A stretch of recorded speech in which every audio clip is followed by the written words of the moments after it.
Good evening, ladies and gents, and welcome back to this week's GKP Live. Hope everybody's good and had a good week up to press. Usual thing, we will be right back after this.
Good evening, all, and welcome back.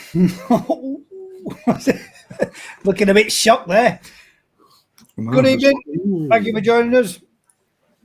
We have got Daz, who is on his way to give us a hand, and he will be in with us. At present, he's trying to net up some male fish to get them back in again for this weekend and for a second round of spawning of some fish that didn't go last time. So he's hoping, fingers crossed, he can get those ones to go.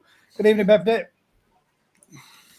And hopefully, fingers crossed, he gets them to spawn this bank holiday weekend for him. That's his intentions. That's what he's trying. So at the moment, he's just trying to get them netted up and get them banged in there. So let's see how he does and see how well we get with it. We did have a couple of the spawns that were unsuccessful, but the reason being is too many eggs clustered together. We didn't spread them out enough over enough spawn matting, so to speak. So it was a case of we're going to give them another go. And he thinks also one of the fish, something wasn't just right with the eggs because the whole lot that has been done from that particular fish have failed. And they've also failed when the samples that Vicky took home as well. But one of those things, it's, trial and error. You go, you try again. So he's trying to do see if he can get his Sankey to go. I think the Kahaku and one or two others. So he's banging them all in and getting the males in there ready, and then hopefully moving in the females tomorrow. Fingers crossed.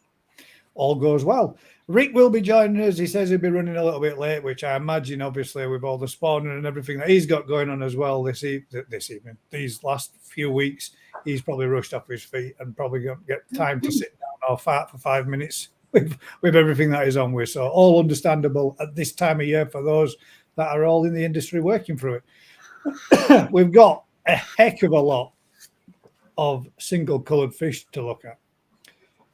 Quite a few, some bloody nice ones as well. Some big ones too. Maricks, for example. Some of yours are absolutely huge, mate. Some beautiful fish too. I hope you don't mind, Maric, but there was posted on the Facebook group, and some of them got triple posted, some of them got double posted. So I removed them all, so all the fish were there. But I weren't deleting your post, mate. It's just because there was 4 of one and 3 of another and 2 of one and 2 of another and 2 of another. So hopefully we've got all the ones that we should have. Fingers crossed I didn't delete any wrong ones. I double-checked and double-checked, so I'm pretty sure I didn't.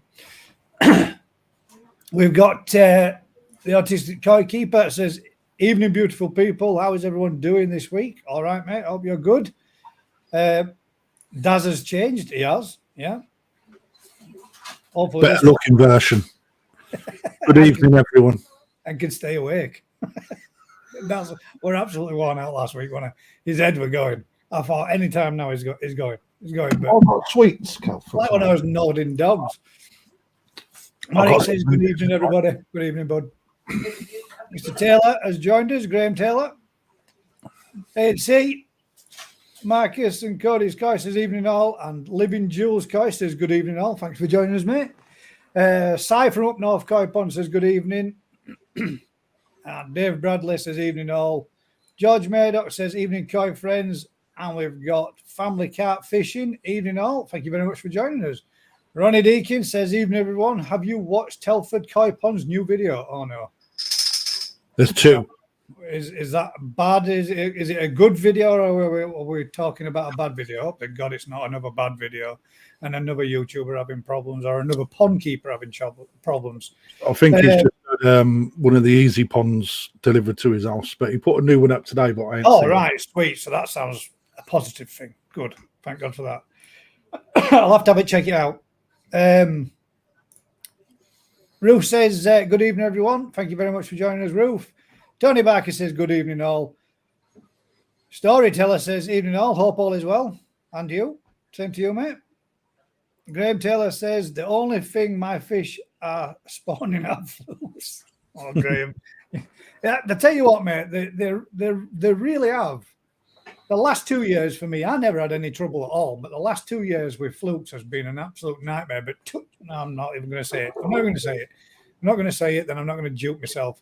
All seems well in the pond, apart from the fact they're shitting themselves every time somebody walks past.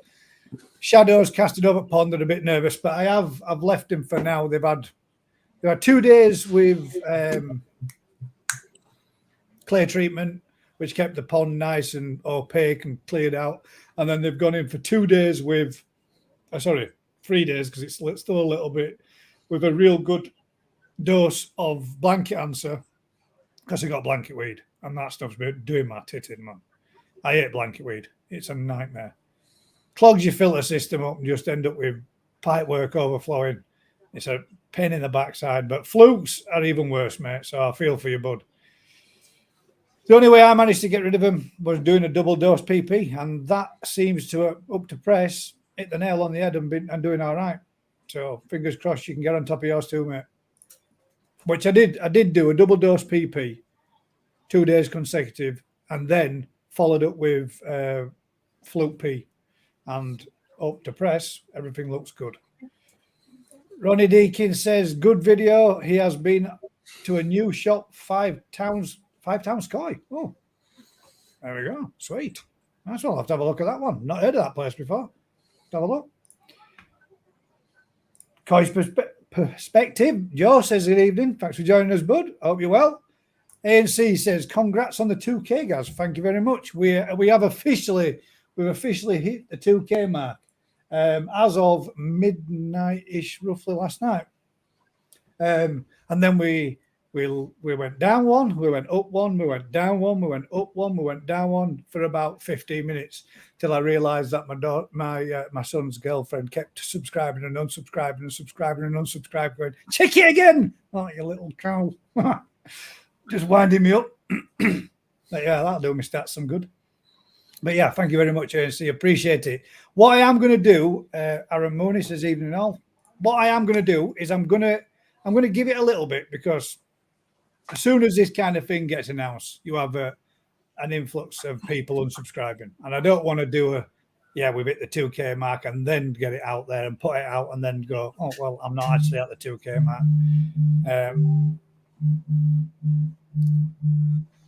Okay, somebody trying to ring me while we're live, and that was not good. Mr. Hadfield sent me a video too. Oh no, I don't.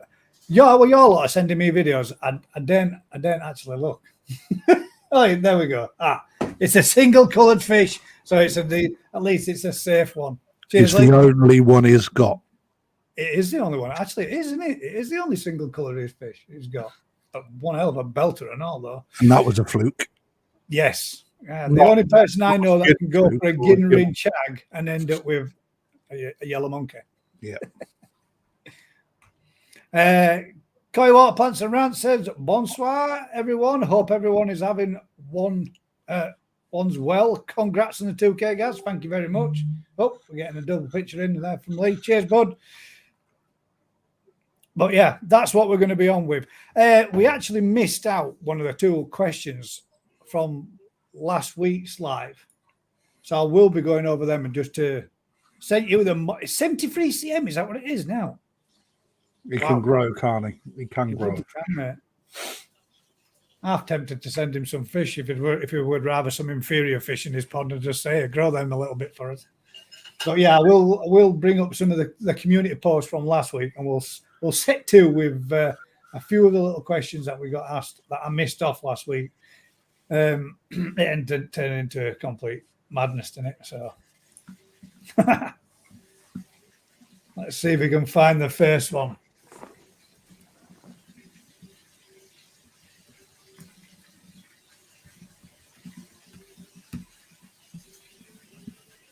Oh, that's the wrong one. That's not the question from last week. Bear with me 1 second, guys.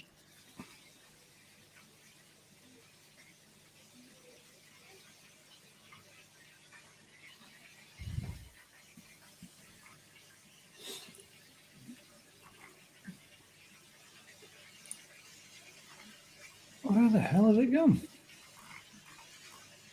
Have you lost them? Yeah, I'm sure there were one that I missed off last week.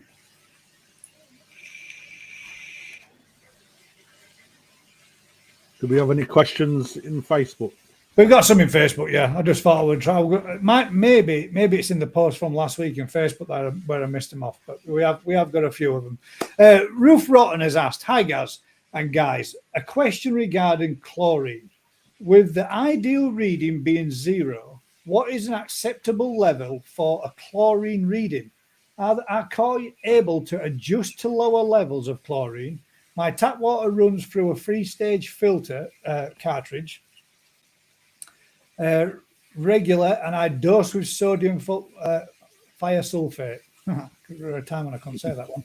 When I clean the filters, I hear so much about how bad chlorine is. Am I doing the right thing at keeping it at a low level? 100%. Yeah. 100%. Yeah, so the ideal reading is 0. Any trace of chlorine in the water is not good for your fish long term. If you have a strong dose, what you will find is that the gills in the fish will actually start to suffocate the fish. They all congeal because they can't filter it. So even if you get a slight trace, there are people out there that swear that they've never dechlored their water, which is fine. The trace is low, but you are overall reducing the life of your fish. Simple as that. If you get quite a spike in chlorine, you don't know, you never get alerted.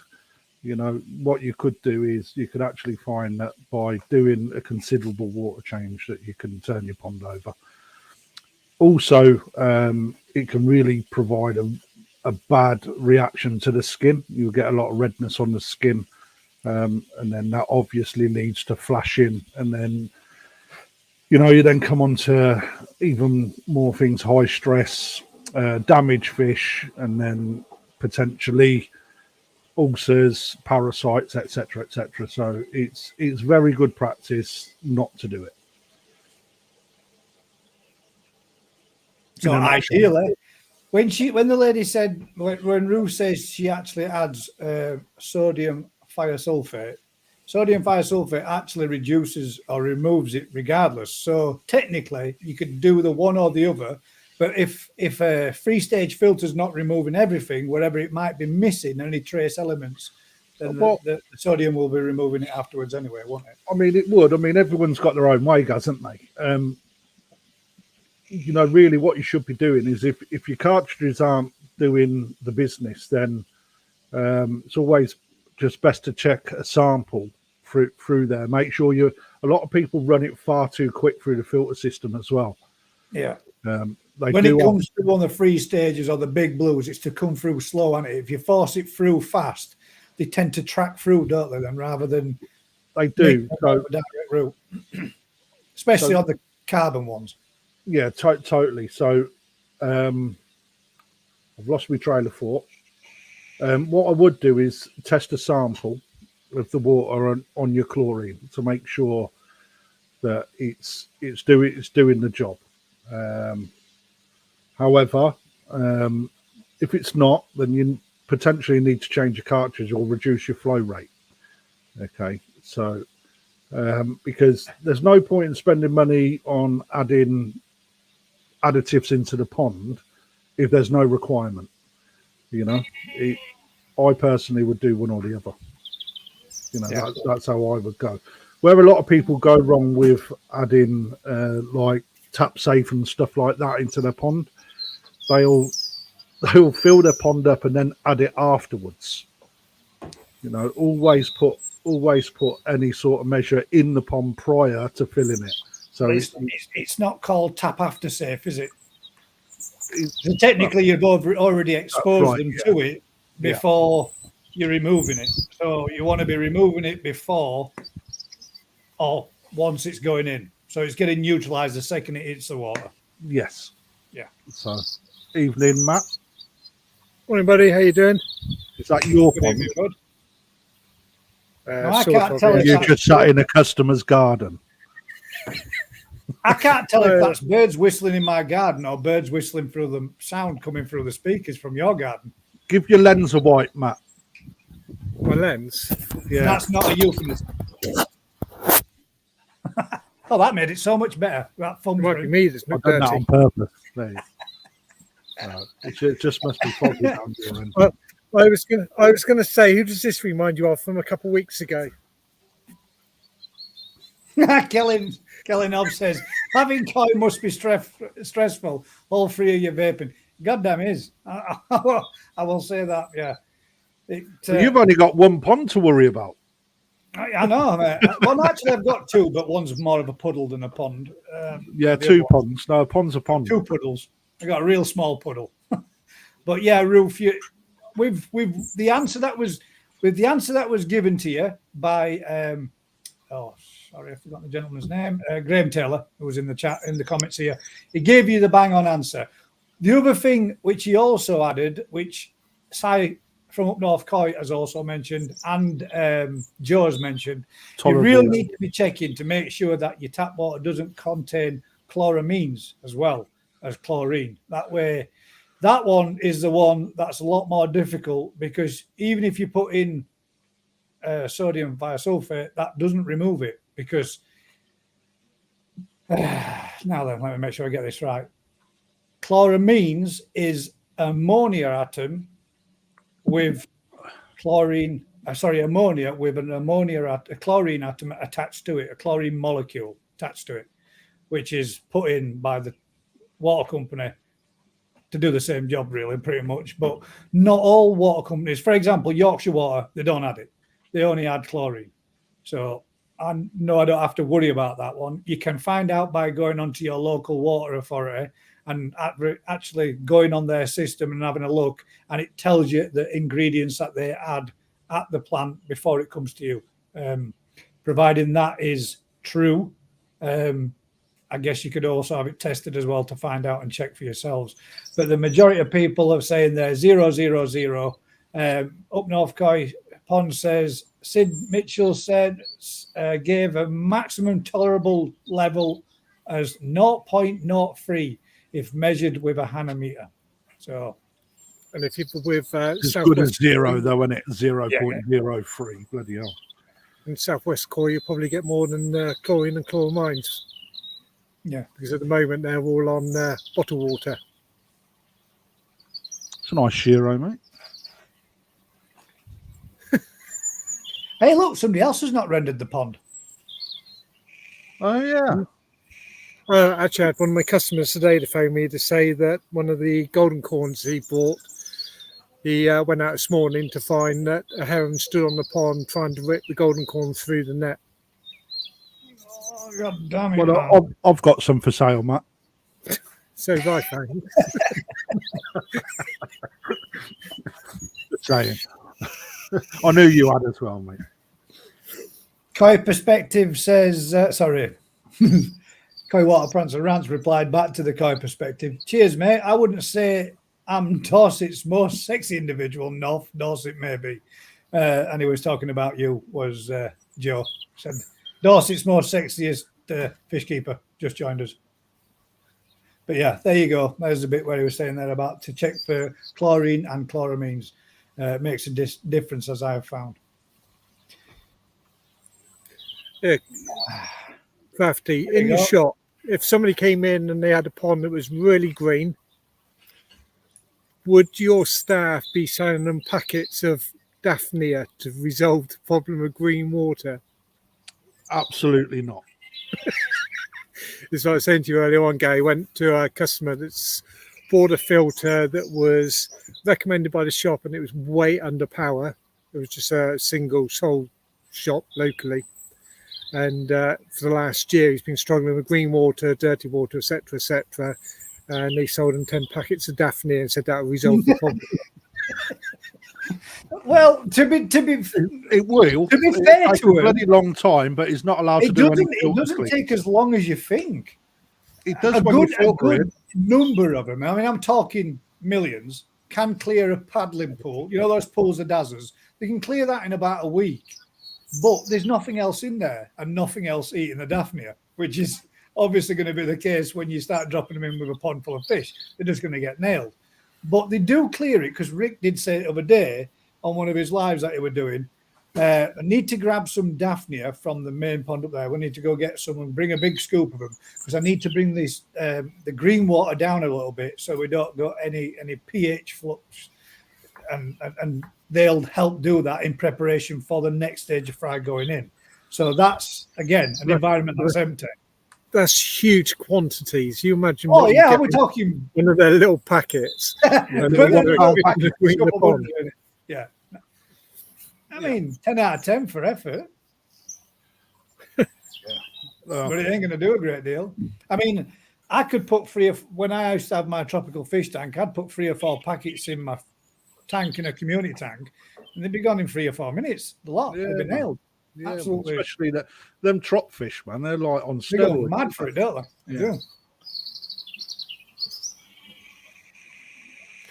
Reg Coy Dorset says, hi, Matt. Good to see you this afternoon. A big thank you for your advice, mate. No worries.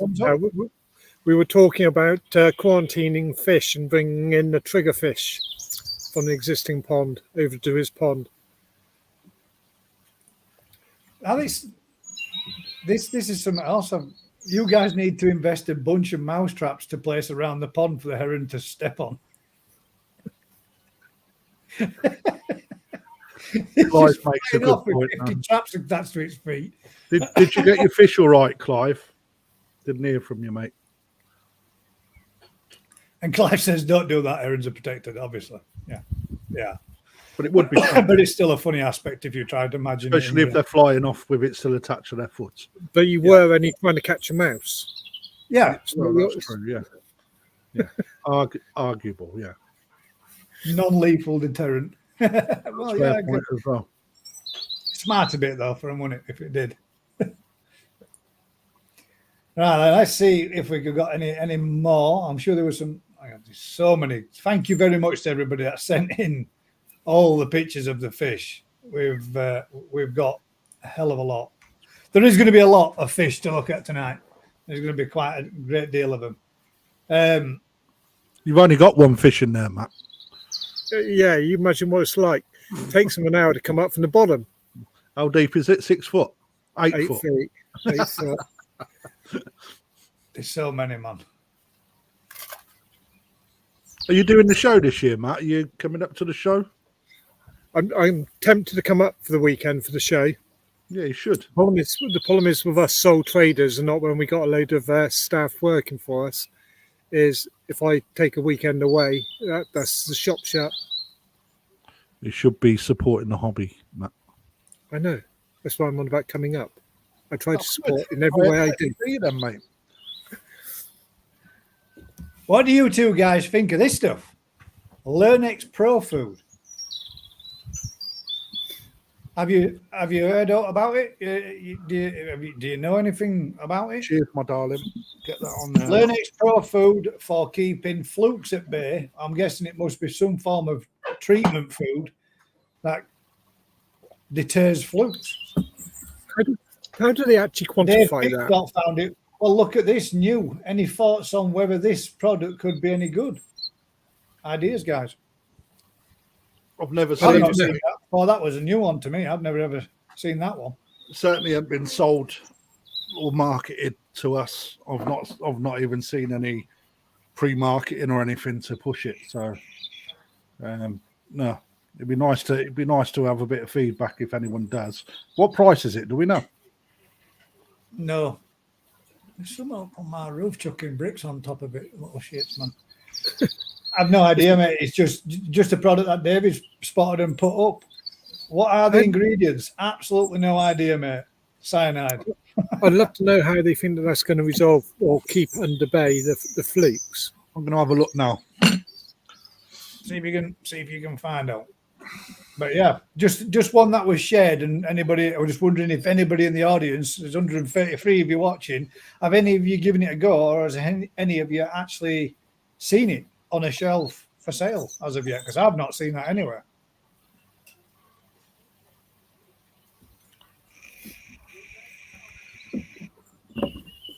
Dave Bradley says, sold the house today, Crafty. Be moving 600 miles south to build my new pond. Pick up my fish end of June. Cannot wait. Yeah, that's cool, mate. That's cool. That must be close to us then, is it? 600 miles? That's right down south then. Must be.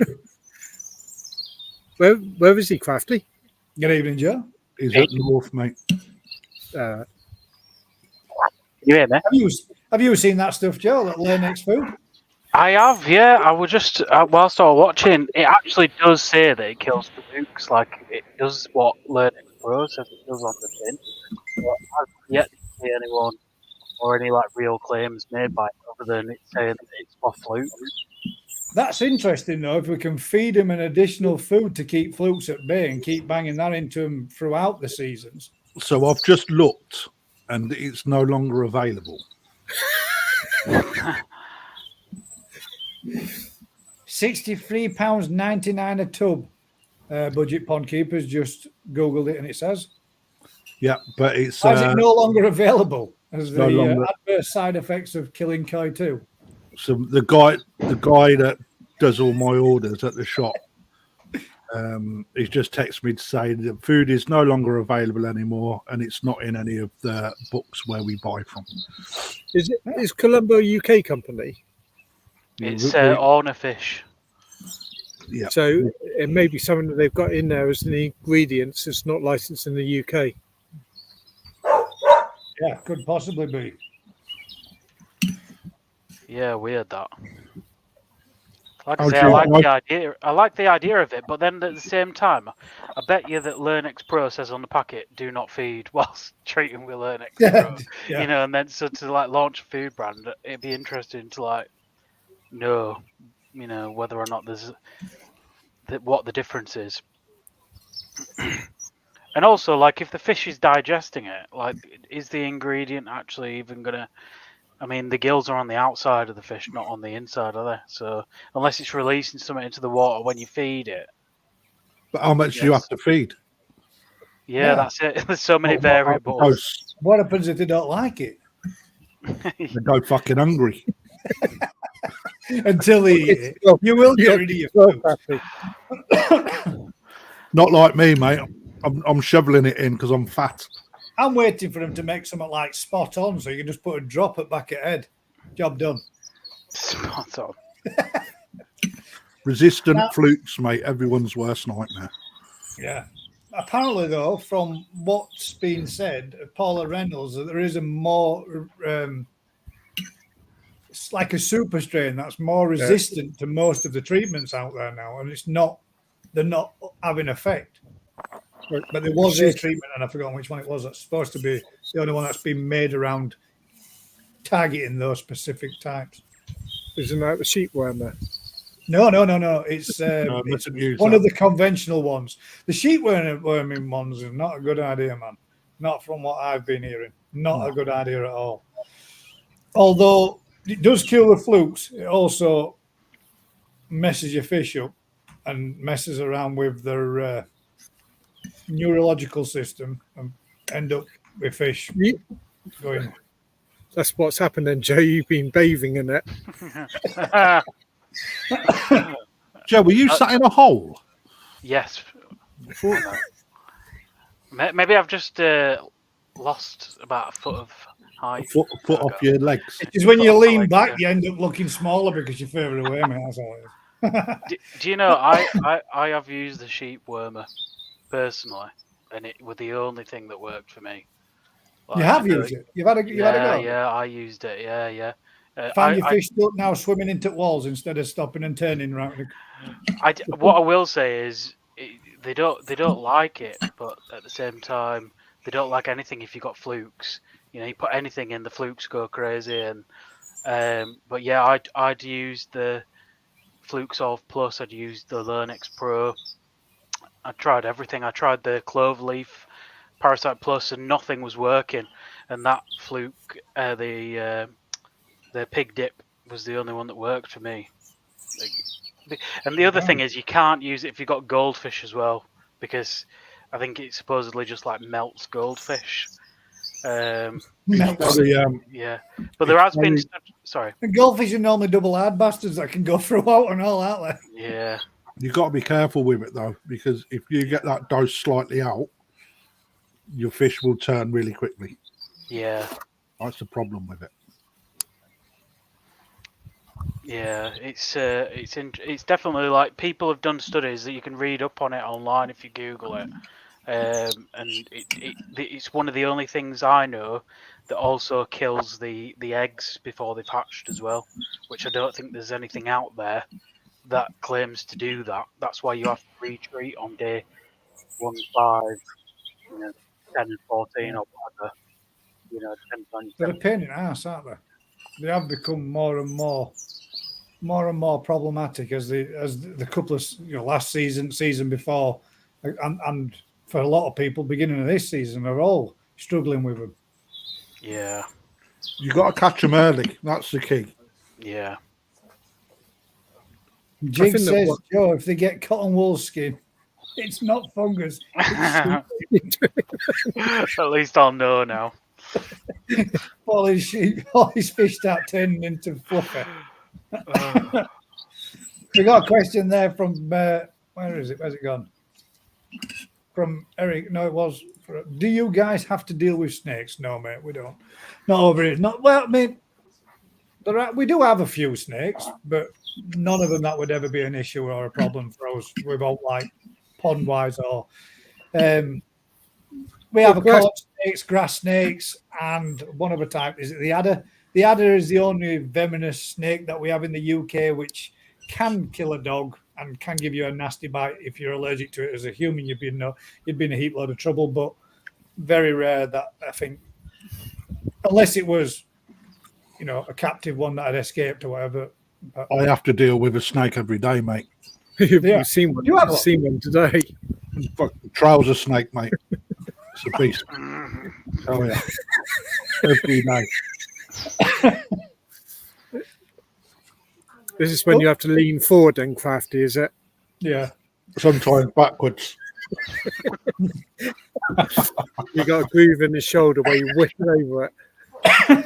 Chuck it in my socks sometimes. Eric Gorman says scientists for 40 years and we can't resolve how to kill flukes. I don't think anybody really wants to solve flukes. Well, it's good for business, isn't it? Yeah, exactly. I mean, And that's why if you cure and eradicate them, then that's a lot of shelf products that are no longer needed, and that's a lot of profit down the binner. So, and you see this when you go into the garden centres again, where they sell the broad spectrum anti-parasite treatment. I think a lot of it's to do with like legislation as well. Like, say for instance, you are Colombo or Evolution Aqua. Do you even put money into creating something like from a business point of view, it's just like a lost leader, isn't it? Because you've got to pay someone to research it. You've got to buy the ingredients. Then you've got all the risk involved of actually putting it on the shelves. And then also, if it's some new ingredient that we've not heard, they'll probably have to go through, CFAS and other things to get it like authorized to even get it on the shelf anyway. So, it's probably something to do with this country and the amount of legislation and loopholes you have to go through to actually put something on the shelf. That's the reason why, rather than somebody not wanting to do it, if you know what I mean. yeah. It is getting the license specific for that animal, so all the testing. So, like for example, our pheasants, every year on week 4 of them actually coming to the pens, we have to treat them for gates, which is very similar to the flukes, but it's in the throat And the crop. Yeah, and so when we treat when we're supposed to use Fluke, which in our food is about £160 a ton. Well, we can use Panacure, which is not licensed to go in for pheasants, and it's going to cost me equivalent of £15, but does exactly the same job. But if you speak to either one party, they'll say, no, you can't use it because they haven't had the testing done on the pheasants using the Panacure, because it costs so much money to do all the testing. Because it's not just you feed it to them and it clears up and that's okay. They're looking at a year, 2 years, 3 years down the line to see what effect that's had on the actual bird. Yes, there's similar stuff with dog treatments and stuff, isn't there? I mean, many years ago when my little Staffy had got demodectic mange, which is all dogs have it, but normally the bodies can live in harmony with it. It's a small microscopic parasite that, if left untreated, when they get a bad dose of it and a low immune system, the skin and the fur falls out. A lot of Staffy suffer with it. But you can go Scotland and you can get a course of tablet treatment, give it your dog, and it cures it, and it's gone within a matter of, I think it's 4 or 5 treatments. But if you try to get a vets down here in England, they're not allowed to authorise to use it because it's known to kill collies. For some reason, if they give it to a collie, it will kill it. But if you turn around and go to vets and say, look, this is not a collie, so can I get it for my dog? No, we're not authorised to give it because of the effects it can have. So down here we can't have it, but up there they can give it to every dog and clear it up within a matter of 2 or 3 tablets. Down here we have to put your dog through a chemical dip bath where it damn near kills your dog and has it throwing up and shit and throw out of a needle for 3 or 4 days after the dip treatment, and they've got to have 5 or 6 of those treatments to clear it up. It's crazy, but the products are out there. I don't understand why they just can't not give it to the ones that it doesn't, let's say, for example, if it kills certain fish but it's fine with others, why can't we use it? If it you just don't use it with those fish that it's known to harm. Difficult, but I guess they've got to cover their, like you're saying, they've got to cover their own backsides, because if they do it and then next thing you know, they've got thousands and thousands of people's fish stock died because they've used it and it's gone wrong, then the industry is going to get sued to hell, aren't they? So they've got to keep safe levels, haven't they? Not good, but Not good. we've got this to have a look at, but I'm going to bring this back up again when Rick gets on as well, because obviously Rick doing what he does, but I don't know just exactly what involvement you might have had, Matt, so you might know a little bit. Andy Simpson's put in, apologies first off, as I'll not be able to tune in tonight, but I'll catch up with the show tomorrow. Anyway, my topic, my newer carp has a split peck along its leading ray. Photos to show, so we're going to all have a quick look. So I'll bring this up so you can see the actual damage to the said fish's peck. As you can see there, it's got a split to the leading ray to the pectoral. Photo was taken the day I got it, and now a few weeks later, it's clean and healthy split with no redness, etc. A previous carp I've had with similar splits on its dorsal fin, which healed fine over time. I understand that this may happen with the fin too, but this thing, but I think this is likely to be due to the position of the peck spends a lot of its time closed. There's always the option of using stitches, super glue, or a combination of both. Normally, I don't mind any knocks and imperfections on my fish, as my fish are not for show, and I see most things they pick up as additional characters, but I think it would be a good fix in this case. So what are people's experiences of pecks and other fin repairs, and how long should I leave it to heal before itself? Do you think that this kind of thing, being as that's halfway down the peck, isn't it? Do you think that this thing will heal back up natural on its own? If you look at this one, it's almost got the tip of it exposed as well. But I always feel when it's at the front of a leading fin, that's where the most pressure of the water movement is going to be on that fin. The water, when that fish pushes down, all that pressure is going to be on that tear, and the likelihood is it probably won't get any better than what it is. Yeah. I personally would go along the routes of stitching that. Yeah. You know, you can get tiny little needles that are U-shaped, a little bit of line in there, go through. Wouldn't. It's not hard to do. Rough up on the leading front ray on the inside of the fin, and the same on the opposite split. Giving two surfaces to knit back together and heal back together. And then so would you not cut it, Crafty, to give it raw flesh to match against each other? I'd use a file, mate. A file? Would you really? I mean, it is cartilage, isn't it? So I mean, it is quite. You can get a blade down and scrape the side, like just scrape it a few times, just to rough it up. You get a small file in there, like a nail file, like little sandpapery one. Does the same job. Just give it a rough up.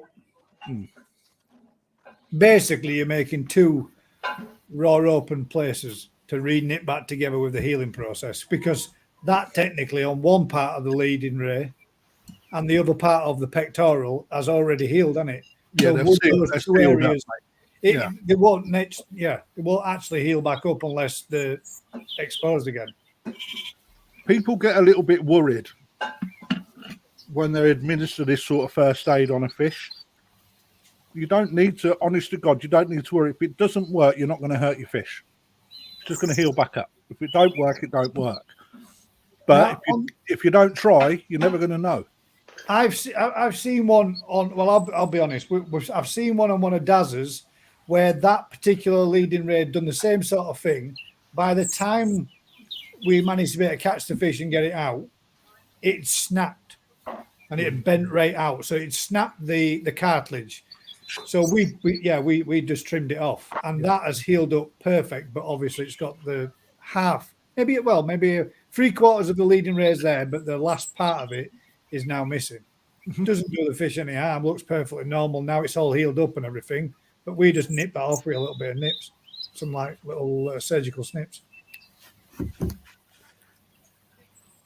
But I mean, Andy, it would be entirely up to you. There you go. There's a couple of advices there where people would say, rough it up a little bit, both sides.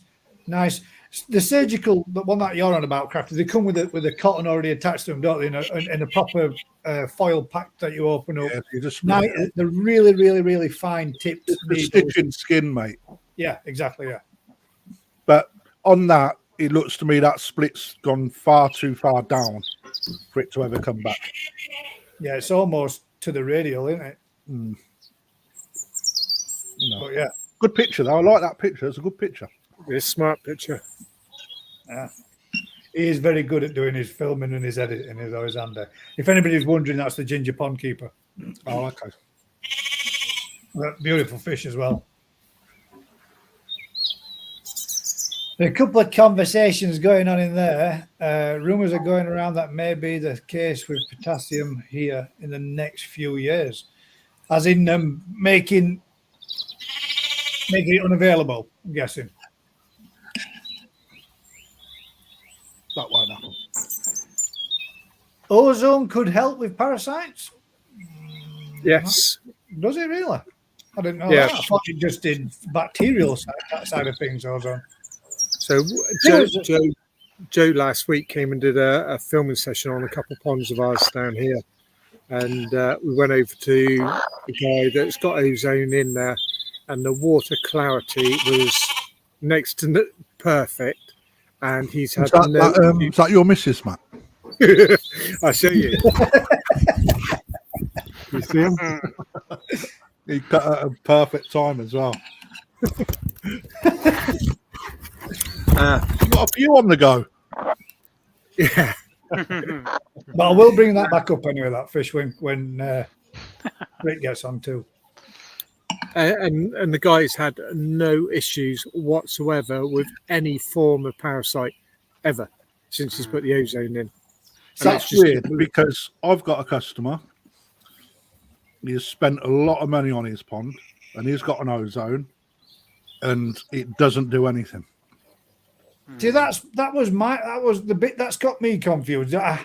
12 months ago, you heard about so many people sticking ozone on the ponds, and everybody were going to do a review on it, and we've heard jack about any of them. Nothing. I think the problem is you've got to understand ozone. Ozone is way beyond me. But the guy in question, he's studied it and studied it and studied it, and he tweaks it to the fine parameters. And like I say, he's never had any. He does regular scrapes, never ever found anything in his pond, ever. And the quality of the water was spot on with it, Jay. Yeah, it was. Yeah. No, it's true. That's the problem. What ozone generators he got, Matt? Do you know? No, but I'll find it in a minute. But it's not one of these little tiny things, is it? Like that? No, Really tiny it was things. humongous. Joe, have you got a picture of it? You can send it to Gary. Let me see if I can send you. So, are you saying, Joe, this is a massive, great big unit? Yeah. And I've got a video. I bet it's not running within the actual source of the water. It's running in a separate body. It's separate. Yeah. So that's, as Rick said before, it's perfectly good if you do it and you use it so it's separate to the body of water, because, as somebody's just said there, ozone attaches itself to all forms of everything, pretty much, and annihilates it. And Rick was saying that it could cause damage to your fish if you had it directly into your water source in that way. Oh, there we go. Is this? I hope I'm not going to be sharing anything that's. No, just the no. video. I don't mean it in that way. I mean in something that you were intending for your own content, mate. Oh no. So this is a damn big.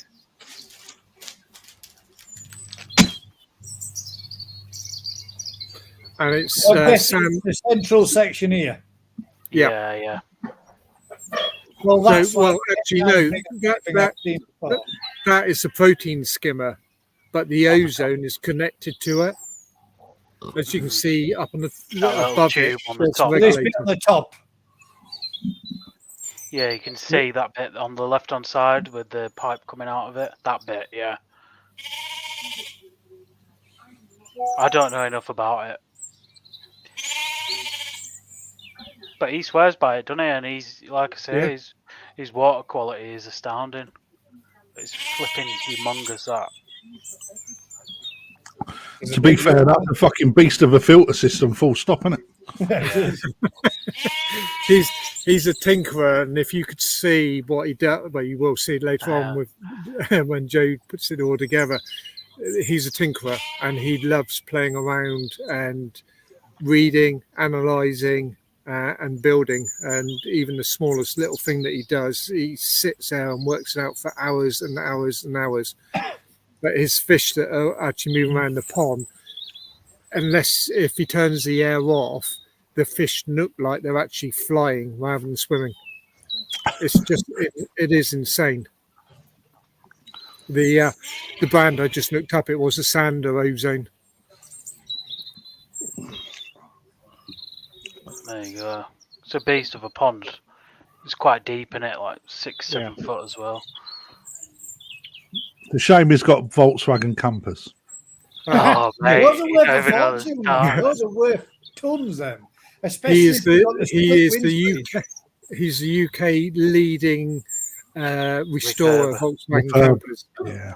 He's got windscreen. one, They'll right? know what I'm on about then with the split. The most valuable ones are the ones that have got the little split ear. Yeah. The separation Yeah, on the the window. front screen. Those are worth tons. There was one that he was in Germany, right? And they'd taken the top of the camper off and put it on a boat. Like they'd use the top of the camper to make a boat out of it. And he bought the boat, brought it back to the UK, and took the top off, put it back on a van, and like did this whole. It's in a magazine, like. And I think he said it sold for like over 100 grand or something. Yeah, well, he had one there, didn't he? That was insane. 120 grand that had just come in to be restored. And when we say restored, it's not getting rid of the rust or scratches or anything like that. It's preserving the rust. It's weird, Yeah. really weird. They turn them into it like, is it what they call it? Oh, patina. When they actually clean up, polish up, and spray and lacquer the rust, so it stays as it is, but it makes it so it's protected, so it doesn't get any worse, and it's called patina. Yeah, he had one there, and he said, "How much would you pay for it?" And that, and they went, yeah, that's the kind of thing. Yeah, I could give you, I don't know, £1,000 for it because it was a state. And he said, "Here you go. Here's the price of it," and it was 125 grand. Well, the one I saw one in an article about Robbing bastard. a week ago. It went for 300 odd pound. Worse than a dealer. He did have a beach buggy there that I was tempted in, didn't he, Joe? Yeah. No, I'm really excited for that video to come out because I did like a proper interview with him and I got some footage of his other campers that he were doing at the time. So yeah, don't share any more, Joe. I'll look. Yeah, I'm going to say if that's part of your content, mate. Yeah, that's as much as you get in, unfortunately.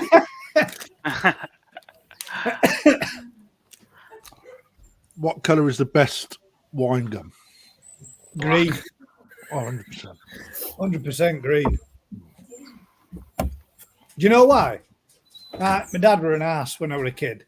He'd scoff all red ones and black ones and orange ones and white ones, and he'd just leave green and orange ones. So that's all we used to get as kids. And now green ones are my favourite. Green ones are the best anyway. Yeah. Right. Well, hopefully Where's he off to now? I'm back inside. It's fucking freezing. it's doing the round. Fair play to you for sitting outside, mate. Only a twat to do There's that. my- Oh, look, some walking sticks. That's my turkey. Ready for Christmas. And there's my hot tub. Oh, it's frozen. Oh, it's hot tub's frozen. Yeah, I'm going to turn that up a bit, mate. Oh yeah. Standing outside bedroom window, I was sleeping in that bloody. Did it give you a gobble, Joe? Oh, dear. Now, got a question from Graham Taylor. Guys, I've read a few posts on various groups with people recommending salt. This is both in ponds and as a dip. Maybe a discussion on the pros and cons for both and how much salt to add in a pond, obviously depending on the reason, and how much and how much for a dip and for how long. So salt dipping, when you're not salt dipping to give your fish a salt bath, how much would you say would be the recommended dose? I suppose does it matter? I suppose it's going to depend on exactly what you were doing it for. Again, isn't it? It's one of them. Let's say we've had a fish that's jumped out of a pond. It's knocked a couple of scales. It's a little bit swollen in a few places and looking a bit scuffed up. What would you consider the recommended dose for a salt bath and for how long? 0.6, 20 minutes. 0.6 for 20 minutes. To how many litres of water? Oh, You go. Well, it's as much as the fish. It depends on the size of the fish, doesn't it? But you've also, again, I'd do more, but I ain't going to say what I'd do because this is a bit, isn't it? But it's perfectly good for that kind of stuff, isn't it? It's perfectly good for that kind of treatment. Adding salt to a pond when introducing new stock, new pond, like you, for example, you get a lot of fish come in. They come in from your supplier and they're ready to go into the vat. Do you prepare any of your ponds with salt to aid the stress relief kind of situation, or is it done for other reasons? it's done for exactly what you said, but also in Japan, mate, they'll be heavily salted. Yeah. So you wean them off.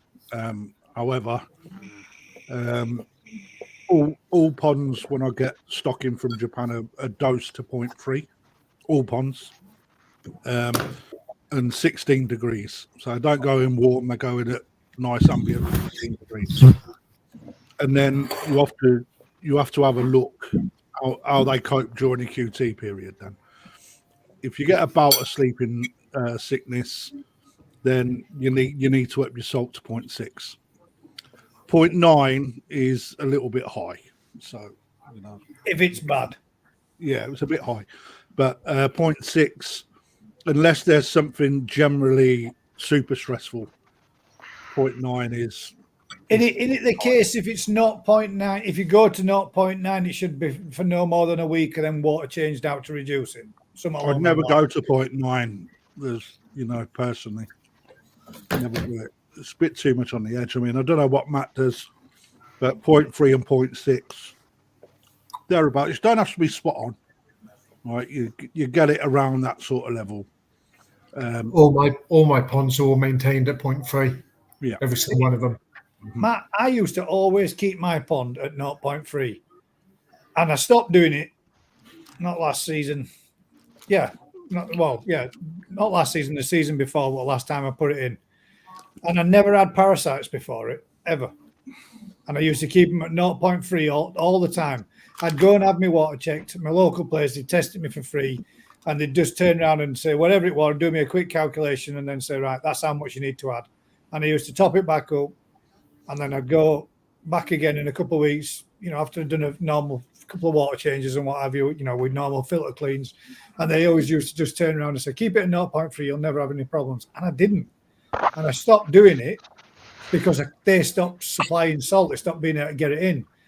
So I just left it, and then the following season I was hit hard with flukes, and then last season hard with flukes, and the beginning of this season started with flukes. So, but personally, I don't think when you sorry, go ahead. Personally, at 0.3, I don't think it makes any difference at all to fluke levels in your pond. No, well, it's just pure coincidence, mate, that it probably was the case, but you see lots and lots of people talking about salt and don't do it and all the rest of it. And I personally think with us dealers, with the quantity of fish that we've got, the moving of the fish, the stress levels that we got, we should be holding it at the 0.3. With individuals, hobbyists, I don't see the need unless you have an issue, say your treatment or you have treatment for parasites, etc., or you're just moving fish in, then yes, I have no issues, and I believe that you should go out to 0.3. But if you hit so part of the reason we use it down at my store is you got to remember with the amount of stock that you've got, the feed that goes in, the ponds are overpopulated without a shadow of a doubt. You have to keep really on top of the maintenance. If you get a high nitrite level as well, it really helps reduce the effects of nitrite for a start. Yeah. But you've got to group it with heat as well to get the most out of it with salt. To be perfectly honest, but yeah, it's maintained more as a tonic to reduce stress levels, etc., in the fish because of the amount of, when we first get a batch in, there'd be 120 fish in a pond, and it's 500 gallon. The big thing for me, like a lot of people talk about salt and it's debated, but I've not had anyone like give me any negatives about salt. Like, what's the negative connotation for salt? For me as well. But another benefit is it keeps blanket weed in check at 0.3 as well. I've never once had a blanket weed outbreak in my pond at 0.3. And then I look at people who buy blanket weed resolve or blanket weed killer or whatever, and I've had people have fish fatalities because they've chucked that in, and fish has gone, what the fuck is this? Whoop, next thing that they're on patio or whatever. Yeah. It happens that people have lost big, expensive fish from blanket weed treatment. The problem you have is if you've got a constant dose in your pond, you lose the ability to add it to reduce any sort of stress effects that you're seeing. Number one, so like anything, a fish will be able to adapt to its water, and if it's there all the time, you lose it. So if your fish do get stressed, you've got to go to the next level. And that then potentially puts you into a more dangerous area. I think there must be something worse at play if the stress with salt. It's got to be something pretty bad on it. I mean, it's a good question from Kelly. Like, if I buy a fish with salt at 0.3, am I then stressing them and putting into water with no salt? I honestly don't know the answer to that. How they react to going from salted water to none. I don't honestly know. One thing I can probably say guarantee is wherever you buy your fish from a dealer, they will have it in salt. Yeah. Even does. You Does it? didn't realise I was in then. I was beamed up. So it's very good. It's a very good treatment or very good product to use to aid the relief of stress for fish when being transported, moved, shipped about from new environment, from tank to tank, from a supplier to a new supplier ready to go and get prepped for going out for sale to customers. Something that you would use as well, obviously, it's the only form of treatment to use against what? Sleeping crow's disease. Heat and salt. And it's what you'll find at every single Japanese breeding facility and everywhere. Like, if they're using it, then there's something behind it, isn't there? And the other thing as well is, like, we were talking about the fish with the leading ray break. If you run in salt with that, I think you'll tend to find as well that, like, little knocks, I mean, that's obviously not a little knock, but you'll tend to find that fish will heal a little bit quicker in salt. Like, my fish, if they knock a scale or something like that now, I never see it like linger or fester in salted water with a tonic level. I don't know if you guys have had experience of that. With heat, it's magical. Yeah. I've had it with sleeping koi sickness. It has made a massive difference. Within a week or so, just turn them around. Jake says Daz had a quick nap before the live to stay awake on camera. Oh, if only. Daz, what time was it we finished last week? Was it 2? About 1:15 in bloody morning. I mean, actually, I think I went off and left you guys on because I was like, I'm going to You get. did. We kept. Rick was hammered. Matt had still got a quarter bottle of rum to finish, so I think you were going full hog, doing the lot. Rick kept going, right, I'm going now. I go, oh, hang on a minute. Yeah. Kept him stacking, man, just for fun. Yeah. I think he passed out at one point. He did. He did fall flat. You can see he felt black up, so flat, and all you can see was him laid out and dog with its legs in there. That side of him. Trying to see if I can find those questions that I missed last week. What are you eating, Matt? I can't find them. Has anybody got any questions or topics they would like to talk about this evening then? Has anybody got a question for Matt? There we go.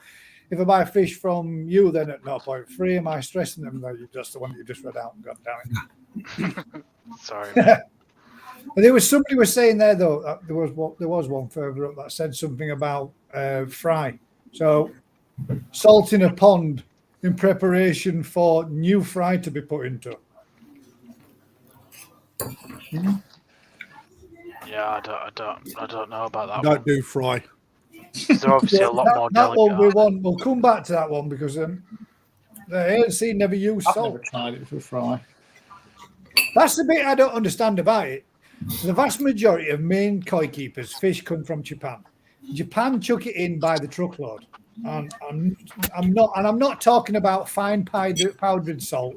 I'm talking about massive Rock great salt. stuff that look like rock chippings, like from 6 to 15 mil crush, and they tip it in by the 15, 20 kg sackful.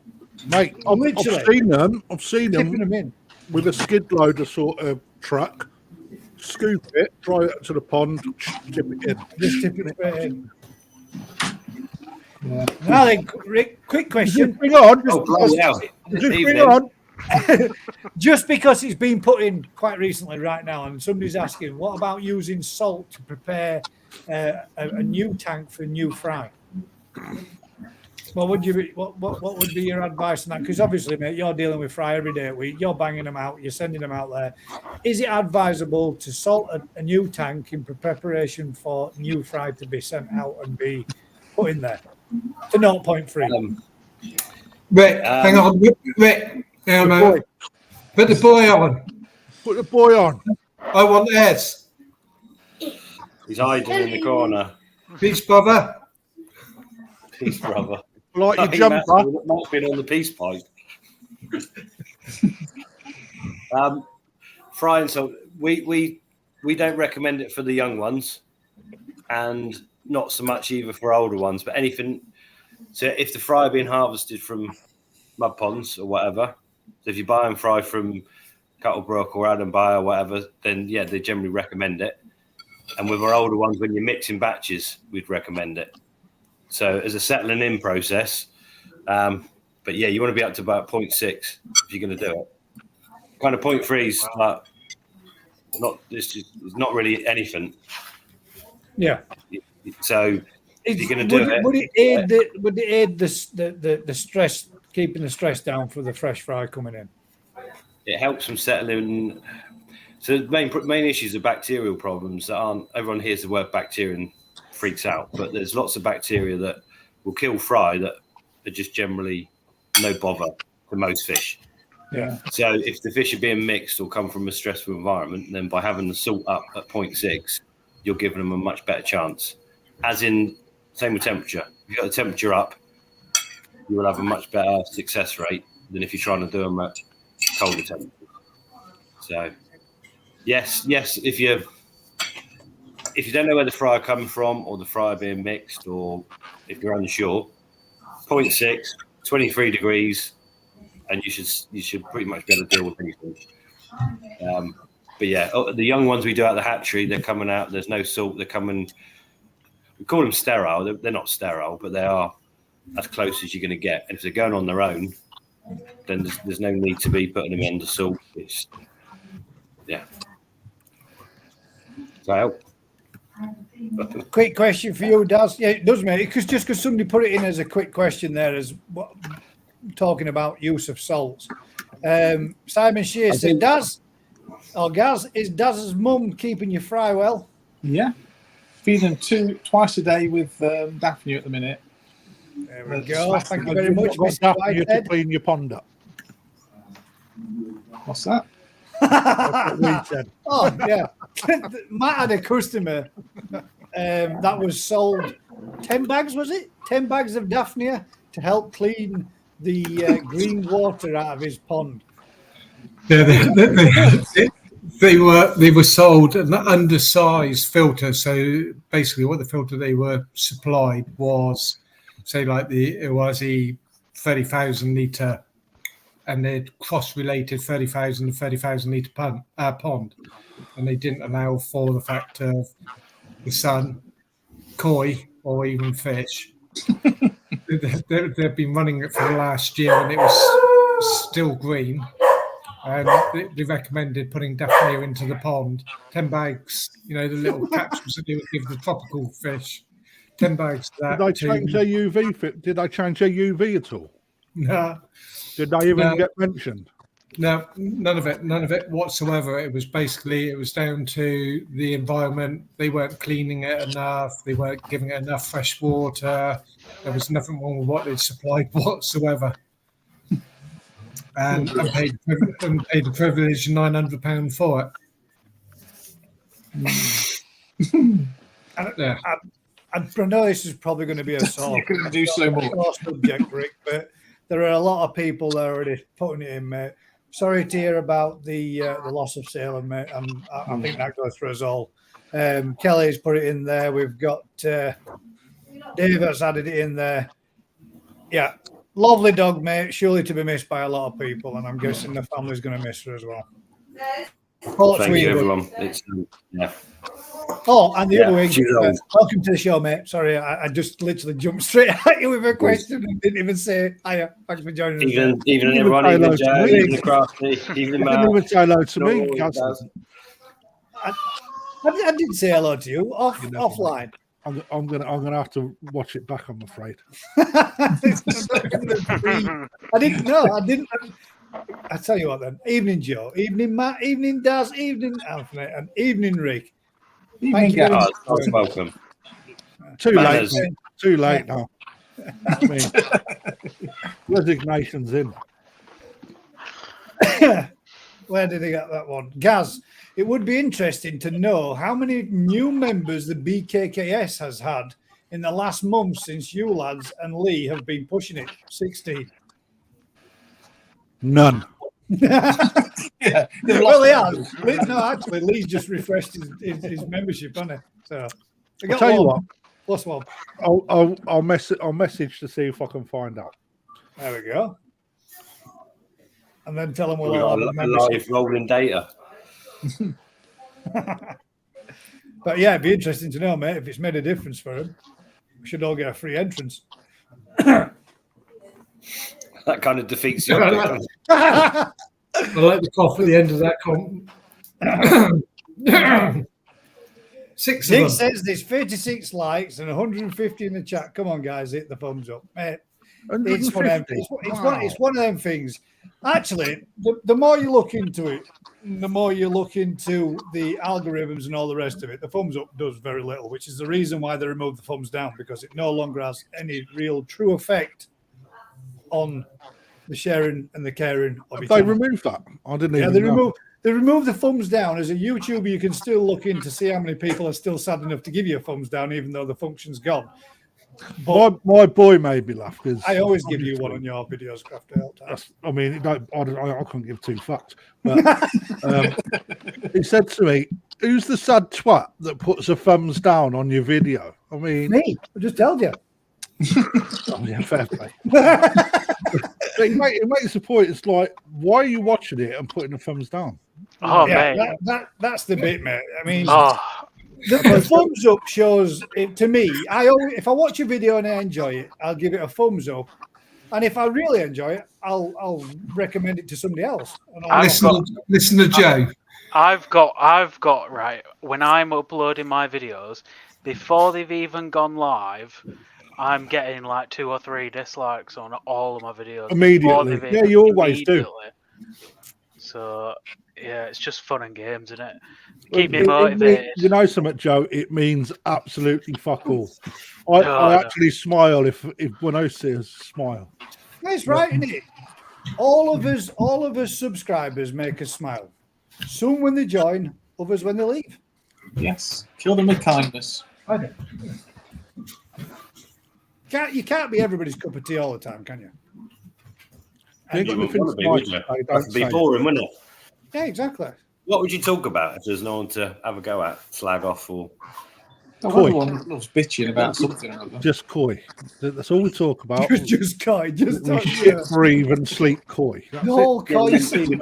Disagree with them, wouldn't we? If there weren't no bitching, backstabbing, and backbiting in the koi hobby, there'd be fuck all to talk about. Everybody would be great. It wouldn't be boring. It'd be great. It would be so good without all these fucking arsehole backstabbers, man. There's just no need. But anyway, let's not get on that train. No, let's not go down that line. Let's talk about giving some thumbs up, guys. So smash the thumbs up and let's show everybody a little bit of love on every video if you enjoy it. Why the hell not? Cost you nothing. And I agree. Ryan says trolls hit the dislike. They do because they're bastardos. Thumbs down. ANC says I still like to see the thumbs down. Gutted they got rid. Yeah, well, it's all that thing is being PC, mate, isn't it? Some people get really upset by having negative feedback, but there are millions of videos out there that have gone viral from having the thumbs down. He's got the views for him.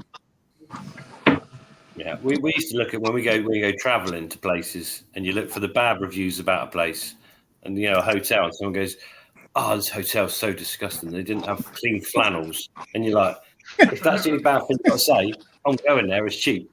That sounds all right to me." I'll take me on flannel. Yeah. Or at the end of the day, they say, "Oh, the party atmosphere, it was too loud all night," and you think, "Well, I'm off there then, isn't it? That sounds cool." Yeah. Somebody's bad review is not necessarily a bad review for somebody else, is it?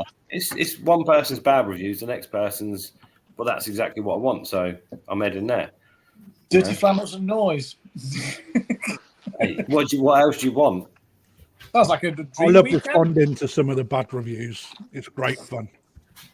Do you get many of those? Just because you used to turn around and say, give us a thumbs up or give us a thumb down, I collect them all.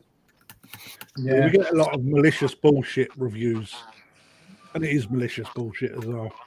It's but the last one mentioned that they travelled for like an hour on the bus and then had to walk to the store. It's like fucking bus journey has nothing to do with us, love. Get a fucking bike. See, I got outside your shop. Christ alive, or a shuttle bus at least. How many of your grandparents used to turn around and say to you as a kid or as a nipper, if you ain't got no nice to say, then say nothing at all? 100%. Yeah. I got totally done when I went down to see Gary Gatwick. I booked a hotel, right? I went on booking.com and it had 4.5-star reviews. And the place, I was driving my Mini at the time, and I literally, the road into the hotel bottomed out the Mini on this road with these massive, great big potholes. And I got there, I got in the room, and I literally stood, and my foot went through the floor, it was just carpet. There was no floorboards, and it was just like this. And I'd then subsequently gone back on booking.com and looked at the reviews for hotel, and it were all AI reviews, giving it decent reviews. So it's you can't even look at the good reviews now. It sounds a little bit like our car park. We get a lot of bad reviews about our car park. Don't say nothing wicked about mine. I'm not saying about your car park. Every time I end up at your car park, Crafty, I end up parked right next to a massive, great big puddle, where I end up with my foot 6 inches in water. Yesterday we had mass floodings down here, and we had a customer come over from the Hailing Islands, and he decided to drive over in his Porsche, and it would have been way above the door sill, but he made it. You shuttle running. You should have parked on the main road and gone and got him. Yeah, in the landy.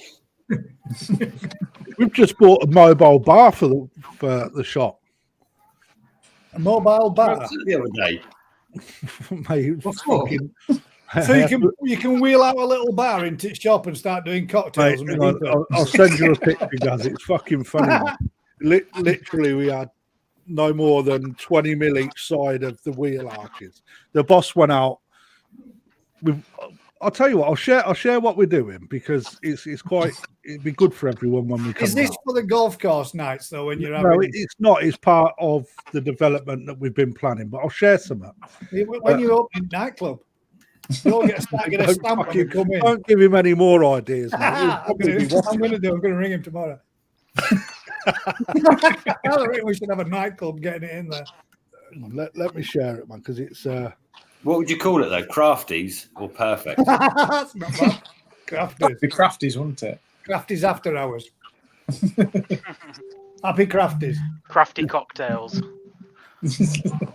Oh, yeah, right now that type of one. It's called Bermuda's Brews. That's what he's gone with. But yeah, Bermuda's that's a mouthful, isn't it? It is, yeah. Yeah, especially when you're fishing. Right, so that's what we've just bought. That looks like you're pushing it up a steep hill there. Yeah. Mate, Crafty. honest to Round God, here, that's called a horse box, mate. It looks like off a caravan.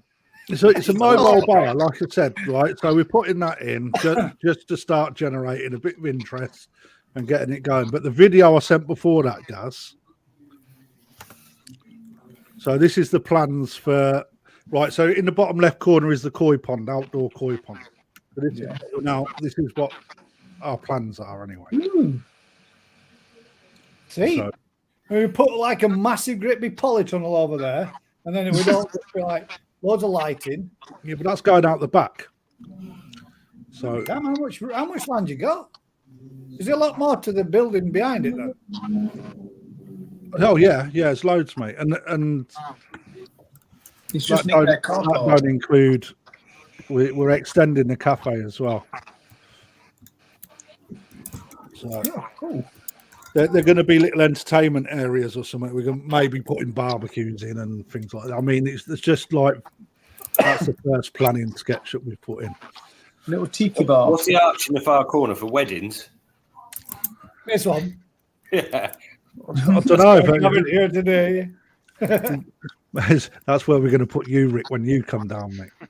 I'll stand there. We're going to have one of them little planks that you put your head and your hands in like that. I'm going to stick you with karaoke set up and that dude with guitar from last week. Yeah. So you can sing happy birthday to guests when they come in. I'll be the entertainment, no bother.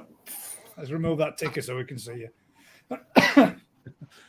It's going to be a good day, man. It's like we're opening till 11 o'clock at night. You wait till Halloween. Halloween, we've got scare actors and all sorts, man. We're already starting to plan it. It's going to be mint. It's getting more like a theme park every day. Yeah. Up North Guy says, is this an aquatic store on Drayton Manor? It's fun for the family. That's what it is. No one your kids there when you're getting smashed at Basket Horse Box. Why not? Because you've got to be responsible. Where's the overnight accommodation? What's you going to do miniature shots for kids? They'll be throwing up in koi ponds. Don't worry about that one. Just get the kids. Just get kids on gin. Go. So there you go. Nightclub. Is that for next year or? Yeah. They'd be built in closed season, basically.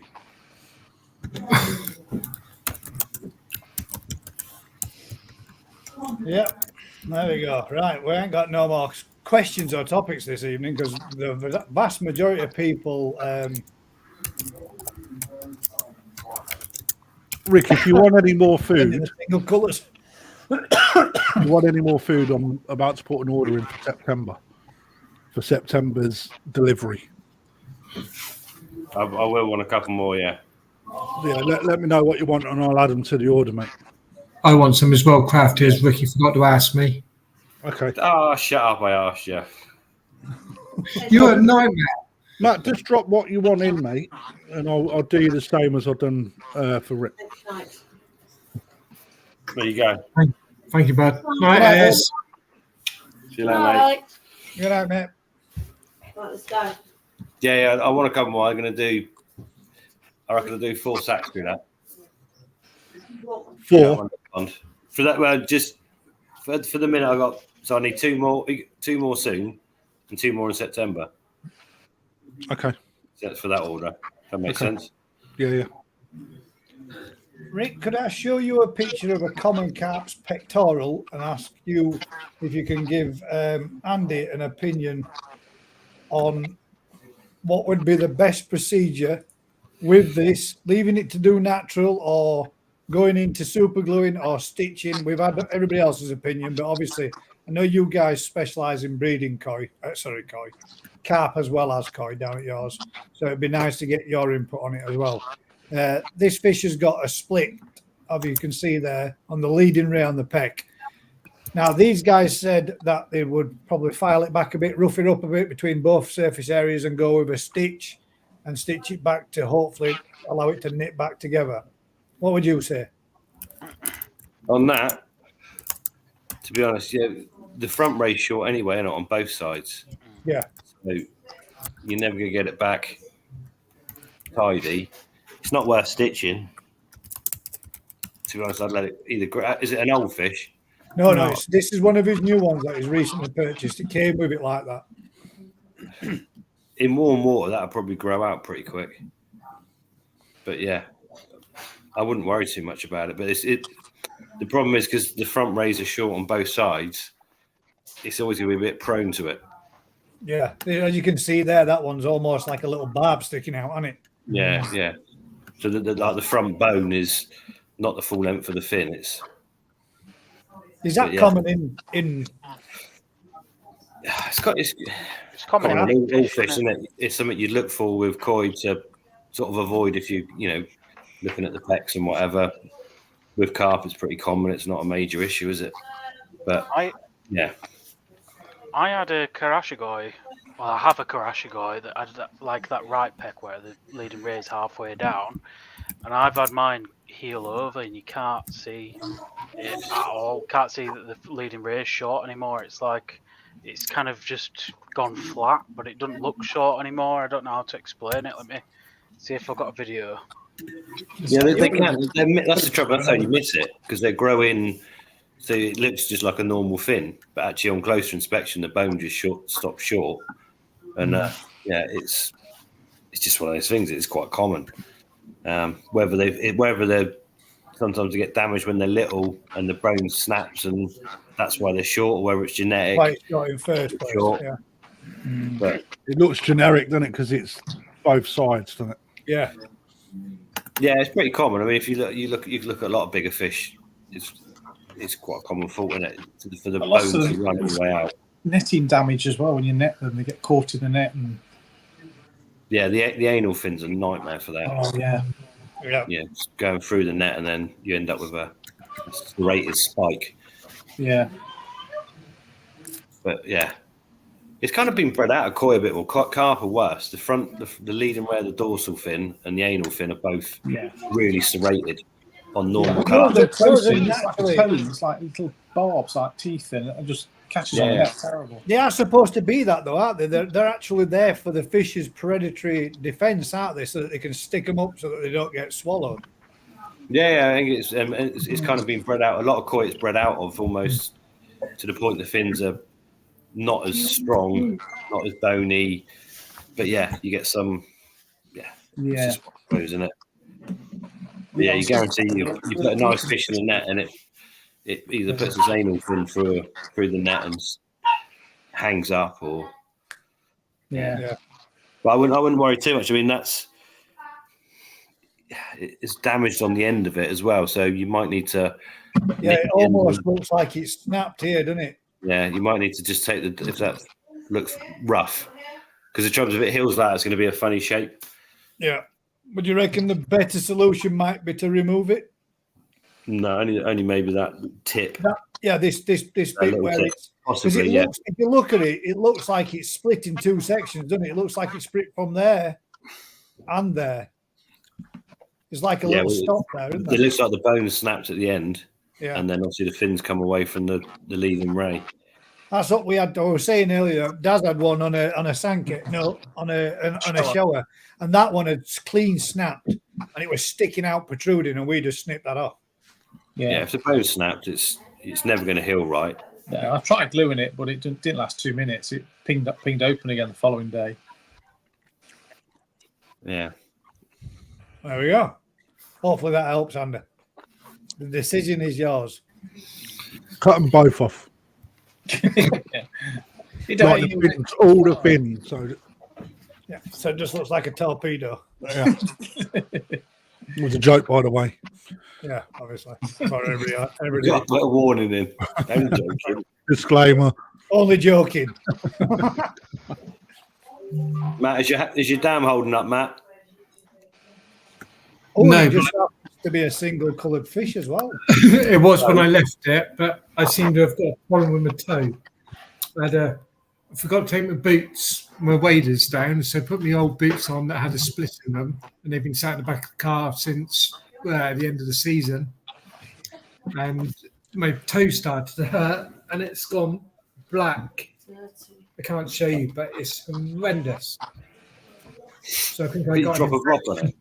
I think I got an infection in that. Nice. Get off the table, mate. This is not one of our shows. Don't want to see no foot fetish shit going on. No, but it's got a load of pus in it, and I think crafting Don't need to see any of your fucking bog trotters. Is there any more body parts that we want to get shown on this actual channel? I mean, last week there were asses, there were you name it. Now we've got feet fetishes going on, Matt. Mr. Tate says, evening everyone. Just look through the comments. Salt, long-term use in koi ponds. Does it affect colour pigment? Does it affect colour pigment? Does it? Is that a statement or a question, Mr. Tate? I would say the same. Evening, everyone. Good evening, Mr. Tate. Evening, Alan. Long-term use of koi use in koi ponds, does it affect the colour pigmentation? I wouldn't be surprised if it did. It does. David Poole, who I did the insect meal article with last year, he said that it has an effect on sumi. It reduces sumi development. So If you've ever, I don't know why, but it does. if you've ever used it salt topically on a fish, It's gone down. I think it's white. It just strips all the colour out. It just kind of burns it. So Yeah. I don't know. Maybe it does have a slight bleaching effect. Yeah. I think at the sensible doses, it don't have any difference. I don't know about long-term, 5-6 years, but certainly for a year or more, I've never seen any detrimental effect. But yeah, the fish coming out of Japan in the spring look pretty good, and they've all been in salt all winter. So I don't know. I'm not sure how long term. But yeah, it's one of those things. How do you, same with food trials, light levels, water conditions, you could say, oh, I've got salt in my pond and it's ruined the pigment, but actually your water's crap and it's not the salt, or the food's crap, or the genetics of the fish are crap. And it's getting no sun. So how do you, unless you've got 10 ponds that are identical and you can run different tests, Yeah, different, do different tests on it, make it impossible. Yeah. So yeah, well, we're forever trying different things, and to get a real conclusion that you can put to press and say this is 100% why this colour's falling off or that's happened is pretty much impossible, because at some point you might have had a disease outbreak and you've treated with something that's had an effect, or you've had high temperatures, or low temperatures, or an algal bloom, or I think you've got to do what you've got to do yourself and learn yourself. Obviously, if lots of people have done something and something happens, you take that as kind of good advice. But in reality, yeah, even down to the fry, we did the little grow on fry tank I've got. I said to Dave, look, sun's out, let's check the surface of the water. The fish all want to be in the surface, and it's 35 degrees. As soon as you walk in there, they drop to the bottom at 25 degrees. So I had a 10-degree thermocline in the tank they were in, or the pond they were in, and those fish are up and down, no bother, absolutely loving it. And yet, you read people they can't take a 1 degree temperature change in 24 hours. Yeah. Well, they're doing 10 degrees repeatedly. In Yorkshire, they get that No every day a bother. week. You've got to learn yourself what is acceptable, what isn't. And I'm not saying you buy fish from a heated store and take them out to a cold pond and dump them in, because they are not going to appreciate that. But well, my little lemon arawaki came out of tank at 26 degrees, and it went in pond at 18.5 degrees. No problem. yeah, if you acclimatise them down and they're in an environment where they're not under massive stress or picking up new health issues, if you do that and introduce it to white spot for the first time or whatever, you're going to have the shit's going to hit the fan, isn't it? It's not. Yeah. I think it's all relevant, isn't it? Like if you're buying a 15 grand Sankey from Sakai, How much? something stupid like that, you're going to be thinking, well, am I going to put salt in? And this 15 grand, is it, it's going to have an effect on the sumi, or, can I afford to drop 1 degree a day, or do I have to keep it?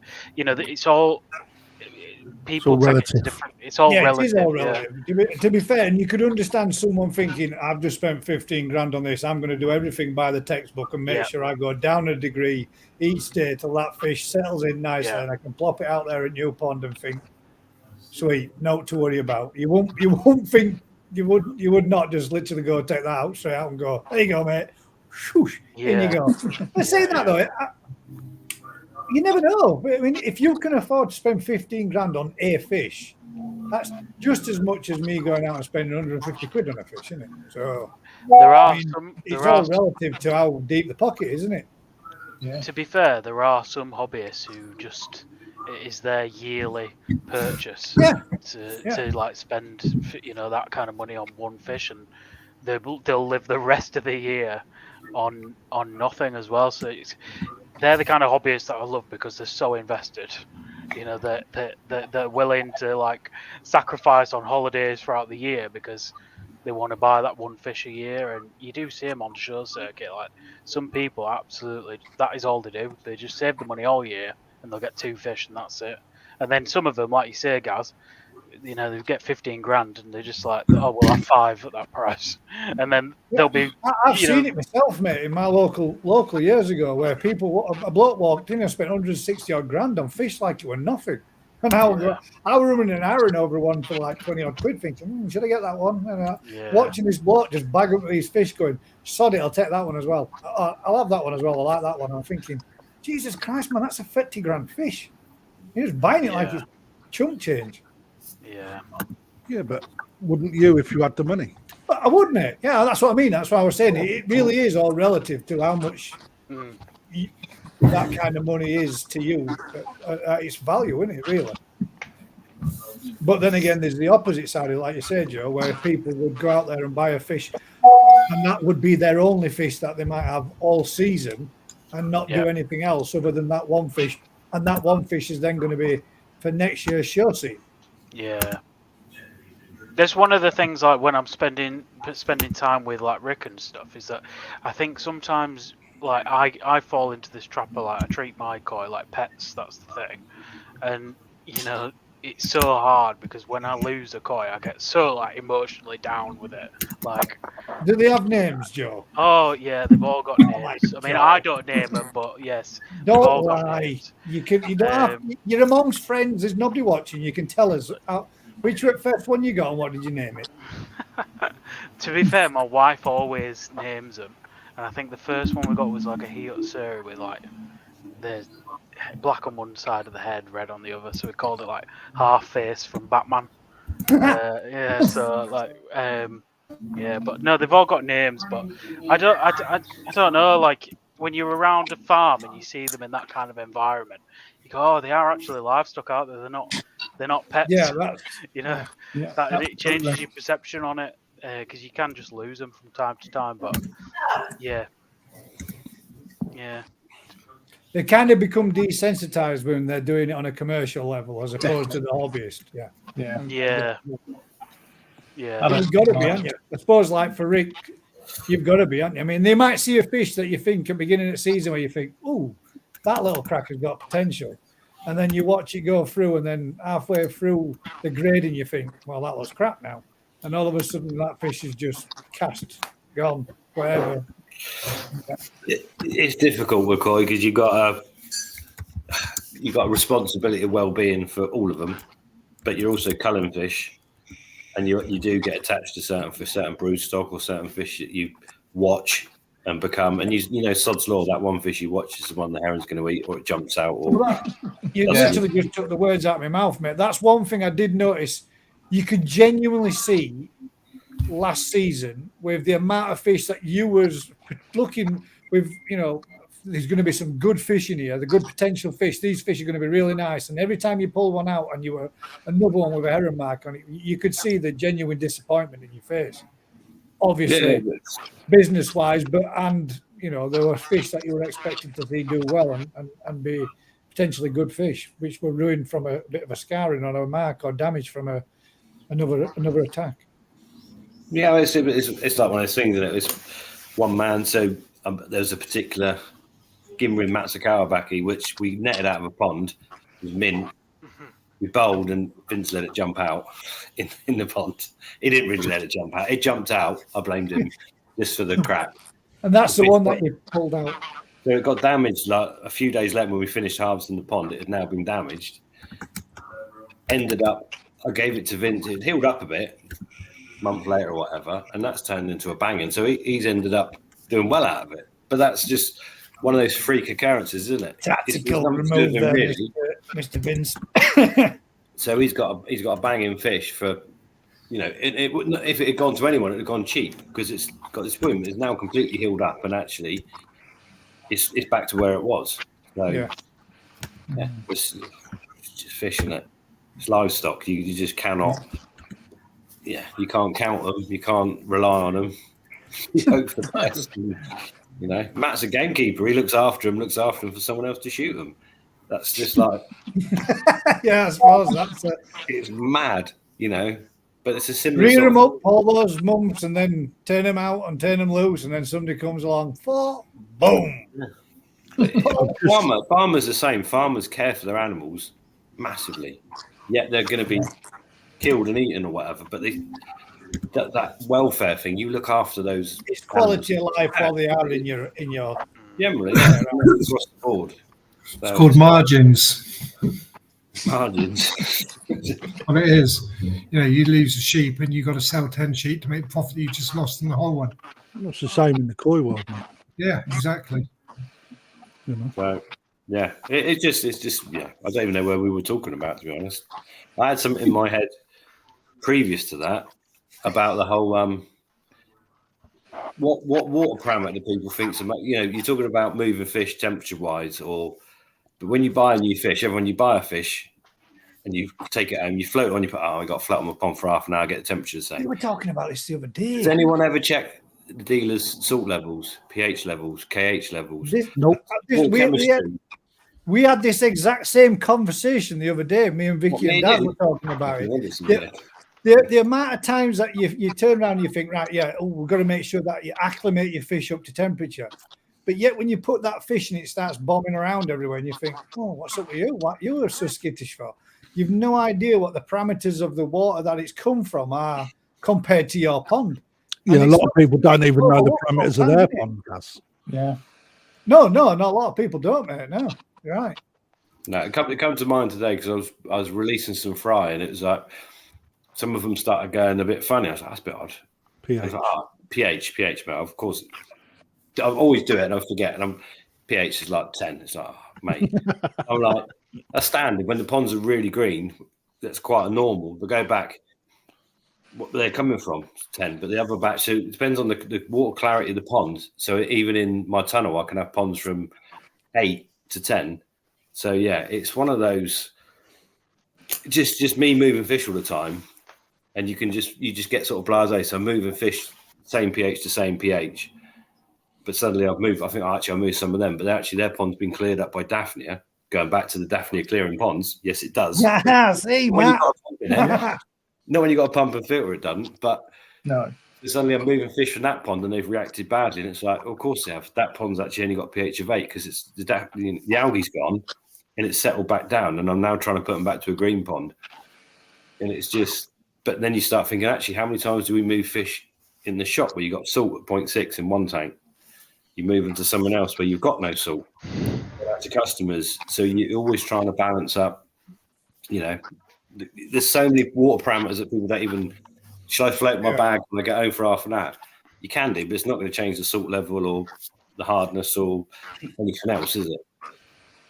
That's why a lot of places, over in States, you see them doing it a lot. When they buy new fish, they drip acclimate them, don't they? So they put the fish in and they into the bag, they open the bag up and they drip acclimate the water from theirs into the bag so the fish gets used to it over like a 2-hour period.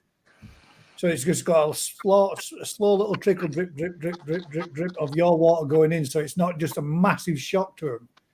Yeah, well, it would kind of make sense. But the other way of doing it is, you could have a set parameter. Shops should be selling fish at 7.5 pH, salt level of whatever. There's a big sign on the tank. This is the water.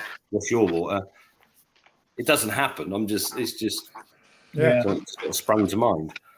But as Marik's saying, they dreads putting in new fish in because that's when they're really likely to become jumpers. That's if you put a new fish in and it doesn't like the parameters, it's its first instinct to get the hell out of there, isn't it?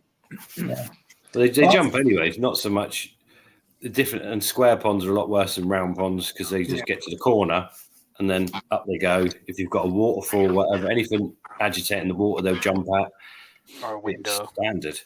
I had a big fish trying to jump out tonight. I was just dropping the water level in my pond, moving some fish, and the bloody thing was like a salmon. It wouldn't stop. In the end, I had to move it, or it hurt itself. Like a breed. Some strange stuff. Yeah, going crazy. But people get stuck in their head, don't they? You've got to float a bag for temperature. That's just one parameter of many. Yeah. No one even thinks about half the rest of them, do they? No. Brand Family Koi Adventures. I've changed my YouTube name. Just about to start a new channel for Koi subs to you. For Koi sub to you for ages, but my messages are not coming through. Who was you before, mate? Wonder why they've not been coming through. Let me know who you were before, mate, and I'll make sure that there's nothing untoward going on.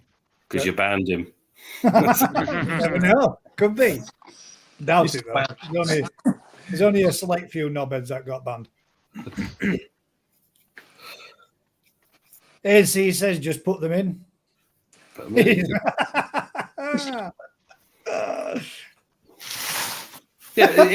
Sometimes you have got to just put them in, but at the end of the day, sometimes you ain't got a choice, have you? But sometimes you could be aware previously when you're buying the fish. If you know the dealer, the fish has been in quarantine, you've been waiting for that fish for weeks, you could just say, what temperature, pH, what's your water you're running at? Can you change it, or can I change mine to make it more suitable? Yeah. Or not? Or not? That's unwrapped by a microphone. Somebody's got some special kind of sweet. It is, isn't it? I raise your chocolate bar, Daz, with this one. Caramel nut crunch. Oh, that sounds good. I haven't tried it yet. Fruit and nut.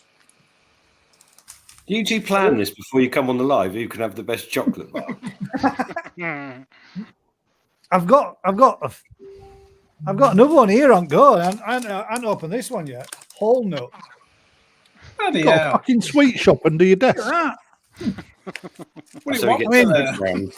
Got a bag of Yorkshire mixtures. I told you, it's a fucking little shop under there. Foxter's Glacier Mints. God, that's a blast from the past. Yeah, I haven't had any of them in ages. He's only had them for 12 years. I've had them a couple of weeks since I'm eating them. And then I got these ones. Everybody likes these. Drumstick squishes. Oh, yeah. Great for pulling your fillings out. They're wicked, them, to give to your dogs. So they get stuck to its tooth and they go around like that. With tongue going out that for ages, trying to get it off the tooth. How come you ain't got a tinny going on, Rick? I have, mate. Oh, you have? Yeah. Oh, that did make me giggle the other day when you were doing the live the morning after. I think I finally sweated these beers out. Probably. I was back at work at 4 a.m, man. Did you even go What bed? time you in? Hey, Did you go time bed? you in? Oh, I did. I went to bed. I was back in by 4. Spawned a big Sankey. Damn. Cleared my head. Yeah. It's all right. We're nearly done. We're getting there. Can you remember saying about maybe, well, at least like 25 times, I'm going, and then doing this? All of a sudden you just went. And then there were dog's legs like this outside of you. We thought you were dead. I thought you passed out, mate. That's what you call power napping. About all we get. Yeah. Busy time, isn't it? Busy time of year. That stuff. I love that. It's a crack in your mouth. Oh, yeah. Now then, what we get? Oh, right. So that's where those beeps are coming from. Local nature reserves, one of Rick's. What have I done now? Oh, God. Oh, God. Matt's chuckling. It does worry me. Mate, he's been sat there quiet. You're on mute, Matt. Am I all right to press play on this? Oh, sorry. Yeah. That's what we've seen in the past, anyway. Banging water, though, isn't it? Look at the quality of that water. Yeah. That There was were good, house mate. beats and everything in there. I was expecting a lot worse than that.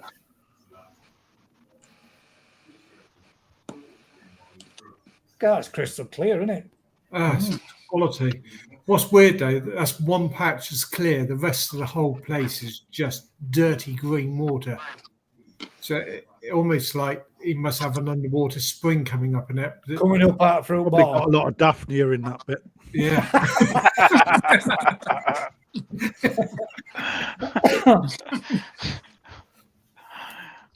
Crystal clear.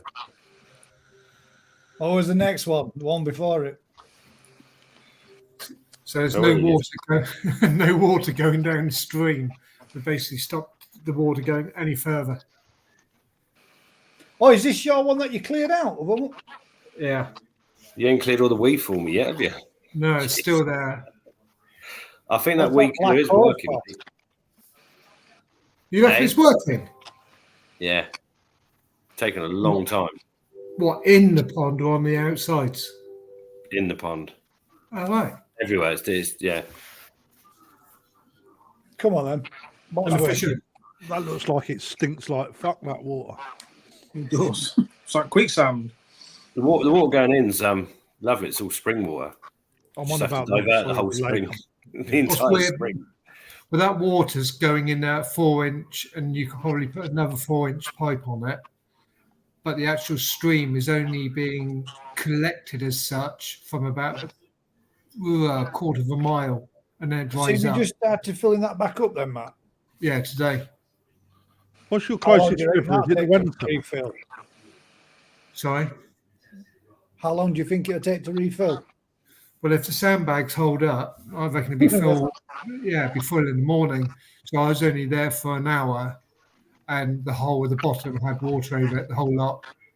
Oh, damn. What's the black hose there? That was Electric cable. it was a temporary pipe that I forgot to get out. So it's just something for me to trip over, and I'm harvesting it next time. Isn't it? What are you going to put in it? We got some Get trial. whiskey in that one. We've got 300 little knee side to go in there, all ground on toe side and knee side, and then I'm going to put some little fry in as well. See Matt's what going they to do. put some springs See what over they to stop the cormorant. What size is it? Quarter of Quarter an of an acre, something like that. I'm looking forward to coming down.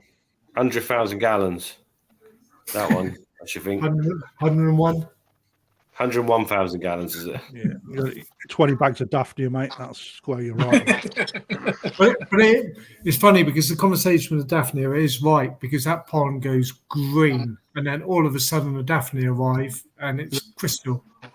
It is, within a day or so. It's just ping, all gone. And then I'm being told to get in there and swim and kick the mud up and put the dogs in there and everything else.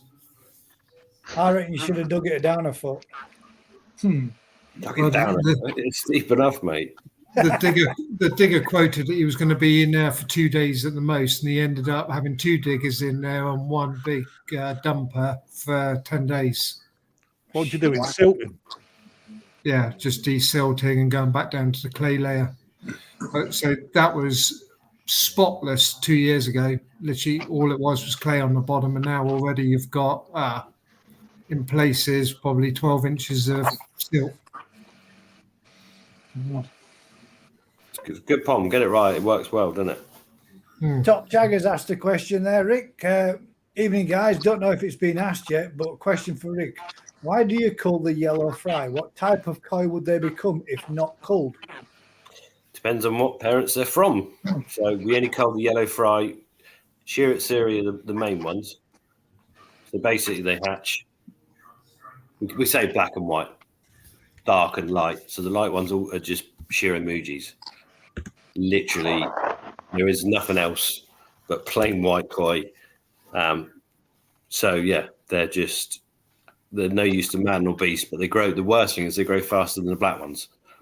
So if you don't take them out, the toadies, the black ones pretty quickly, you just end up. So yeah, you've got to split them. And the big Shiro we did at the minute, we're getting 6% black fry from the spawning. Wow. Our main set. So that's horrific. So out of probably 100,000 offspring, we're going to have 5,000-6,000 black fry.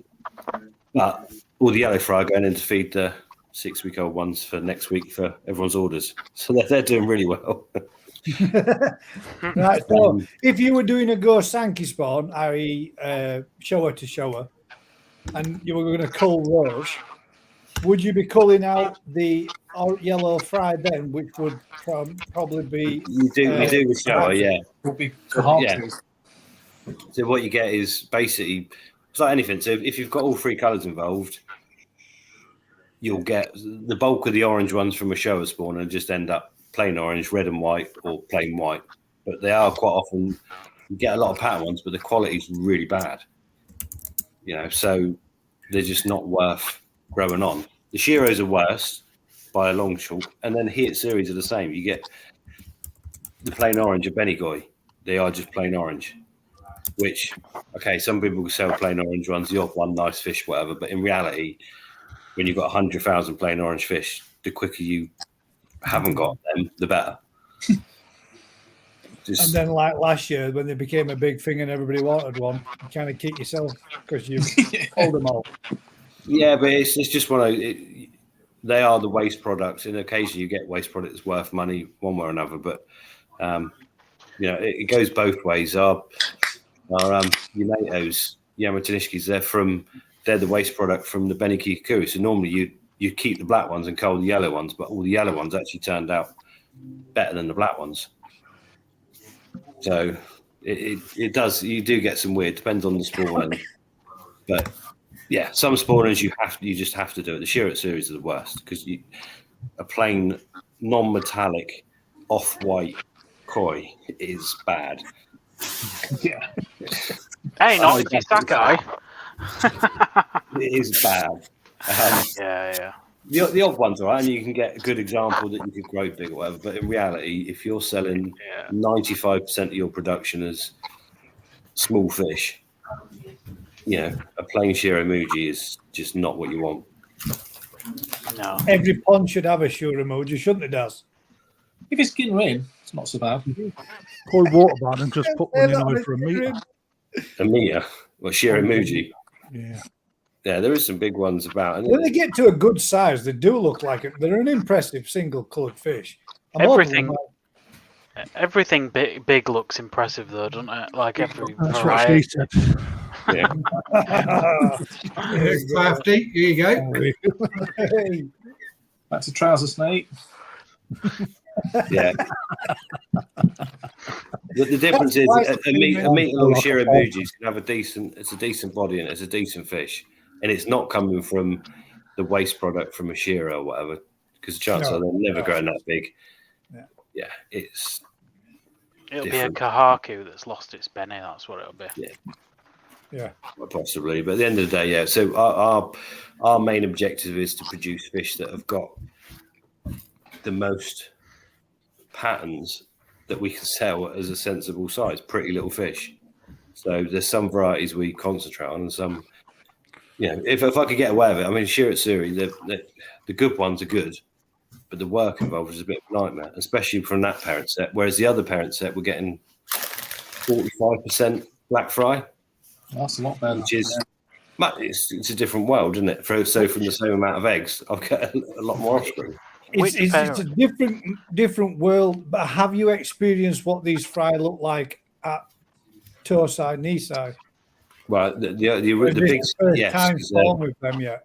Yeah, so the big set we have, her offspring is the one that's producing, as the other set we've got at the minute, which are producing a lot more black offspring. But yeah, I don't know. I think they'll be better, but time will tell, won't it? Time will tell, yeah.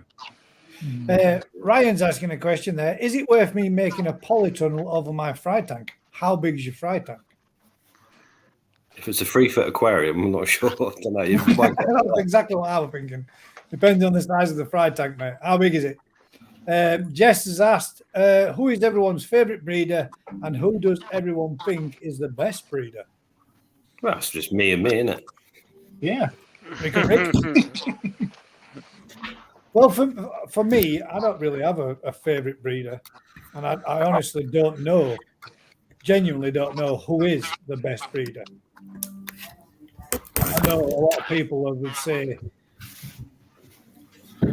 Dainichi is the best, one of the top 10, top 3, whatever. But we'll make our decision when we've seen them all, guys. I think that's the thing, Daz. I think when I've been there and had a look, I will have an opinion then, but that doesn't necessarily make it right. Sakai and Dainichi from Paul. Yeah. I don't know because I've never been there, but when I get there, and I will let you know what I think. But that doesn't necessarily make it right, does it? It's just who I have an opinion on. Yeah. Because if you like non-metallic, if you like metallic fish, then Dainichi's not going to be your best breed, is it? Aoki or someone's. No, yes, exactly. What you like, what you're doing. There's no, you've got to respect those that do well in their fields for what they're trying to produce. Some people produce jumbo fish, some people produce top end go Sankey, some people produce metallic stuff. Depends on the fish. Yeah. 2 meters by 1.4 meters to go back to the previous question. Generally, a polytunnel will give you a 5-degree temperature raise. Yeah. So if your fry tank is only running at 18 degrees and you want it at 23, then stick a polytunnel over it. But come August, you've got to be able to shade it as well because you might be cooking them.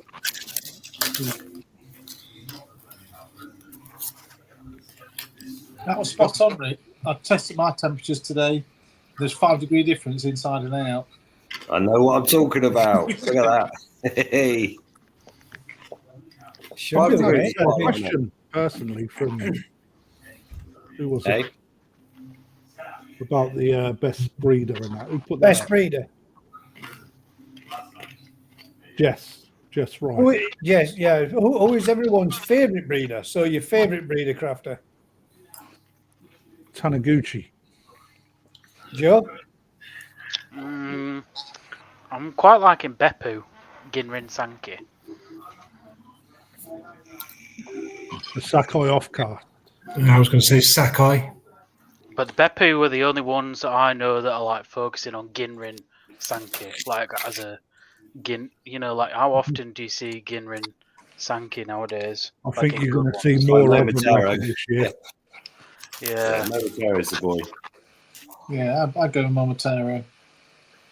Yeah, it's difficult, isn't it? Because I think the best breeder is different to my favourite. I think there's no argument with Sakai. What they can do with a body is fucking unreal.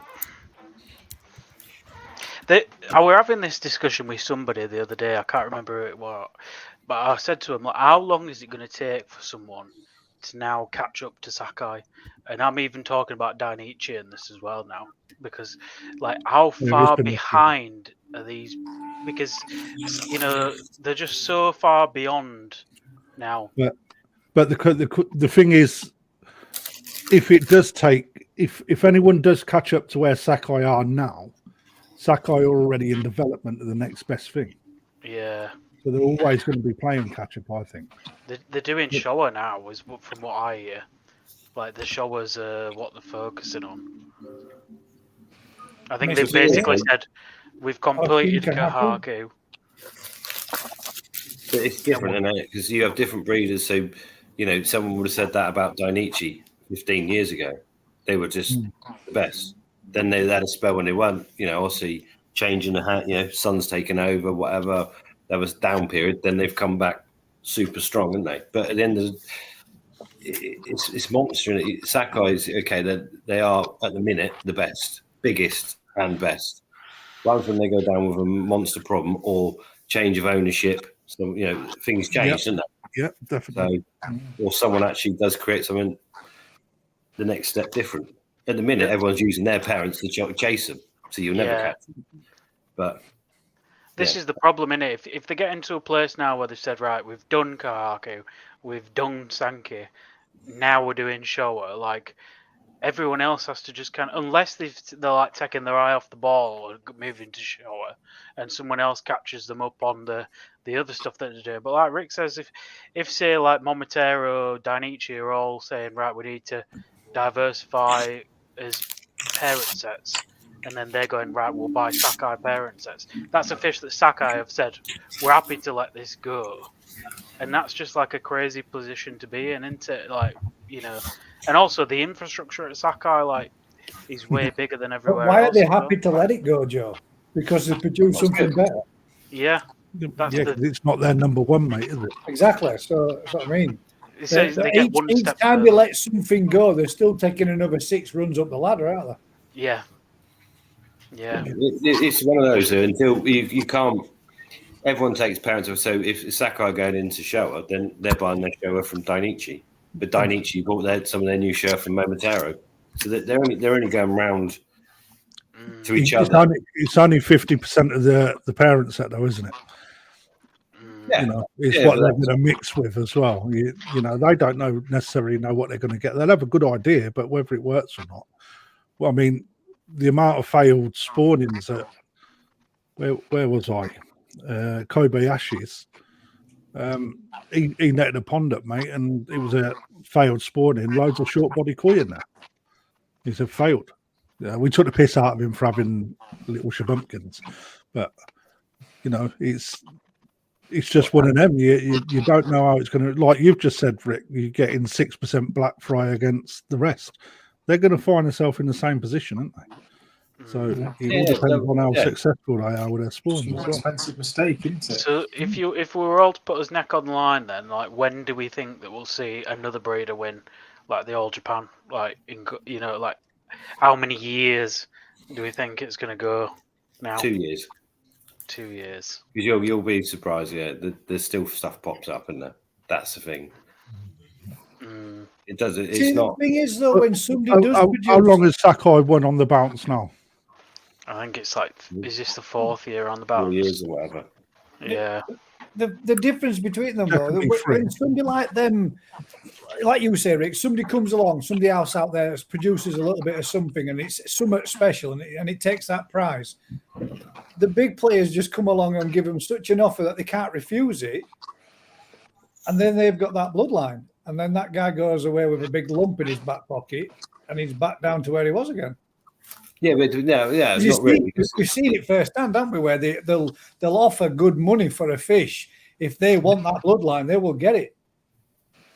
Yeah, but the reality is, if anyone produces a Kahaku that's going to challenge, it's got Sakai blood. It's one of their own fish. Crossed with someone else anyway, isn't it? So they're only buying this.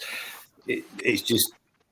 It doesn't matter what farm they're. If they want to go down a different route and they want to go down the route of Showa, and they're going to convert half of their farm to doing Showa because they're going to do it properly, then suddenly they got half the amount of Sankey and all the rest of the stuff they normally do. And you do take your after ball because you get focused on something. So if they're going to really focus on Showa, then suddenly, and you see it in Momotaro, he was Kahakus were amazing, and suddenly they take their after, they don't do that anymore, they're going for Sankey. Then they want to do big Showas. And you see the development, the farm almost moves in different ways. They're suddenly the first farm ever doing meter-long showers. Suddenly they're doing something else. They're now doing meter-long ginrins. They're going down a different route.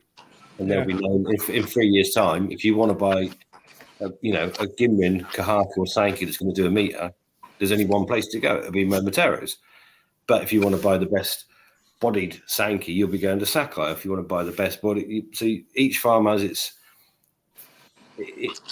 whatever's driving the farm, interest-wise and whatever, they'll go down a different route. And suddenly it might change. And people go, actually, these massive body koi just don't do it for me. I want to see something a bit more elegant again. That's 110 centimeters, but a slightly different frame. Someone will be doing something slightly different somewhere. That's the whole point of koi. It evolves, isn't it? What's everybody's honest opinions on these massive body sets that are on the koi now compared to what they were like? If you go back 20 years ago, what we're on the show scene 20 years, or maybe 10 years then. Go back 10 years. Because in the last 10 years, the body size and the structural size of these fish has got to a point where some of them are even breaking their spines because they can't even hold that weight. I don't know if they're breaking their spines, but the shape of the fish. But it's not just the genetics. A lot of it is the feeding and the keeping regimes changing.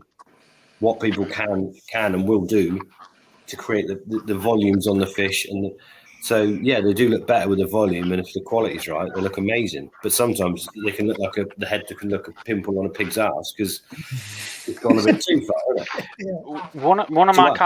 One of my kind of pet hates is when people continue to push fish further than what the body allows them to do. Yeah. So, like, for example, is like you'll see some fish on the show scene where the fish's like head has grown to such a point where the eyeball is not like external protruding anymore. Yeah. It's not protruding, it's like inside the head. And that's when you just going, well, at that size, that fish hasn't made it. But then it's such a small demerit, I think, now that people look at it and go, well, to me personally, that's like a major deformity, but in this country, it doesn't seem to be so. But like even in Japan now, you are starting to see that happen because you're right, they're on to bigger and better. But even the gill plates now are like, they're even like pointing outwards. It's unbelievable. Like, where do you draw the line? To me, how much more advanced would we be then on the quality of a fish from 10 years ago? If you took a show-winning or Japan fish from 10 years ago, the difference is massive. Yeah, literally. You wouldn't even get placed. A fish 10 years ago that was taken grand champion wouldn't even get a vote from the judges to go into. The difference is huge. But a lot of that's some of it's genetics and a lot of it's the diets, the rearing the skills, everything else. It all goes hand in hand. It's not one thing, it's multiple things that create.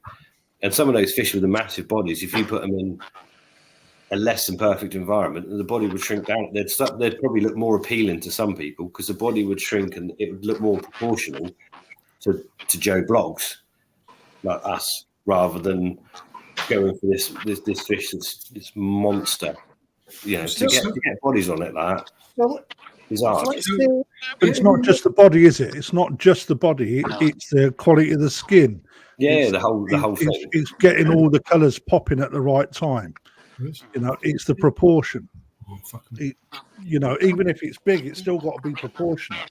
Yeah, we've seen the one in the All Japan Koi show that had that 3-year-old's head, and tiny little head. Like it was shoved inside its body. It did, and for me, that in itself is like, okay, why is that got to where it's got? Why is it right up in the ranks? Because if you brought that size down, but you still kept the body and a tiny head, it will be overlooked because it will be classed as a deformity. But because it had got so jumbo and all the other qualities were there, it was overlooked. I mean, I think some of the pictures on that fish didn't do it justice. From what I hear anyway, for people that did see it, it didn't do it justice. But, they're the sort of things, to me, I think a big-bodied koi and being able to number one, get a body like that in the UK. Get the skin, get the colour, all of that. That is all down to personal ability to actually raise a koi. All right, you've got to have the right pond, you've got to have the right setup, you've got to put the money into it and the time and effort. But if you manage to achieve that, then you are top of the game. Top of the game. It's the same as everything, though, isn't it? It's an advancement, technology, etc., etc. So the food's getting better, the equipment's getting better, the quality of the water's getting better. So the fish has got to improve as well. But you're only as good as your results are only as good as you keeping the koi. You know, if you're not hitting easier, isn't it? Yeah, it becomes easier. Yeah. The computer makes it easier because you can just record stuff.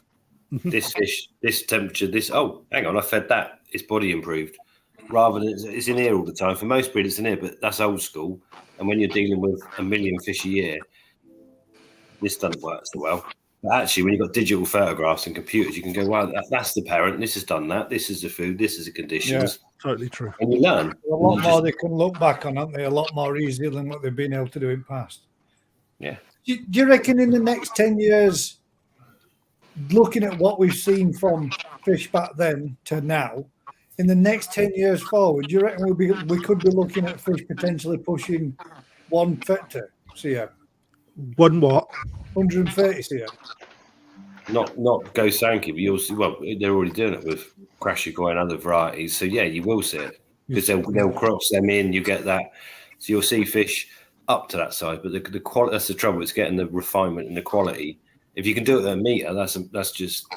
So the Karashikoi is the big body, the big volume, the big mass fish that the back breeding threw into everything to bring up that. So Dainichi, Gaz, so Odakan and Dainichi, when I was over there in February, Odakan had numerous koi in his back filter house that were well over a meter. Numerous. Dainichi, 3 ponds with fish over a meter. It's like what you see over there is nothing like what you see over here, except for at the BKKS National. You know, that's the only place where you get to see, and even then, you know, some of them fish ain't even touching a meter. So when you see them with like 110 cm Achiba that Odakan had, man, fuck me, man, it's just different gravy, mate. It's big. It's big, man. It's like, and most people in the UK have not got the ponds that could house a fish of that size at full stop. No. You know, just really couldn't, mate.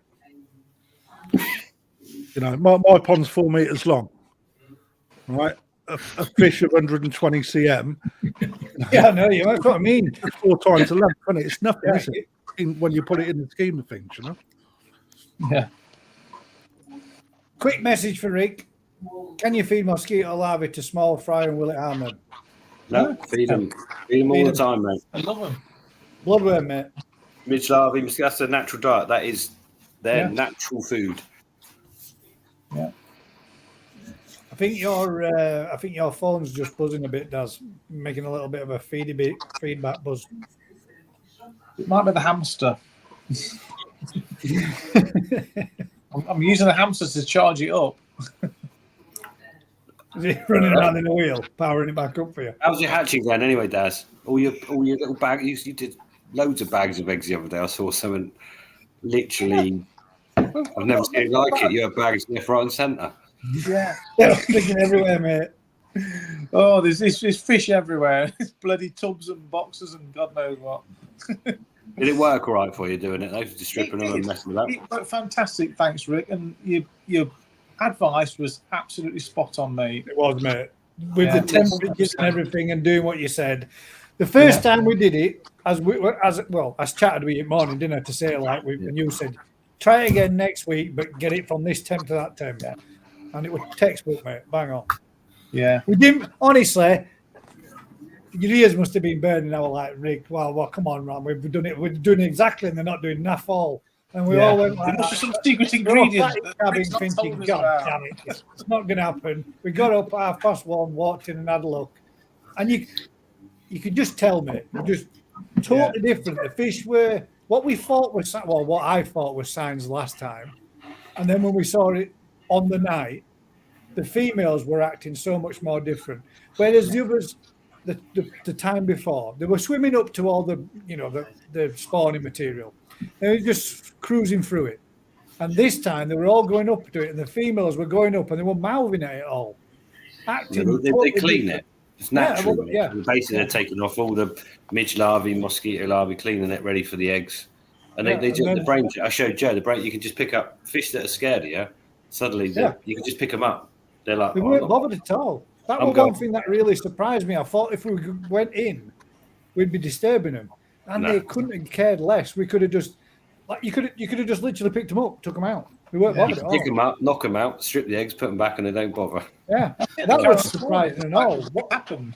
How quickly you could put them back into it, and they were bang straight back on it. Like somebody just played me Barry White, knocked me out, and now I'm back on it. It was good, man.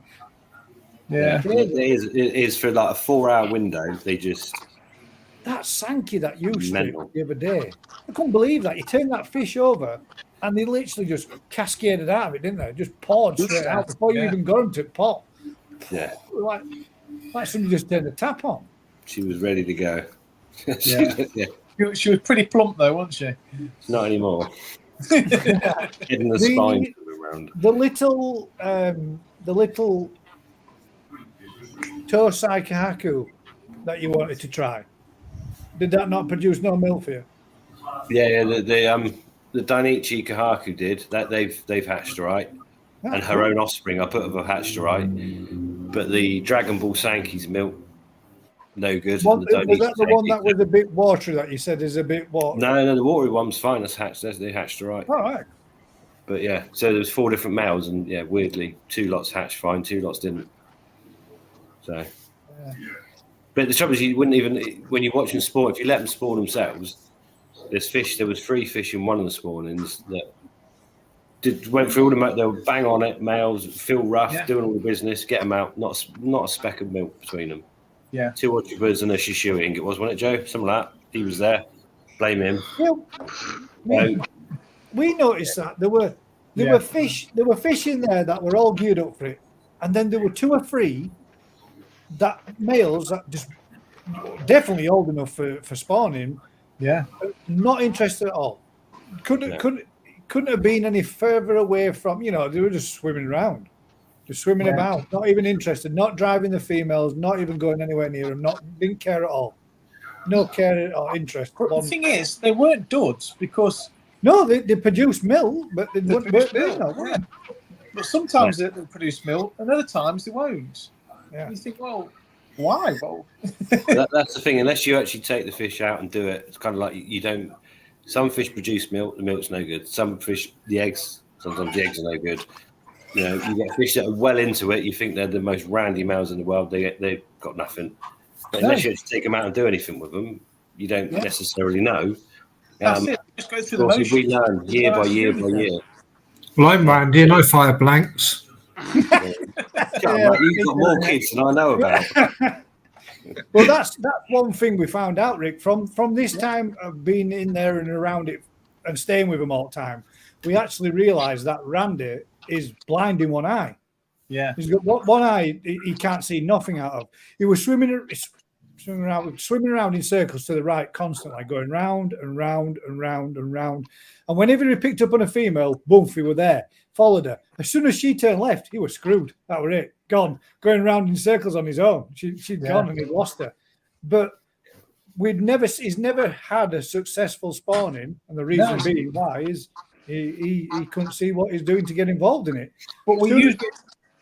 We hand-stripped him. Tons more than any other fish. Like 5 years backed up, he must have been. He's 5 hatched. So he's definitely fertile. Yeah. We just never got a chance to, never got a look in before. Yeah. No, it is bizarre. You get some females that the males just don't. They're not interested. They'll be releasing eggs. They'll be going through the motions, and you might get the odd male. Oh, all right, then. Then you get another female that like the 6 males like you are. We're all on. So there's different stuff goes on. But at the end of the day, until you actually physically strip the eggs, strip the milk from individuals. You don't know who's actually doing what. So in the old days, you'd say, well, you put your fish in there, you put your female, three males. These are the offspring, but you don't know what fathers produce those offspring. And it's again, and this is where computers and digital photos all make life so much easier. Yeah, I know where those fish come from. I can strip individual fish, know what the offspring look like, know what farm they come from, know what the grandparents look like. That learning curve just accelerates. And I'll put money on the sheros from the offspring that we've done that have got more will be better than the original female.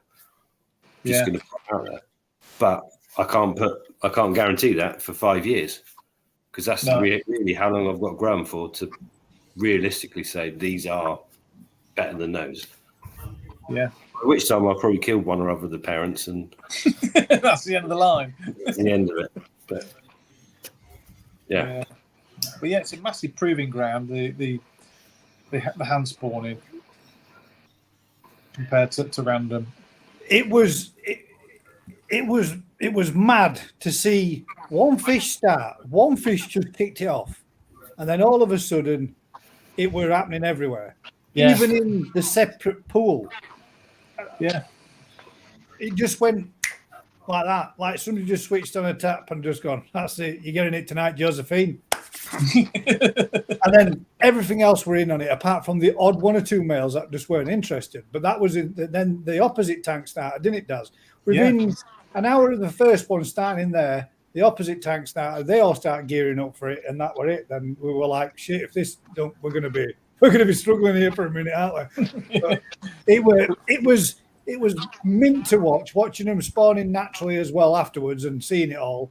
But then all of a sudden, well, I don't know about you, Daz, but I mean, I crashed at about 10:30 in the morning. Following day, I was like, 10:30. Joe crashed at about 4 in the morning. He was gone. I'd been up since 7:30 the day before and gone all the way through to like 10 o'clock the day after, and then he said that was the hardest day that he's had. I drove 5 hours. Oh, 5 hours of Game of Thrones audiobook. I did a lot of thinking in that car. Yeah. What was the super? Did you provide them, Rick, or did Joe come with his own prepared glasses for picking out the? No. They're Vince's, mate. Vince donated them. He's like, honey, I shrunk the kids' glasses. Yeah.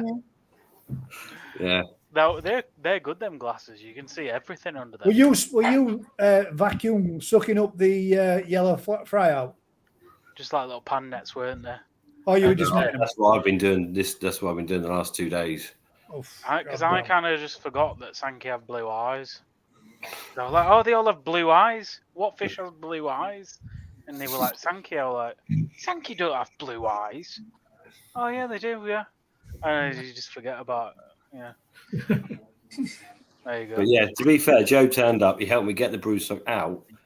And while he was still awake, we'd spawn. It was literally that's how quick you can get them out, put them in, spawn them. We could have been this job done in less than 24 hours. Yeah, it's mad. And those fish would sit in those ponds year on year and not spawn.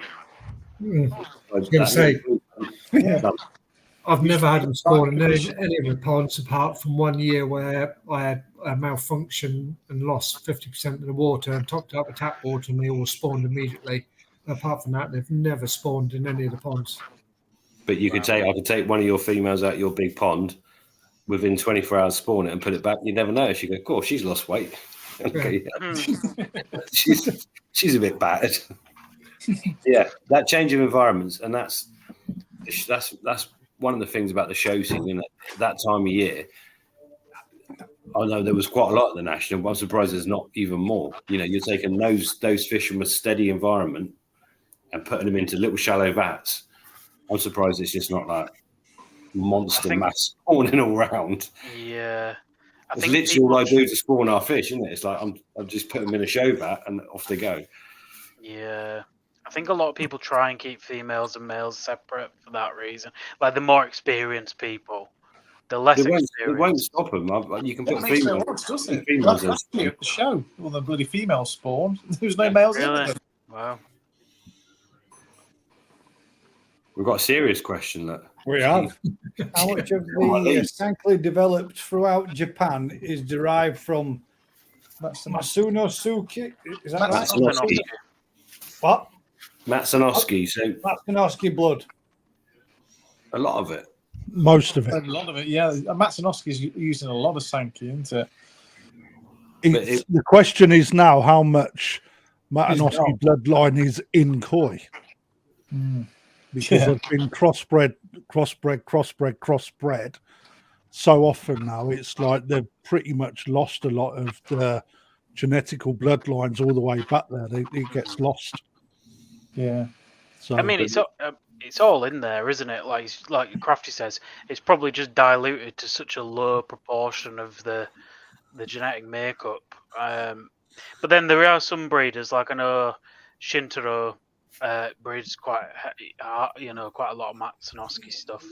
I think Takano uses some Matsunosuke blood in his. No, Takano does, but he's picked up quite a mental trait of a shine on his sankey that comes from that bloodline, and that was total fluke by him. Fluke or skill, same thing, mate. Isn't it? So quite a lot. Try enough, fail enough, you get it right, don't you? This is a slightly more random question. Here's a question for you guys. Do koi mourn or get depressed if they've lost a koi mate? No. No. I imagine so. Because they're excited when you put a new fish in. They all seem to like rush over and greet them. It's not like they greet. They're more interested in what's just come in their pond, isn't it? Yeah. Do you know what's interested when something's been dropped in? I can tell you this much. They're real skittish when something's been taken out in a way that they didn't enjoy it going out. So, I mean, I want to say it's a mourning. I would say it's more of a case of if they're more skittish because it's a fear factor of... Yeah, or curious. Do you know what's weird, though, is that I don't think they mourn. I'll get depressed. But they do know each other, right? My shower knows my sorghoi always has tons of fucking pellets in its mouth. And every time I feed, the shower swims around the pond looking for sorghoi. They know each other. They they don't interact. They don't go, "Oh, good morning," but they How do do you go. know that? They might. They might do, but they don't do. In my opinion, they know fish. Isn't that when they come into each other mouthing for food? Yeah. Male dominance between two males. It's always the same two fish, and they'll seek each other at feeding time. And what's weird though, jackfish do that a lot. I was going to say, Ricky, do you see that? Do you see that with your fish? Because Never. I know from the past, I've got the Japs, and they do it for pastime all day. As soon as you feed them, they're all mouthing each other. But the English fish never have done it. They've got better manners. Exactly. I think the main reason is a dominance thing, though, isn't it? I don't think it's a dominance thing. I think it's purely from the fact when you hold fish in really high stock densities and food shortage, you get that behavior where they'll try and take food from one another. So, okay, you might call it dominance, but it's literally there's any X amount of pellets, someone gets some, the other fish try and get it off them. What seagulls, they try and get off each other. Yeah, we never hold a fish that long where they get to that point. So you see your smaller fish do it to the bigger fish. Because a lot of times the bigger fish come up and take a good mouthful, but they'll blow a few out. And then that gives the smaller fish a little bit of something that they can nick right quick. I've seen that in mine. Yeah, we see it loads of the broodstock do it. And at the end of the day, you'll get one fish that they fill up what they can, and then the other fish try and nick them. But yeah, we don't get that with our fish at all. Literally. That's because you feed enough. I have seen that one shower that I've tried to take pellets from my big karashi guy, and my karashi was like having absolutely none of it at all. I don't know what on it, but it basically I thought they were spawning because the shower went up to the karashi to try it, and the karashi chased it around pond in it. And I do think there is a dominance chain, and there's alpha fish, and then there's fish that just do not get involved at feeding time, and they'll wait until everyone's got a mouthful and then come up. And it's like those fish are never those fish on the bot that wait are never going to be big fish, in my opinion. But that's also down to the type of fish. You've got varieties as well. Yeah. But you can change their environment. You take those fish out that aren't feeding and put them in an environment with smaller fish. And they'll be doing the same. They'll take over and be the dominant ones and will grow well.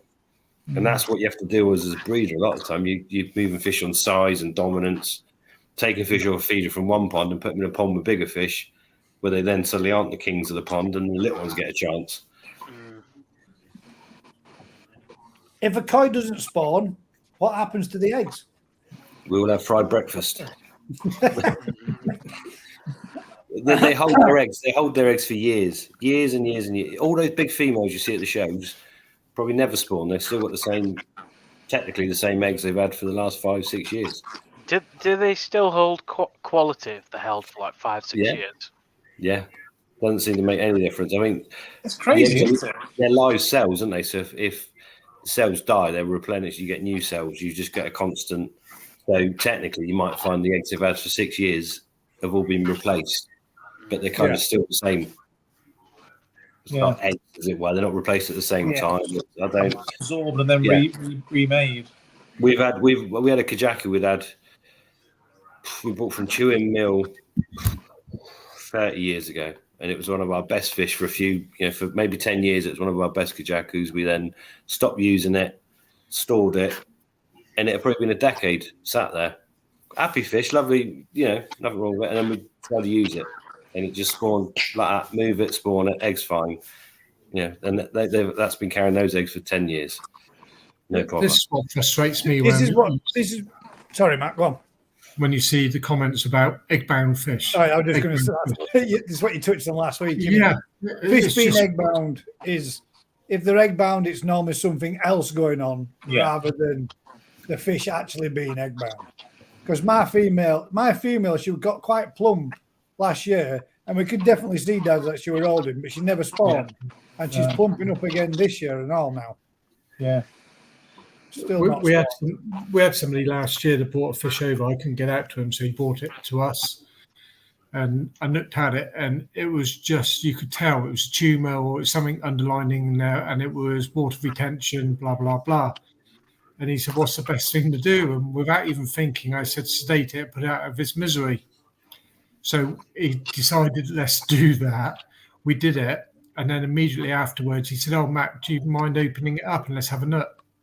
And can you imagine when you got a fish that, and this fish was particularly good, it was a grand fish. And he's asking you, can you cut it open to prove what my views was correct?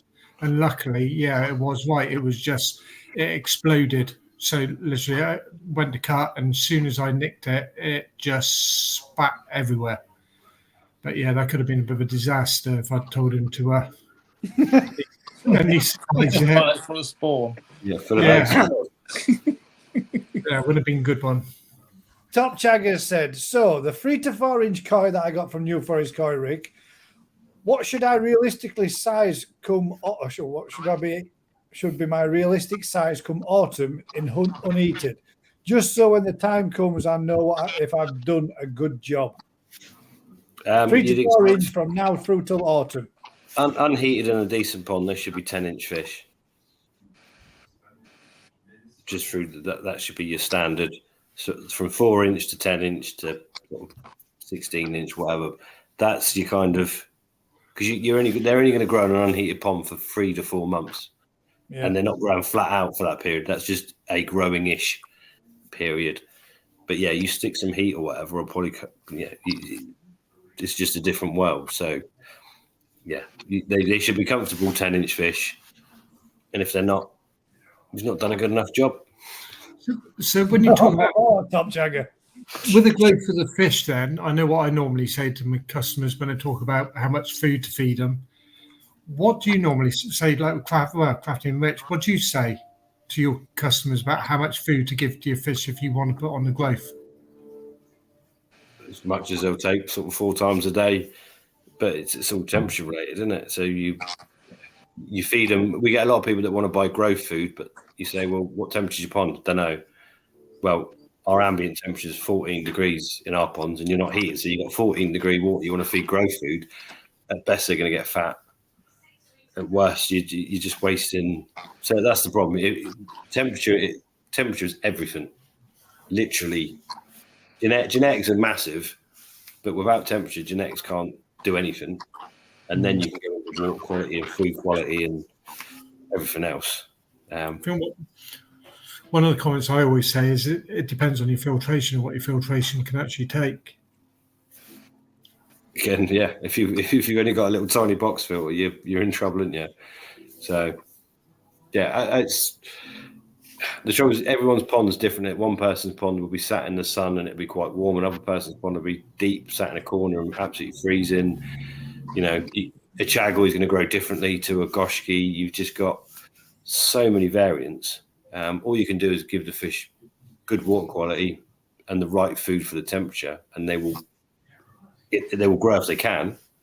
You know, if the temperatures are somewhere near, some ponds don't even get into a growing temperature sort of range at all. You know, those fish might grow 2 centimeters a year on year. No, I put the thermometer on my main pond and in the sheds, and I was surprised to actually get 3 degrees difference between on the main pond and the sheds. The main pond was 3 degrees hotter. Yeah, but you get more solar radiation even in the big pond. But mine was a lot deeper. Mine went up to 18.5 the other day when we got those nice warm days, and yesterday was back down to 14. Yeah, so your plants not even reach the growing window. So at any point, so you not be funny. Your pond might for 4 weeks of the year actually be in a point where the fish will grow. Yeah, for 4 weeks of an entire year. That's Yeah. it is what it is, isn't it? Somebody just asked there, Gaz, have you found any new fish to replace the ones you tragically lost? I have, mate. Yeah, I've got one that was gifted to me, which was a Ginrin Serigoi, which will be coming to me next week, and we should Very be nice. Wednesday. Daz, your fish will be with me Wednesday too, and then I'll be bringing it over for you, bud. And I've also been looking at a Sankey and a shower to go with. The other one of the other fish is one fish that I asked, hopefully, if it makes it through, that I asked Rick to grow on for me in the Munger pond.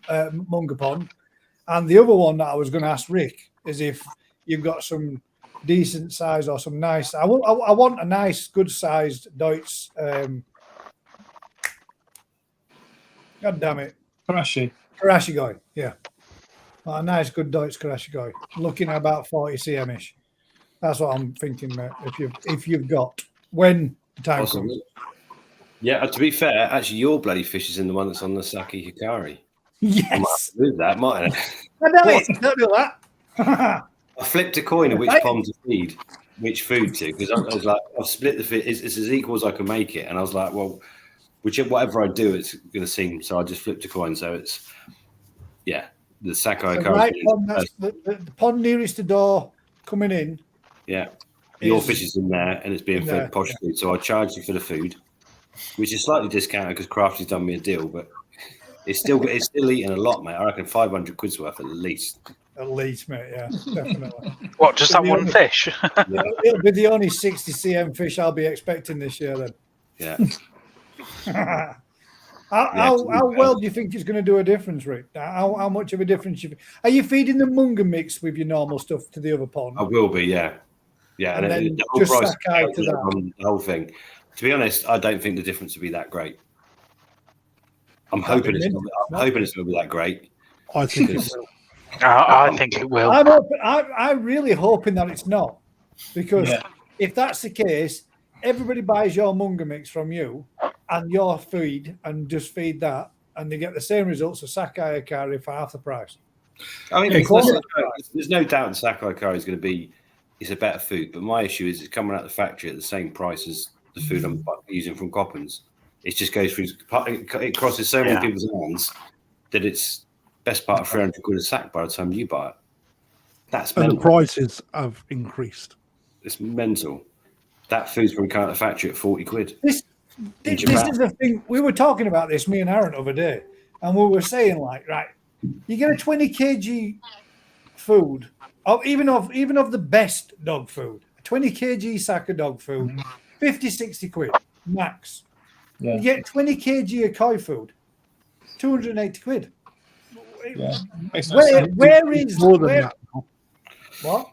It's more than that. Well, it's more than that, yeah. Call it 300 quid, whatever. Where is the difference in How it's manufactured is different. How- That's the problem as well. it's just Guys. all together into a pellet? Well, can, high same as protein they do dog levels, food. both of them have, haven't they? Guys, I just sent you a video. Have a look at that one. And that's being fed on Coppin's colour. The Benny One thing I'll be quite interested, Rick, is Wow, that's you popping. feed- Yeah, exactly. you're feeding the same volume. No, I'm feeding. See, this is the problem. We're trying to get to make it fair.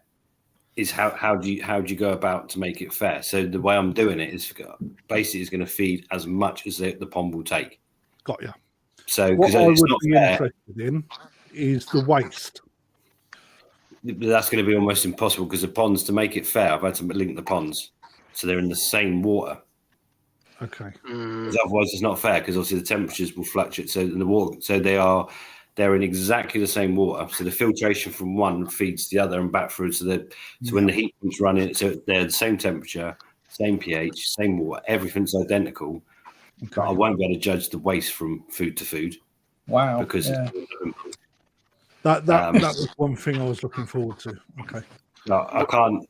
That's the trouble. When I was working out how I can do that, I was going to feed the exact same amount of food to each pond, but actually that becomes unfair because they might want to eat more of the better food and grow more, and then as they grow more, more. So I'm going to do it. So one thing for me as well, on top of that, is that Saki claim that you don't have to feed as much to get a certain result as what you would another food. So basically, you can put twice as much in as Coppins. I'm not saying that's what's going to happen, but you can put twice as much in Coppins and like 2 handfuls to 1 handful of every Saki.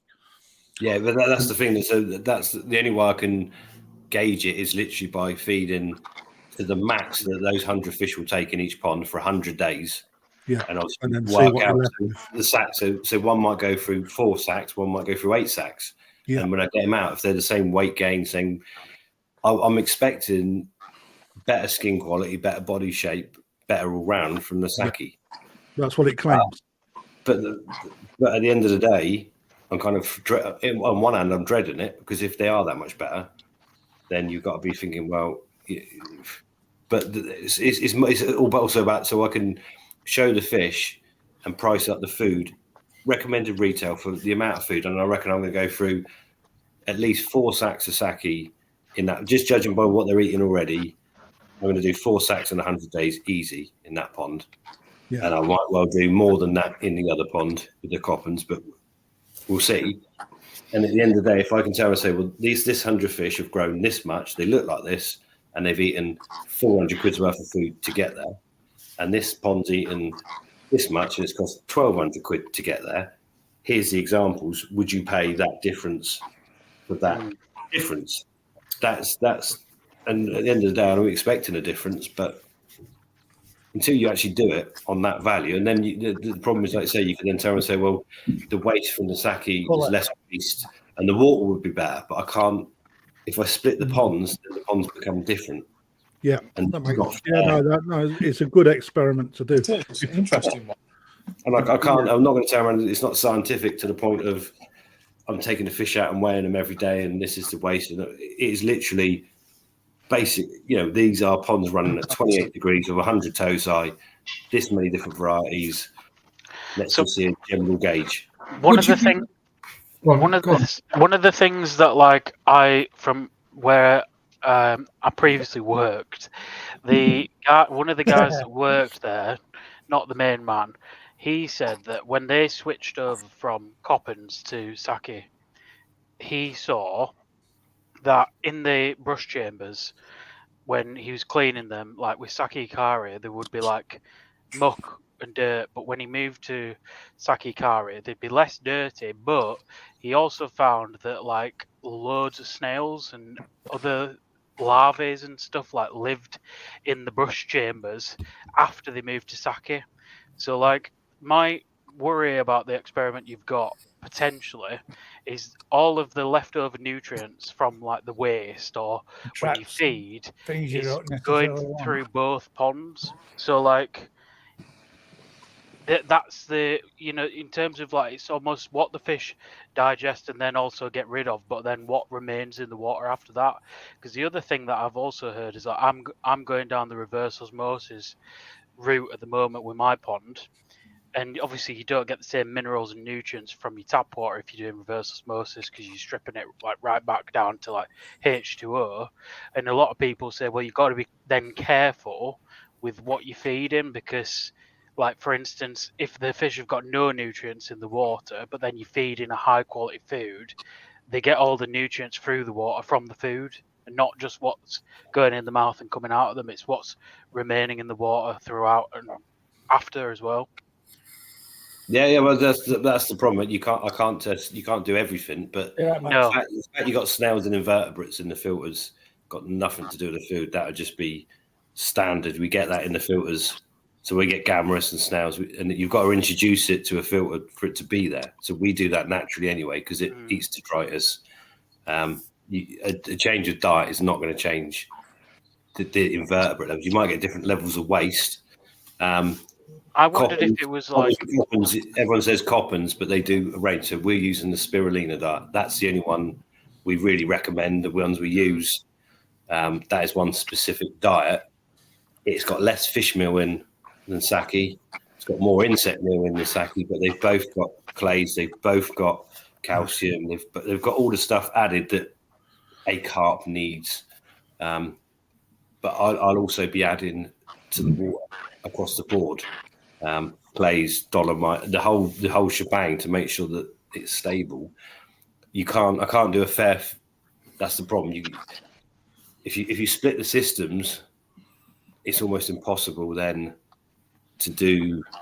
You can see perhaps the waste difference, but then the actual water's slightly different.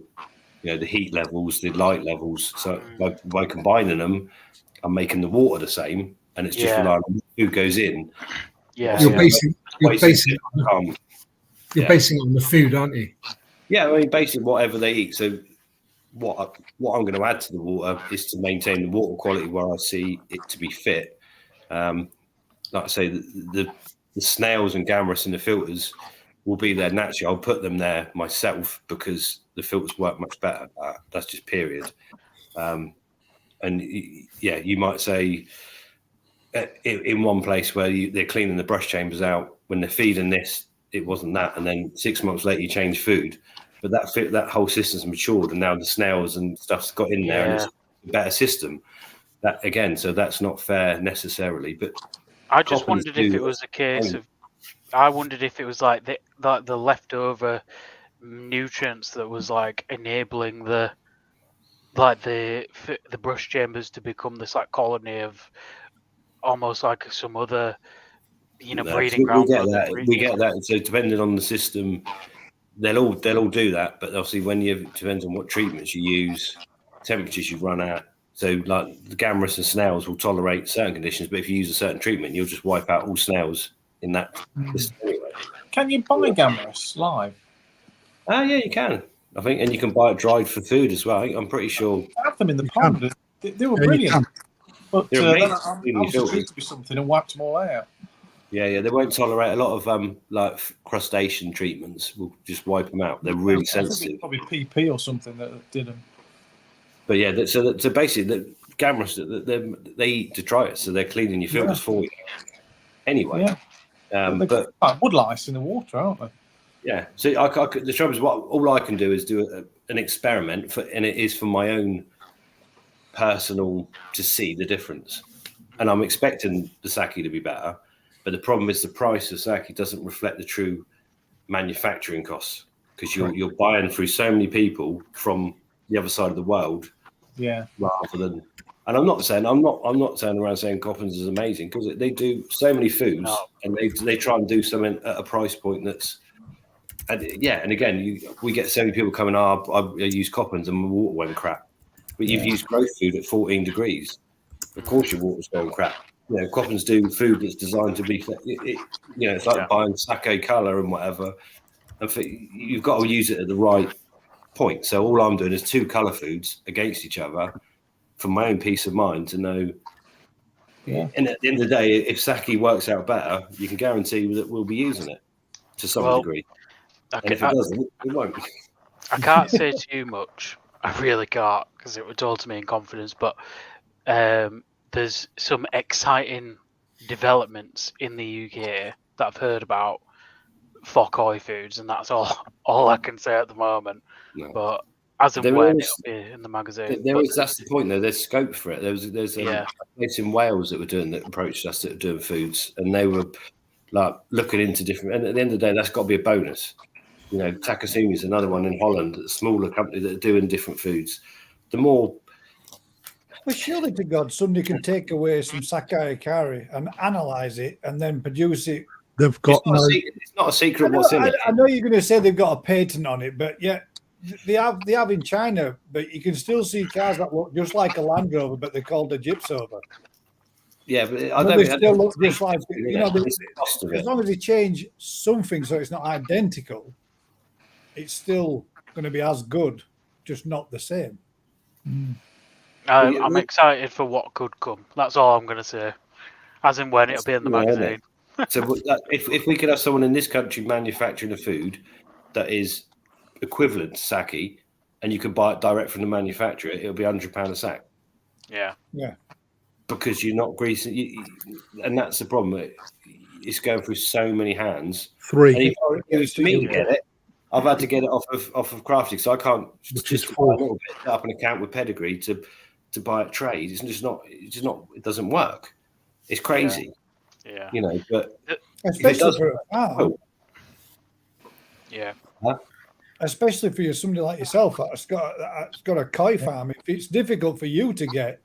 It's not so difficult. It's setting up an account. There's only one company you can buy it from, so you got to set up an account with them, and set up an account to buy 2 or 3 sacks of a food to trial. They'll be like, well, it's just not going to happen, is it? Not worth it. You have limitations to what you have to buy. You've got to buy a quantity of it. You have to buy a quantity every quarter and order it about 4 months in advance. So already for us, for a farm, that's out the door. Because we're buying from Coppins, we're changing our order, and we're buying once a month and getting 3-4 pallets delivered monthly, and we're still running out of foods. Because to work out what you need at a given time is a nightmare. Put it this way: for the sake order, we're expecting in the next. They don't even give you an exact date, but we're expecting it within the next 3 to 4 weeks. I have literally. What day is it today? Thursday. Tomorrow, I've got to put an order in for landing with us in September, October. So I have to try to predict what it is that we're going to sell before I can even put another order in. So it's risky because not everyone buys sake. It's mad. See, for us, that would just we're buying regular to farm. You don't know what you're selling, what you're using, and you don't want to then sit on food for a winter when people aren't going to use it. Yep, that's right. It's a pain in the ass. Between rats spoiling, moisture. It also takes up a lot of shelf space. Yeah. And when it's not selling, it takes up a huge amount of shelf space. It's one of them. And just to go on that last pop-up you put on the guys. Oh, the price on the shelf. Yeah. The problem that we have for that is what Rick said. It goes through so many different people's hands, right? And then in order for us to get it over here by going through Pedigree, they have to put an order in for the UK in order to fill up containers, right? So they're putting all that in place. They've got to earn a profit. Then it all gets shipped over on a container. So that's where all the price for the sake over here adds up. Because it comes from the other side of the world on ship. Yeah, but isn't it? So it goes from Japan to Holland, and then from Holland to the UK, then from the UK to the dealer, Yeah. and then dealer to hobbyist. Yeah, Yeah. it's just bonkers. But it's It I has can't to get be. my head It around has to be shipped over on bulk order. Yeah, So literally, that's the same with anything that's That's Japanese. coming in on container loads, isn't it? Yes, and that's where it goes up in price. On top of obviously the UK duties that they put on top of it. yeah. Yeah. Wow. Yeah, but that's the thing in it. So that's why Coppens used to do, didn't they? They did JPN fish foods. So everyone's buying Japanese fish foods, but it's actually being manufactured in Holland. They had the license to do it as you would beers and everything else. That worked for a period and then stopped working. I don't know quite what happened. I don't know, but that's kind of would be better that if Saka, if that food could be manufactured in a European base, then that would cut £100 a sack probably off. 100%. The only thing I will say is that Hikari do a heck of a lot of sponsorship for koi shows and stuff like that. That's the only. I don't think they support the trade the best they could. I mean, they support my magazine as well. Like they put money in. Yeah, I'm not. my they magazine. do, Joe. Yeah, Koi they do, shows mate. and stuff like that as well. They do, but they don't do enough. They Yeah. don't do enough for dealers. No, not for dealers at all. I do agree. You know, with that. it's like we get absolutely fuck all freebies out of them. Mhm. Yeah. You know, to sell their product on the shelf, we get nothing in return. Yeah. Who Yeah. makes I think the weird thing is, like, one of the main competitors, Coppens, ain't even an ornamental. That's like not even really part of their main business, is it? They do industrial trout, carp, and koi, don't they? So literally, between the sturgeon, salmon, trout, and all the rest of it, the ornamental side of it is just a side bit of their business. Yes. Which is probably a pain in the arse to them because they've got to do another 30 different diets that are not, they're not selling hundreds of tons of it. But Jig says, let's all chip in and get a boat shipped over ourselves. Well, the problem is that you can't even do that because of they've got this exclusivity deal with Pedigree, aren't they, to do it. So unless you were doing it, but even then, when you import it to the country, and if they start seeing bags chucked around at cheap prices, then the one thing as well is that silkworm pellet that's available in Japan. I don't know why anyone's not importing that into the country because there are other koi foods out there. It's probably cost, mate, as well. Yeah. Who is FD food? FD food. Yeah. I know. So I know the guys at FD that I think it's produced by the same people that do Hikari, from what I understand, the same factory. But it's distributed through the people that do Kiyomizu in Holland as well. So it's like they're all interlinked. The quality of FD food is pretty good. It's all different recipes to sake, but from what I understand, same price issue that we've got with Hikari. And, it seems to me that you could get a kilo of Colombian white a lot easier than what you can do a bag of Sakai Akari, man. It's fucking nuts. It is, but that's the thing, isn't it? But that's the problems you face. So that's why Coppens over here is everywhere, and we package it as our food, as do shitloads of other people. Yeah, everyone does. Dealers as well. Yeah, that's pretty much because that is one of the easiest, decent quality foods. It's not the best food, but it's not bad food, and you can get it, and you can get it in the type and size and whatever you want. Yeah. So, they're fulfilling the Have market. you tried their premium food, Rick? Premium? Yeah, their premium koi food. They do so many foods, mate, that it will blow your mind. Literally blows your mind when we get involved with it. But yeah, I'd love to actually go to Coppens and speak to them. I just wish that people were a bit more open to do content on it. I have approached Takazumi Kiyomizu, FD, Hikari to say, come on, I'd love to do an interview with your magazine about but nobody wants to particularly do it, and there's such a Tightly massive guarded opportunity secret, there. mate. It's a lot of time for no return. I've find someone you can speak to. I don't think that's a problem with Coppins, not Yeah. through their. But at the end of the day, they're like I say, their main business is salmon, trout, sturgeon, bream, bass, food fish. Domestic. I mean, industrial. Sorry, it is monster business, and it's all about using ingredients that are in the mind's eye okay to use. So fish meals are slowly being phased out, and it's all insect meal and all the rest of it, which, be it good or bad, is the way the world has to sort of kind of go in it.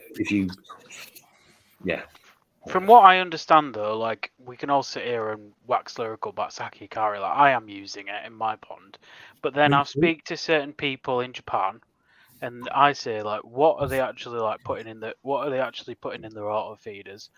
And from what I understand, like if it's just fish that grow in from like 5 to 30 centimeters, it is not sake kari. Right. They also can, even at the price that they pay in Japan, 57 quid or whatever somebody said.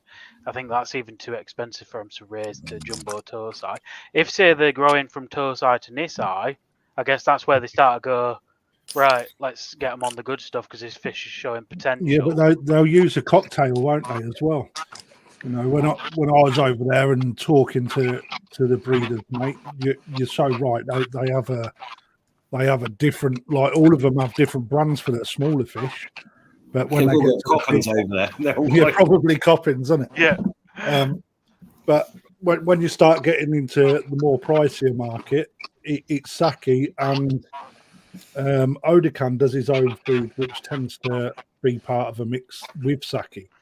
Right. As well with some of the more premium breeders that I was speaking to. So there's no way that some of the importers are feeding sakai right from day one and only sakai on every single fish up until the point that us dealers get those fish. No way. They got to be feeding on an alternative. And why would they if they're holding those fish for 6 weeks to clear their quarantine or totally right 4 weeks? There's no way that they're feeding sakai for 4 weeks. But you can't take away from what Rick at Koi Wholesale does. With his fish. His fish look absolutely fucking amazing from a nothing but sake diet. Yeah. That's the thing, though, and that's what I've got to prove in my own mind to just see where the differences lie. Yeah. And I know the limit. I know, to be fair, I'm not being funny. I've created the Munga mix because I know the limitations of the Coppins diet. So I'm not. But the difference is I can turn the spirulina Coppins food for an extra 20 quid per 100 kilos into a food that I think will match sake. And I'm not being funny. It's not 5 minutes on the internet. You can find a lot of shit out. It's not difficult, and obviously a bit of trial and error, and you can do stuff, but it takes a bit more time. You can't put stuff like in the feeders. You've got to, you can't afford to feed it to all the fish. That's just life. If you look at Sakai Fish Farm with his bigger fish, he even makes his own food. Makes his own bait stuff, and every carfish on the planet makes their own bait to some degree. Totally right, and you can actually go on his website, and it's got the ingredients and a how-to video on his actual website and what he does, what he mixes, how he puts it all together. All you got to do is learn Japanese. The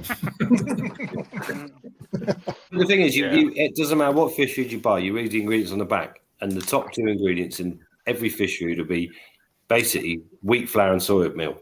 And before that, you might have fish meal on a deer food, but a lot of them you don't. But semolina and soy flour is the older. That's what's been used for carp fishing bait for donkeys, and you add stuff to it. Yeah. And don't buy anything with cereals, because cereals is what pet food manufacturers just put together of all the waste: hedgehog food, dog food, cat food.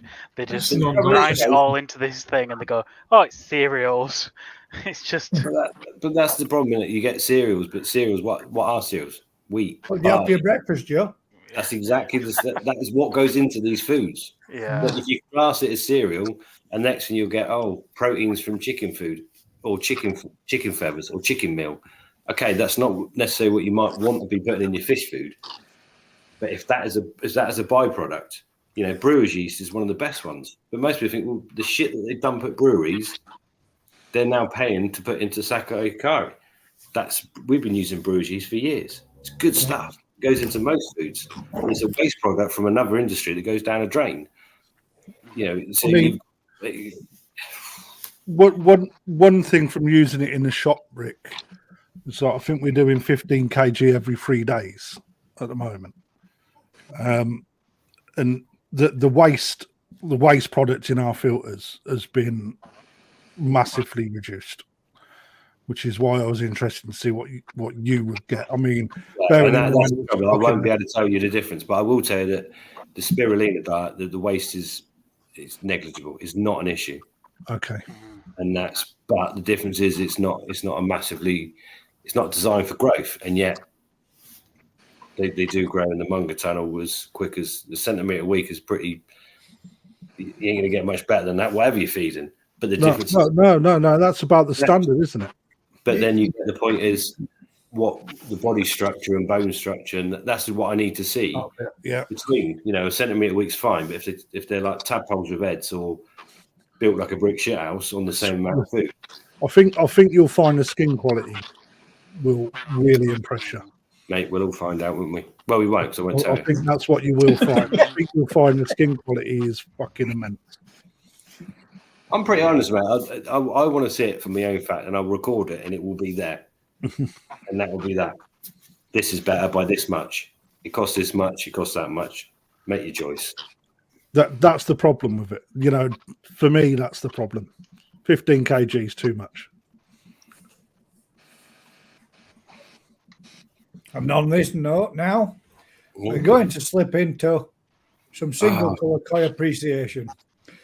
So for all those that don't enjoy this bit, I shall catch you all next week, because this is a bit of a rapid. Miserable fuckers. Stay on and watch. They're not all crashy guy, are they? No, they're not, mate. That's right. We've got a couple of ones that I'm going to say are questionable, which me and Crafty discussed earlier, but we'll go into that one and see what people think. This one is Chris Taylor's first one, which is Karachigoi. Excuse me. So that's our first fish from Mr. Taylor. Tell you what, that chocolate bar's not going to last long. Nice. The first one.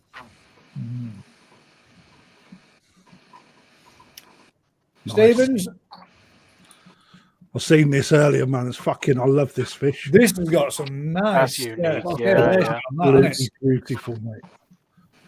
Be proud of that, Steve. That is a fucking proper fish, mate. Beautiful scales on that. That is really nice. Yeah. Fantastic. The Fluke on that is what got me hooked on koi. When I seen that in real life at such good quality, it just mesmerized me. Minting it. Yeah. Yeah. Martin Hoyts. Oh, that's different. That's like a metallic Karachigoi. That is it. A Yamabuki. Yamabuki. Yeah, Yamabuki. Yeah, Yamabuki. I thought it were a Karachigoi. A big tail. 15 cm. Don't worry, Chris. I will get to him. I'm just going to go down. Wrong way around. He's doing it back to front, showing off. Not. He's got a double tape measure, if you look. Oh, okay. Oh, yeah. Sorry. Yeah. I had to have that pointed out to me yesterday because I didn't see that, and I thought so. It's actually 7 cm. Very nice. Well handled as well. Lovely. Yeah, it's not often you get Yamabuki where consistency on head colour to body is like that clean. Nice. Nice one, that. Hang about. So, Chris is saying, right. So that's the same fish. And that's the same fish. Is it not? Yeah. Single thought of that one. Shite. Here we go.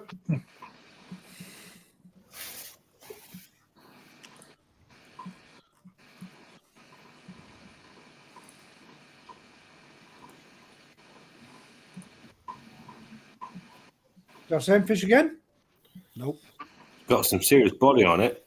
Yeah. It does. No, it's not the same fish, is it?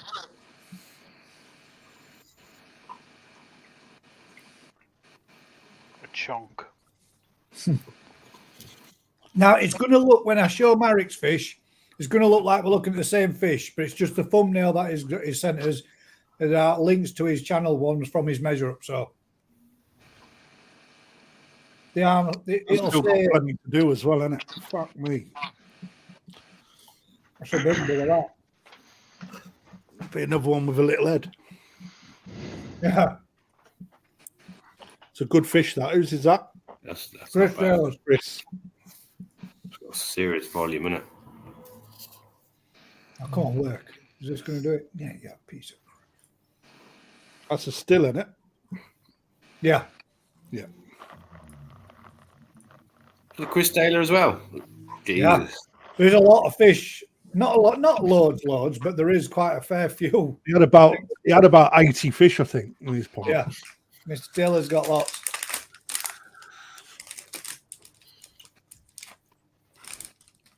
I prefer the crash you got a minute ago. Yeah. Nice though. Nice fish that. That's nice, but it's hard to sort of compare that with a 60 cm brick shit house, isn't it? Dainichi Red Tiger Benigoy. That one was. And then he's got a Ginrin Saragoy. That's a nice fish. Where's that from? Let's see if it says.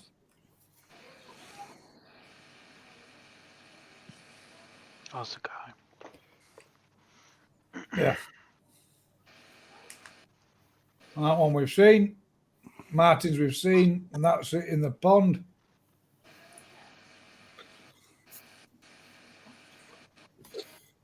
It's a nice yummy, that.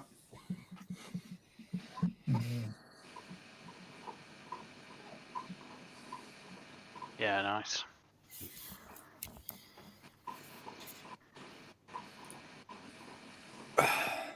Kelly's Two Ginrin colour. what? Single colour, Disqualified. double colour. Disqualified. Yeah, it's, I mean, Oh, no. It was their birthday last week. You can't disqualify it. He's joking. disqualified. Judge's decision's final. What is it? I'm not, Golden corn. It's a fish.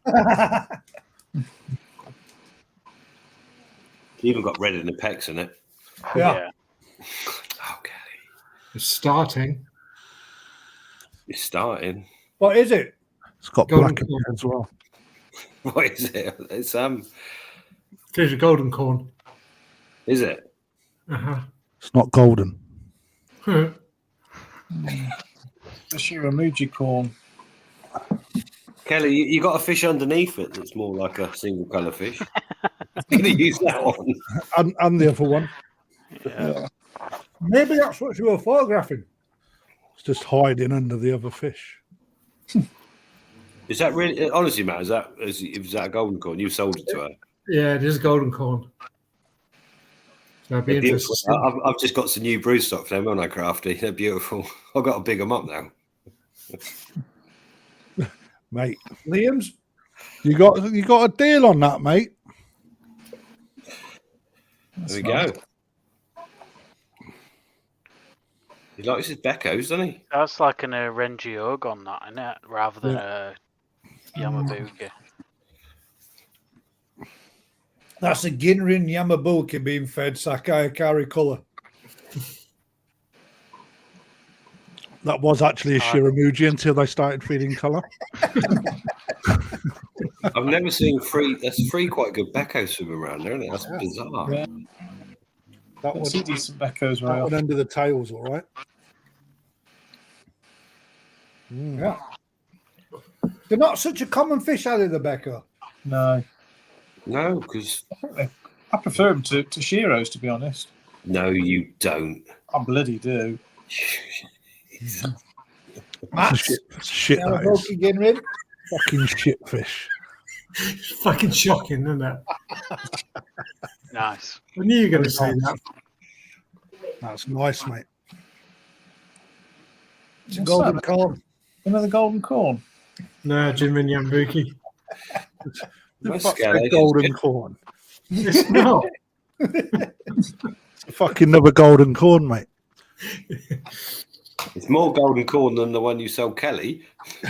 Yeah. I didn't sell it. Mate, Craig. mate, you're doing his rep no good there. That's a good picture. That's Yoshiki-go Yamabuki and Mark McGee's. Nice smiley face. It is, Yeah. yeah. It does look like he's smiling at window, doesn't it? Yeah. Is the white on its back the reflection, or is it like a bit of I Arawak think- going on? I think the reason they have is different colours because it's a shadow of the person taking it is casted onto the fish. Yeah, Yeah, no, I'm talking about the white on the shoulder. Hmm. I don't know if that's light or not, but yeah, that's a nice looking fish. I'm going to go with it's It's a light golden corn. for the benefit of the doubt. It's what? Alan Tate's just put you in timeout, does.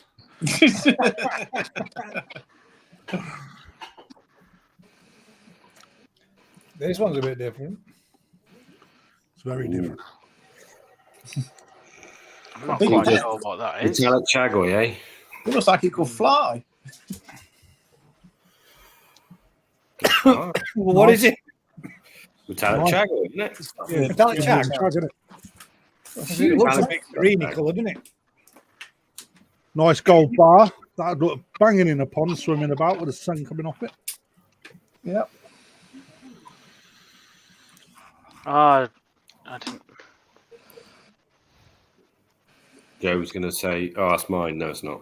No, I sent Gaz a photo earlier. I wondered what he meant when he said. Little fat. Yeah, well, that's why I thought I'd save it, mate, because we can put it in as a Yeah, single yeah. colour fish. So They look like they've been fed on a lot of growth.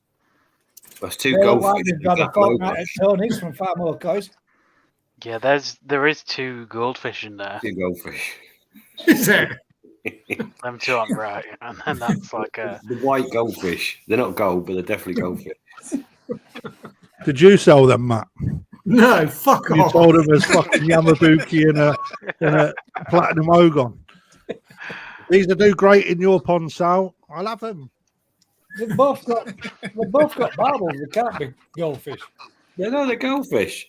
100%. Yeah, you can. Surely. Obviously, the koi's not. Were they goldfish when you sold them, Matt? Nothing to do with me. Golden You're corn. going to pay for this in a minute. That's what they turned into, see? Oh, Yeah. And this is what Oh they wait, they became. must have all grew been in- koi they- then. They grew Yeah. into No koi. way. Shut up, That's Harry, McKay. you've been done. They were bought from Harry Coyne. Look how quality they are. Nice. No, they have actually. Yeah. Seriously, go back to that. Go Don't back one. eat it. They both. I did tell you they both got barbels, but Can you not Yeah, just you press were right. the left picture? it's got barbel there. My screen, I can't see a bar. Yeah, I got it. I can't either on mine. You see a barbel there, barbel on that one as it swims over the white backing. Where the It's hell? a smaller ball, Jig says. They haven't really grown, it's just a smaller ball. Honestly, those two, they look like yellow goldfish, mate, or like that white colour goldfish. Yeah. That's insane. Sally, you've done me again.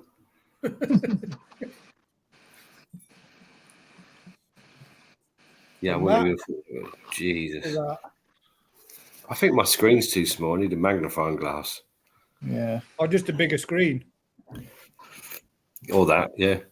I'll send you over something you can use for it. Can you? Yeah.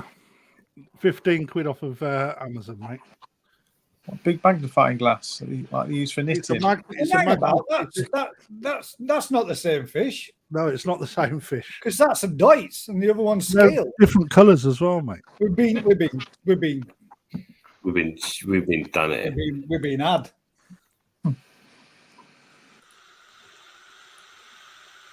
Yeah.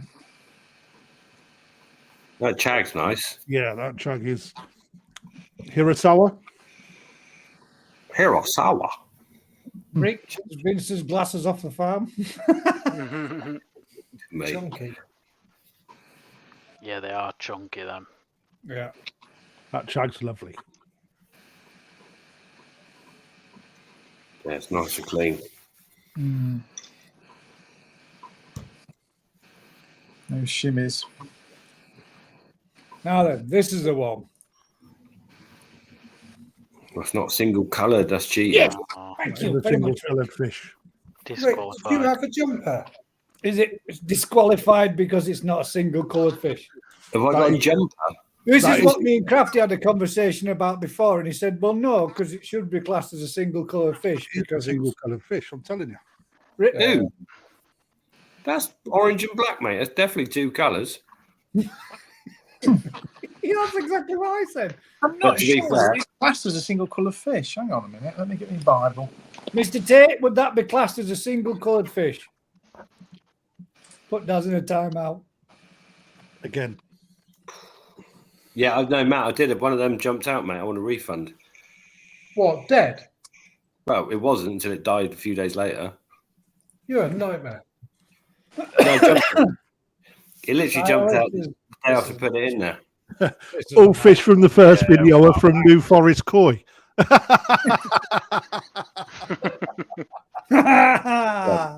That's it, mate. Fucking Battager. Sally, has Rick been sending you goldfish? Mate. Not having it. No, No, not possible. that one's not from me, but that's quite nice. I like that. It's a big chunky chag, that, isn't it? Yeah. Who's that from? That size up North Koi. Is that the buyer one that That's better. only cost you 40 quid? Look at the size of the chuffing thing, man.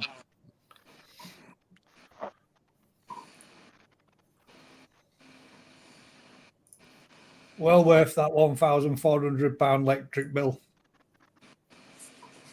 Nice fish. That's well, pretty good. So I can pick a good fish like. You can, mate. 100%. You can freaking grow them and all.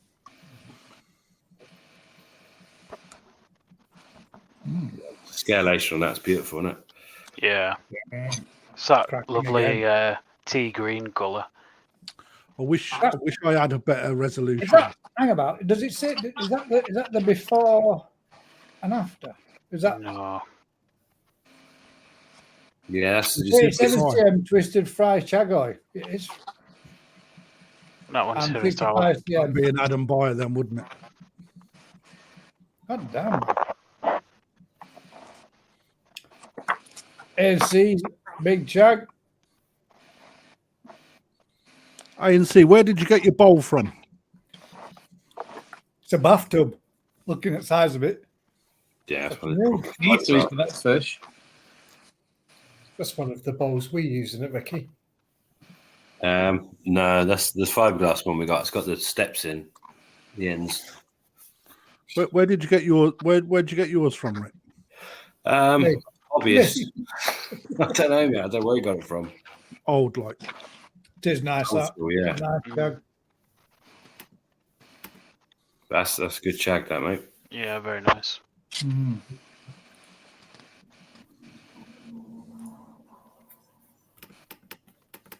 Play rights. Deutsch, orange yogurt. It's hard, isn't it? Coming after that jag, it's like, Yeah. oh, fuck, isn't it? Scalation's good on it. Need to see the fins out, see if the fins are right. In other words, Lee, Rick says, try harder. Nice colour. Oh, why does he always do that?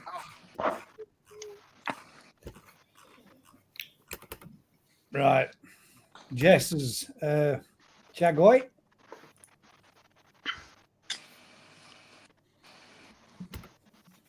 Chagoy. That's right, really, John. really mango for a chagoy. Isn't I think it? the resolution of the picture looks like it's got no scales at all. Yeah, it's hard. Yeah, I'd say Scale. It's a lovely door. It's It's a lovely door. It's full of scales. that's got potential, is that? Fish, though, isn't it? Simon Shears, going with my mighty mango. Yamabuki, That's that. nice. Eh? it looks like a yummy. Yeah, that is like a metallic fish. It's a nice Yamabuki, though, isn't it? It is Yeah, nice, that. very vibrant.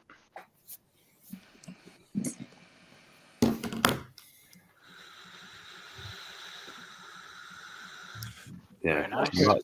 Scalation's good. Scalation on that is mint, isn't it? Who's this one, Gus? That's Simon Shears. Lovely colour, isn't it? Really. Yeah, it is. That That's is a nice. fucking mint toy, mate. Where's that from, Simon? Come on, let's have it. Is that the one? That's it beforehand. There's a lot more orange in there. It does, doesn't it? It's very nice. Still metallic. It's still good. It's from TBR, Fair play. It's a nice fish. but from Yosab's Mango Karashis. 100%. It's metallic, mate. How's it? I don't know. Doesn't matter what it is. It's a good fish. Matt's fish. And then the last ones are going to be it could just be camera lighting, mate. It is. The colour just does not show what I'm seeing on my phone. Oh, it does on my monitor on here, mate. Yeah. Seeing it in 4K, it looks popping, that, mate. That does look good. It's a fucking goldfish. They're beautiful. They are. No, they are stunning, mate. They are. I do have a soft spot for Benny Boy. Still the golden corn swimming around with them. I used to have a soft spot for Bendigo, but it's one that I wish the herring Now did you got took. black. Now you got black. Now you've got black spots. Yeah, sure. You Benny Boy went rusty gas. Yeah. The one That's that I not really order. did want the herring to take. Now then, here we go. This is Marik's first one, which is Yamabuki Ogon. And we're going to be directed to YouTube for this one. Whose trainers are they in the background? They're not. Those feet belong to Chris from ANC Kai. Oh, okay. It's got a little orange spot on its side there. I've got a yummy, and it's got one. On Yeah, the yours side. has got a little spot on it, hasn't it? Yeah, a little spot of orange. They get plagued with them. I suppose it's their version of a shimmy. Sunspot. Yeah. The Fluke is really nice on that though. Mm. Head luster. What is No, no, it's got some banging Size. fish. Yeah, lovely. Big size as well, 64 centimeters.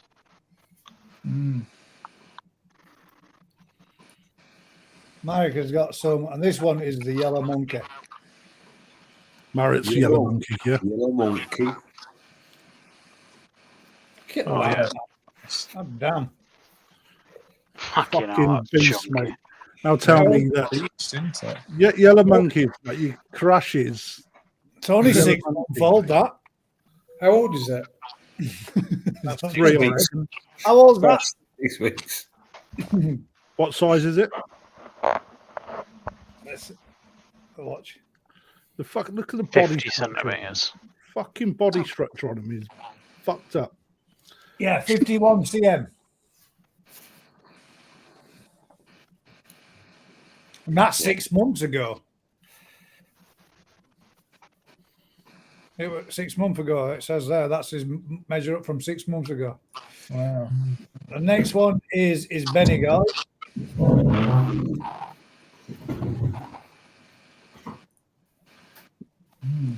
Nice as well, man. That's really nice.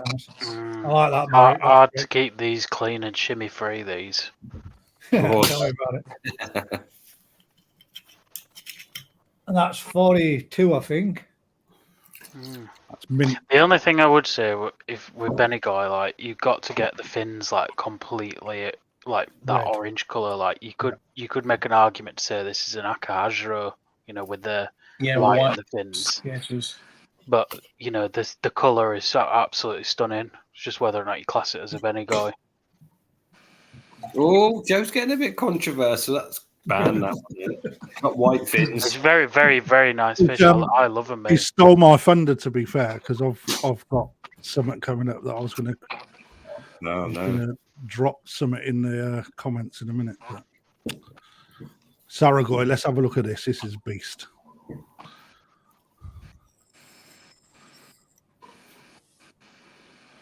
Do love a big Saragoi, man. Yeah, especially Ginrin. Nice gin on it, hasn't it?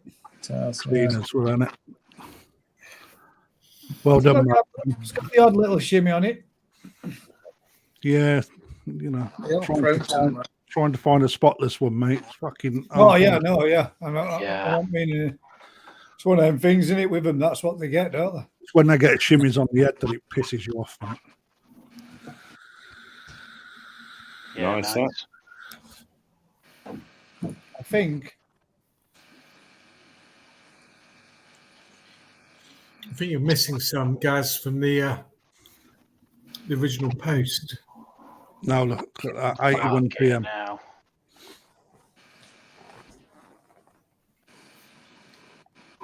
I mean, it's not the most vibrant Karashigoi we've seen, but the quality of that's got a powerful old frame on it. That's one hell of a fish, that, man. Look at chuffing size on it, depth-wise. Yeah. Jesus Christ, man. That'll grow bigger, that and all. It's only a Ozone, mate. Number of Ozone. I know that's the camera, the way it's almost so light, isn't it? It's insane. It's almost white. Yeah. Really nice. The thing is, as well, like with Ginrin, when they get to this size, Ginrin sometimes can like fade out of the skin as well, can't it? And Ginrin to grow to 80 cm is not bad at all. Ginrins generally don't grow as fast. It's a nice head, though, isn't it? Big head. Big fish. I think that's his last one. Now somebody just mine said, as well. Now we've got Joe's. I didn't mean to send this in, but anyway. You have. Well, I was sending you for the peck fin because I didn't know, because we were talking about before on the right peck. Yeah, done. I had a damaged lead ray. It's Red Eye Akame, this one as well. Akame. Yeah. But the right peck are done. I like them, mate, when they've got Akame. They make them pop, doesn't it, when their eyeballs looking at you like that bright red eye. Yeah. Yeah, it's like... what's this, an Akao one? Pink eyes. This is Kanishi bloodline, but Ogata bred. And this is And afterwards. that fin's healed. That healed up nice, didn't it? Yeah, done well there, mate. I nearly chucked it in bin when it came. I was like gutted. But yeah, it doesn't really do it justice. You can see my bloody toes in there, but it's got a sledgehammer head. The tails are in the shot. Yeah, you can see that Fluke in. It's nice. Yeah. I'm pleased with that.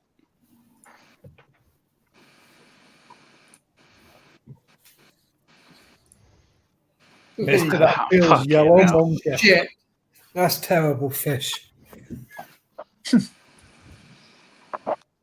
This thing is a beast, man. Yeah, it is. And he spawned it as well. I don't know. I mean, he spawned it as in produced babies. He spawned this fish. It should have been a Ginrin shag. Oh, is this Lee Hadfield? This is Lee Hadfield's, yeah. And he got it. It was supposed to be sent from Ryan as a Ginrin shag, and it ended up being a yellow monkey. Well, I know how that mixed up. And you got that then, Matt? Send in the Ginrin back and get that one. Yeah, I'm gonna see if I can catch him, which will be a bit of a task, and show the difference. It's getting darker. Every day I go out there and sit, and it's darker and darker and darker. Wow. There you go. That's the fish you should have had.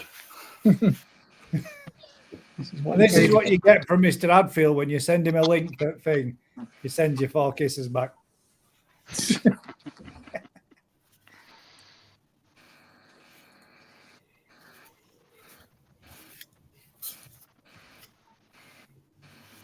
Is that one?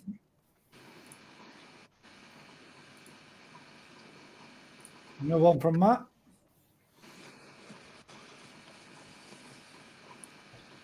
Oh, I love that fish. Nice and sparkly. What size is that? So, mate, 48? it is 48, yeah. Well, I think 47, but yeah. Gin shows up well against a dark body colour. Yeah, that's a good fish, mate. Yeah, it's nice. Clean, innit? That is a good fish. Right peck on right on the knuckle. Let's have a look at that.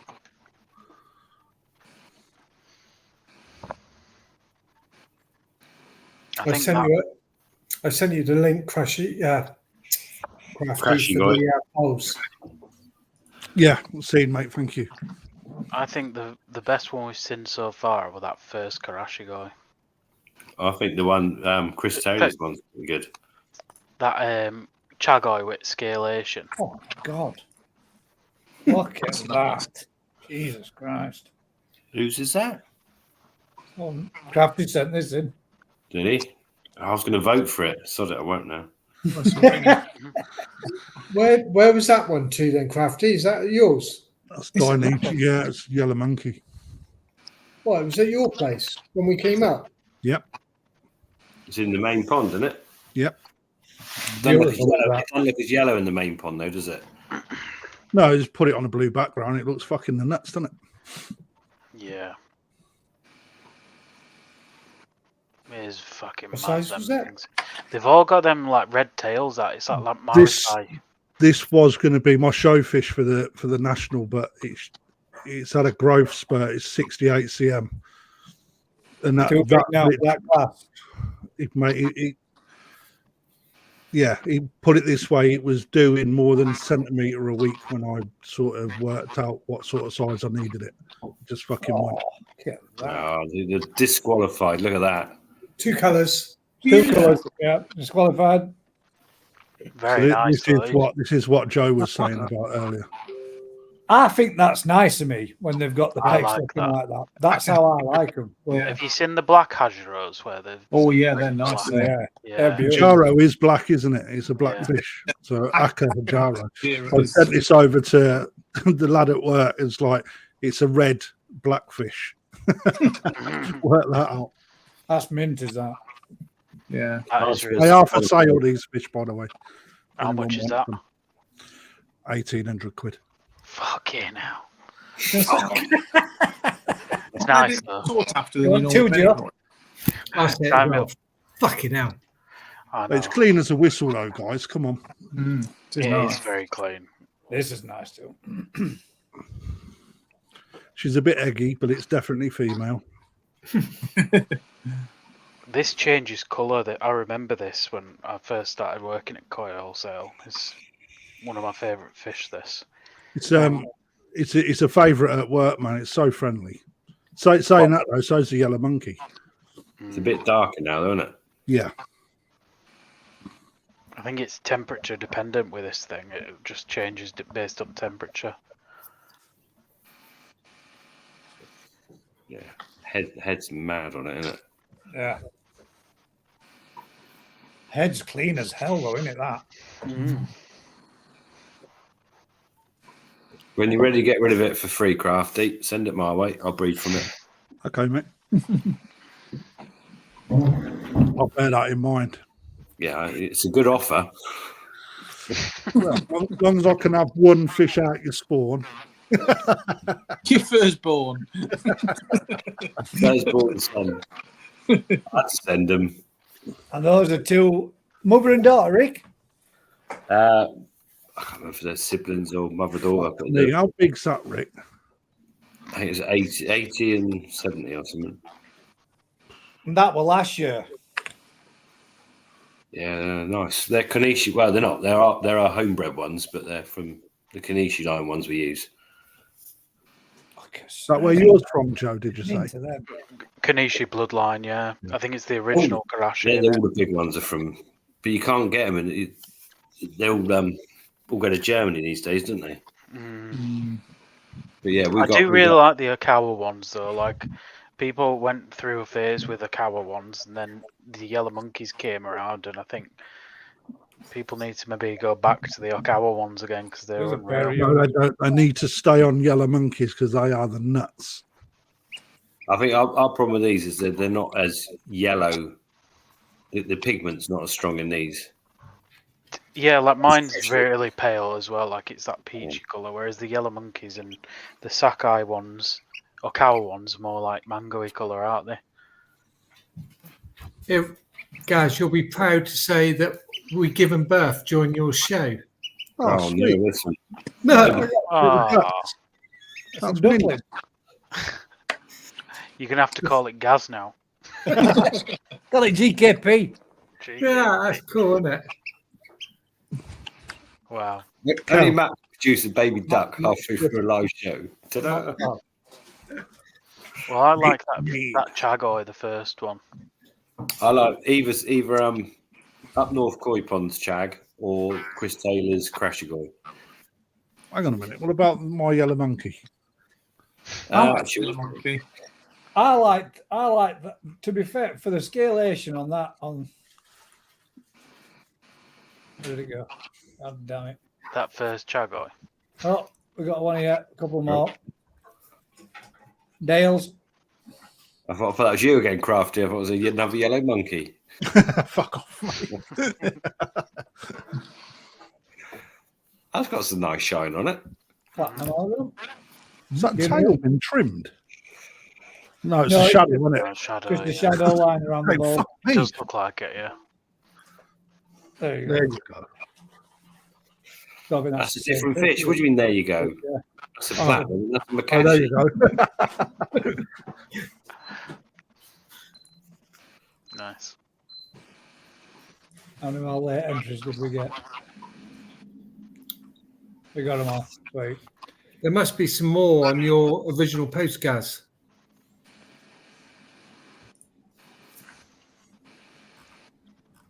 On the original. Yeah, on that one. What makes you think? View all comments. Only because Kelly's moaning that you haven't shown hers. Show You saw Rick it, the didn't you? Chagoy because I think Rick were having wandering around when it.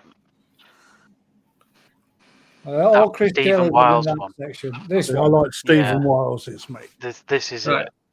That is I sweet. think that's the best one, mate. All right, yeah, I didn't see that. I think that's the best one. That takes my win anyway. I like That's my yours, number one Crafty, as too. well, but that's No, mine don't really count, mate, because it's shop fish. So that's unique, isn't it, Rick? That's weird. The scalation on the backs. What's weird about that? It's a lovely common carp, that is. you horrible bastard. That's a banger. That I like the scalation on that is mint. Yeah. Right, so we've seen that one. We've seen that Yeah, one. that's nice. Somebody else is saying I've not seen who's not shown. I thought Kelly's. Kelly had one on there. We've seen that one. Kellys. We've seen a lot of Kellys. Sorry, we've seen what of Kelly's? All of Kellys. All of it.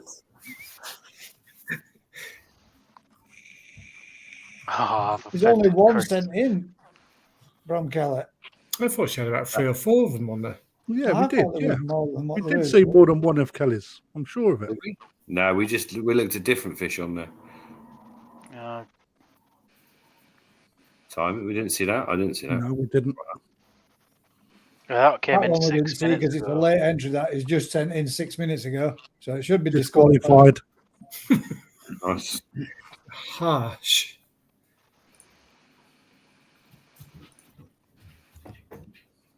There's the yammy from the back from Mark McGee's that we missed. A good picture, that is.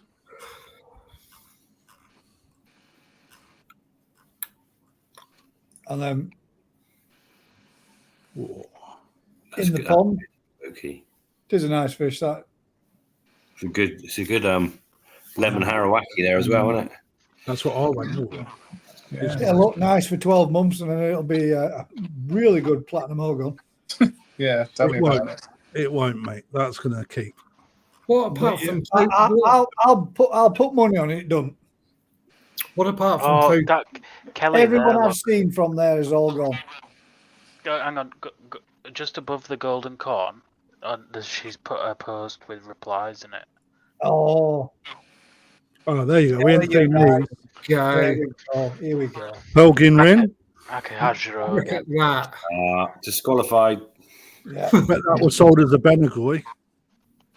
Pale Gimrin, eh? That's really nice, yeah. Real scale. Nice that. Yeah. I do love But it That's still good. was but it was still a Benegoy though, wasn't it? Yeah, pearl scale Benegoy. Has anyone seen a pearl ginrin over 50 cm yet? No. No. Well, I have you don't got one in think- your pond? I don't think they exist from Hang what I about. hear. Hang We saw about. that fish earlier, Matt. Somebody else already showed this fish that said, I love this fish. It's not your fish anymore. You're the shit. Oh, I Matt's knew you disqualified. missed it, so I sent it to you. Matt Sentry's disqualified. Bloody hell. Been duped. Blow me neck. Now then, this is supposed to be a platinum Ozone. Now it's either two black bits in the water or it's got two No, that's black bits in sumi the spots water, on the innit? head. Looks like a good platinum, to be Yeah, fair. good.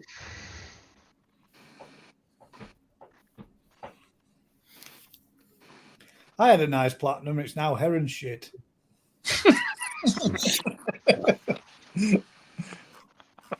Notice I didn't laugh, Gus.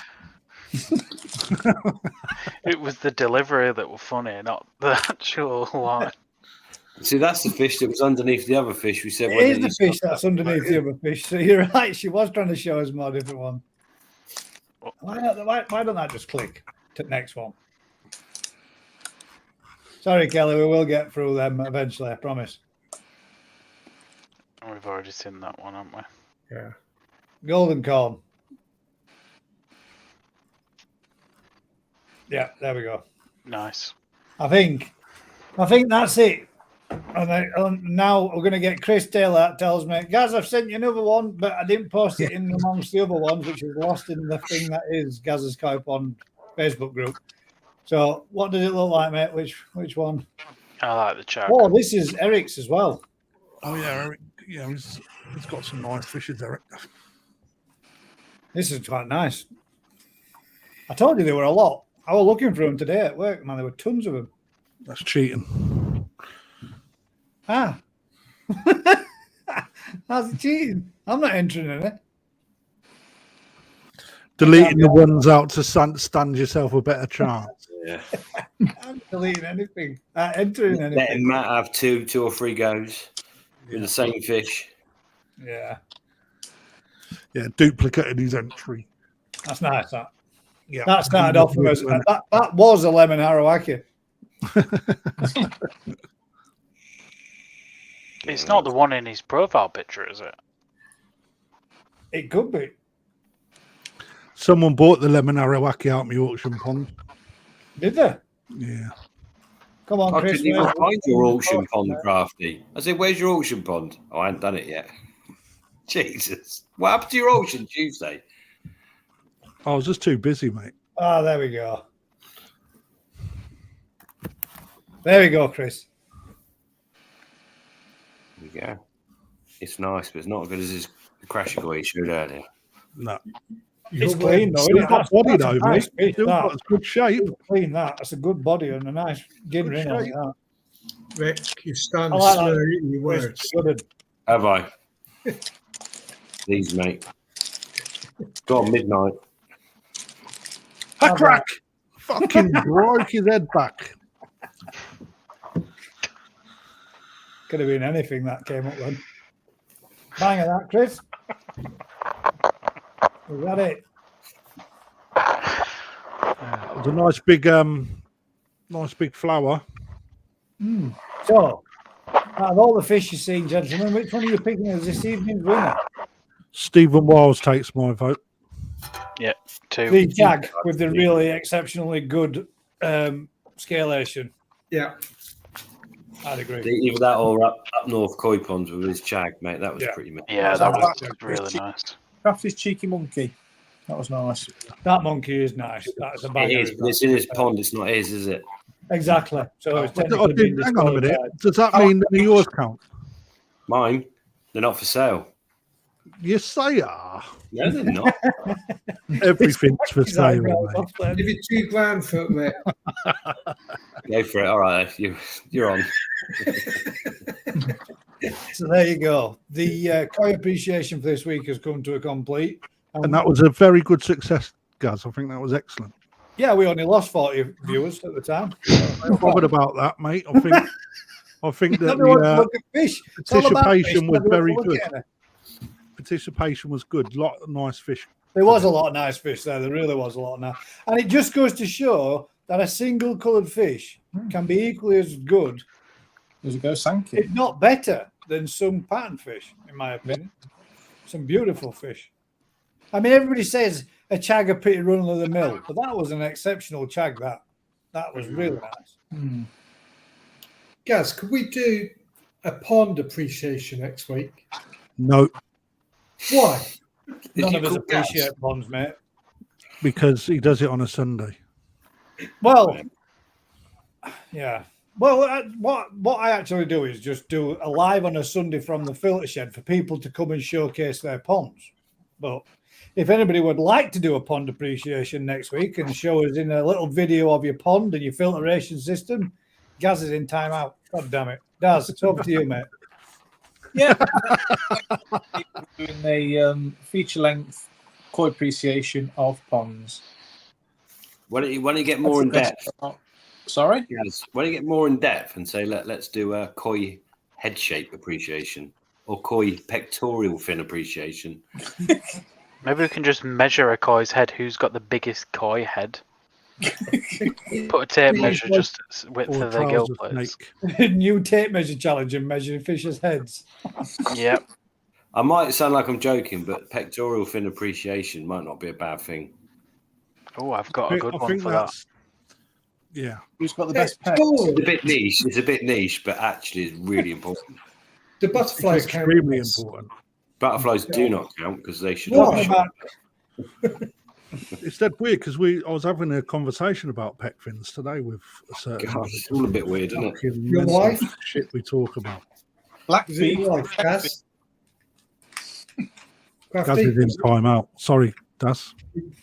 was it your wife you were talking about pectoral fins with? She has got a couple.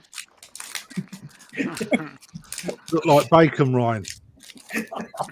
Ooh, you checked she went behind you first, didn't you? Mate, I know where she is. But All look, the time. head shape and pec shape are probably the two most important bits, really, aren't they? Well, Like they've a got drop kebab. yeah. Joe can do a special one the following week about dorsal appreciation. Oh yeah. See, Joe, it's hard to just win. Joe, do you realise what time it is as well? Oh no, I'm gonna be in bother. Mrs. had to put baby to bed on her own. I think she's asleep. well, now. is it Is it normally a a big two-man baby, job? like? Is she She like a leg and a wing it. grown that much? Takes two people to carry it. Yeah, pretty much. Lucky, isn't it? Lucky growth, mate. Does wonders. Yeah, She's asleep. Joe, she's asleep now. You can stay up all night, mate. that's it. Now You you know, when you were over last week, you had to sing a lullaby on the phone to her. Can you do it tonight? I did not have to do that. Joe, Did. I did not. Joe's the only bloke I know that's got a 6 foot 6 month old. To be fair, he was born at £6. I think he's 5 weeks now. He's like £11. And now he's 5'2". It's growing quick, isn't it? Pound a week. If I ain't doing a pound a week, you ain't feeding it right. Maybe I should like. Can you like dry freeze breast milk and feed it to koi? That is the Yeah. question. They'll probably eat it. I to don't be think fair. your lass is going to enjoy the participation of that side of it, though, mate. For the science project that you're about to attempt, can't get your black eye. Like Yeah. this. Come on, love. I need another litre of that. Now. If you struggle, Joe, I'll come over and help. Oh my god!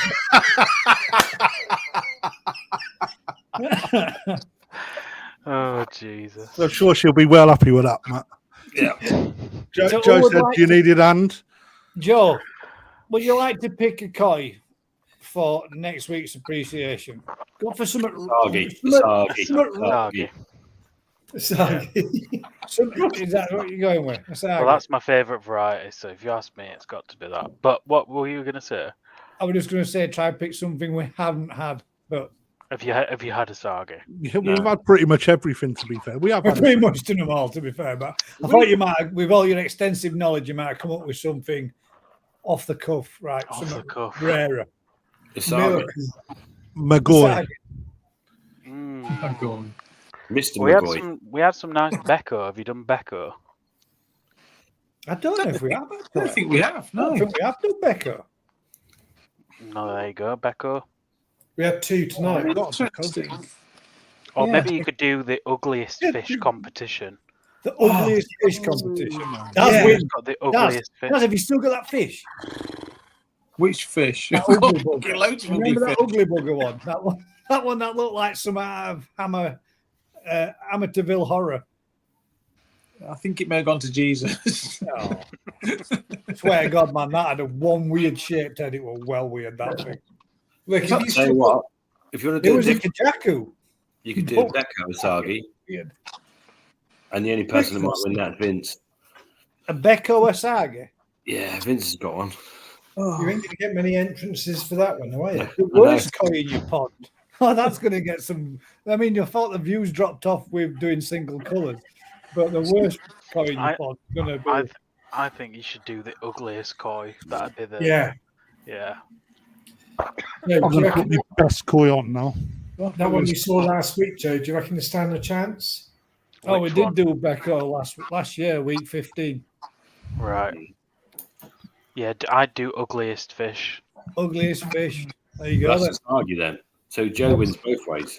What did we do with the twisted koi? We had one with its head on backwards. We did. We had Wait, that. you've got one. What? It's supposed to be appreciation. Appreciation. Well, of you being can ugly. sometimes. Something like that. Crafty, The ugly thing we is in life appreciate should you. If you lined up a load of women, not one of you'd look at the ugly fuck at the end. You'd all go to the other end, wouldn't you? Yeah, but Crafty, we do appreciate you, mate. But you've got to find beauty. People don't look at me, mate.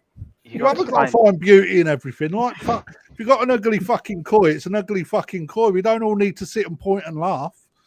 Asagi. We'll go Yeah, but Asagi. That. it- Your it- first pick is Asagi. We'll go Asagi then. you got Mocking to the give. afflicted is not good. Well, can I enter my Asagi that won best in the country last year? Are you Yeah. still trying to sell it, Joe? But you do know that it will be judged by us, which Can doesn't I add- necessarily mean it's going to win this time. Can I Slide enter which the makes a good photo point. from last year rather than this year? Because it's No, it's shite. got to be What's happened to recent. it? I want to see a date. I want to see a date on it. My It's got to pH be a just fresh went- photo, Joe. No. We're not having none of these, doctored Well, ones, photoshops and all that lot. My Joe's pH and his sheep dip ain't done it any favours. Does it not? no, You my did. pH out of the tap, right? So, have you seen Koi Pond Lifestyle? Have you seen his recent video with his pH problem? No. Well, I've got exactly the same thing. So out the tap it's 7.3, And but how then much after does you it go? leave it, after you leave it 24 hours, it's like 9.2, and it was going up further than that. And I had to start dosing with vinegar to bring it down because it's just going up and up and up. And yeah, I've ended up with white spot off the back of it. Brings it down too, doesn't it? Yeah, but then I didn't want to make my KH through the roof either because Yeah, it were already yeah, at 7. Yeah. So I've been using this vinegar, and now I've ended up with white spot. The stress of it all has brought out white spots. So now they're in I've actually bought the powder acroflavin, and I've used that for the first time, and my pond is so green. Like, you can't see that deep into it. It's so green. Because the liquid stuff, they put 1 teaspoon per ton of water. That's what they say. I've got 5 teaspoons in there. Wow. There you go. Ugliest koi Ugly dealer. kite dealers, middle top of the 6 panel members. Just so you know, I'm going to use profanity. Fucking horrible cunt.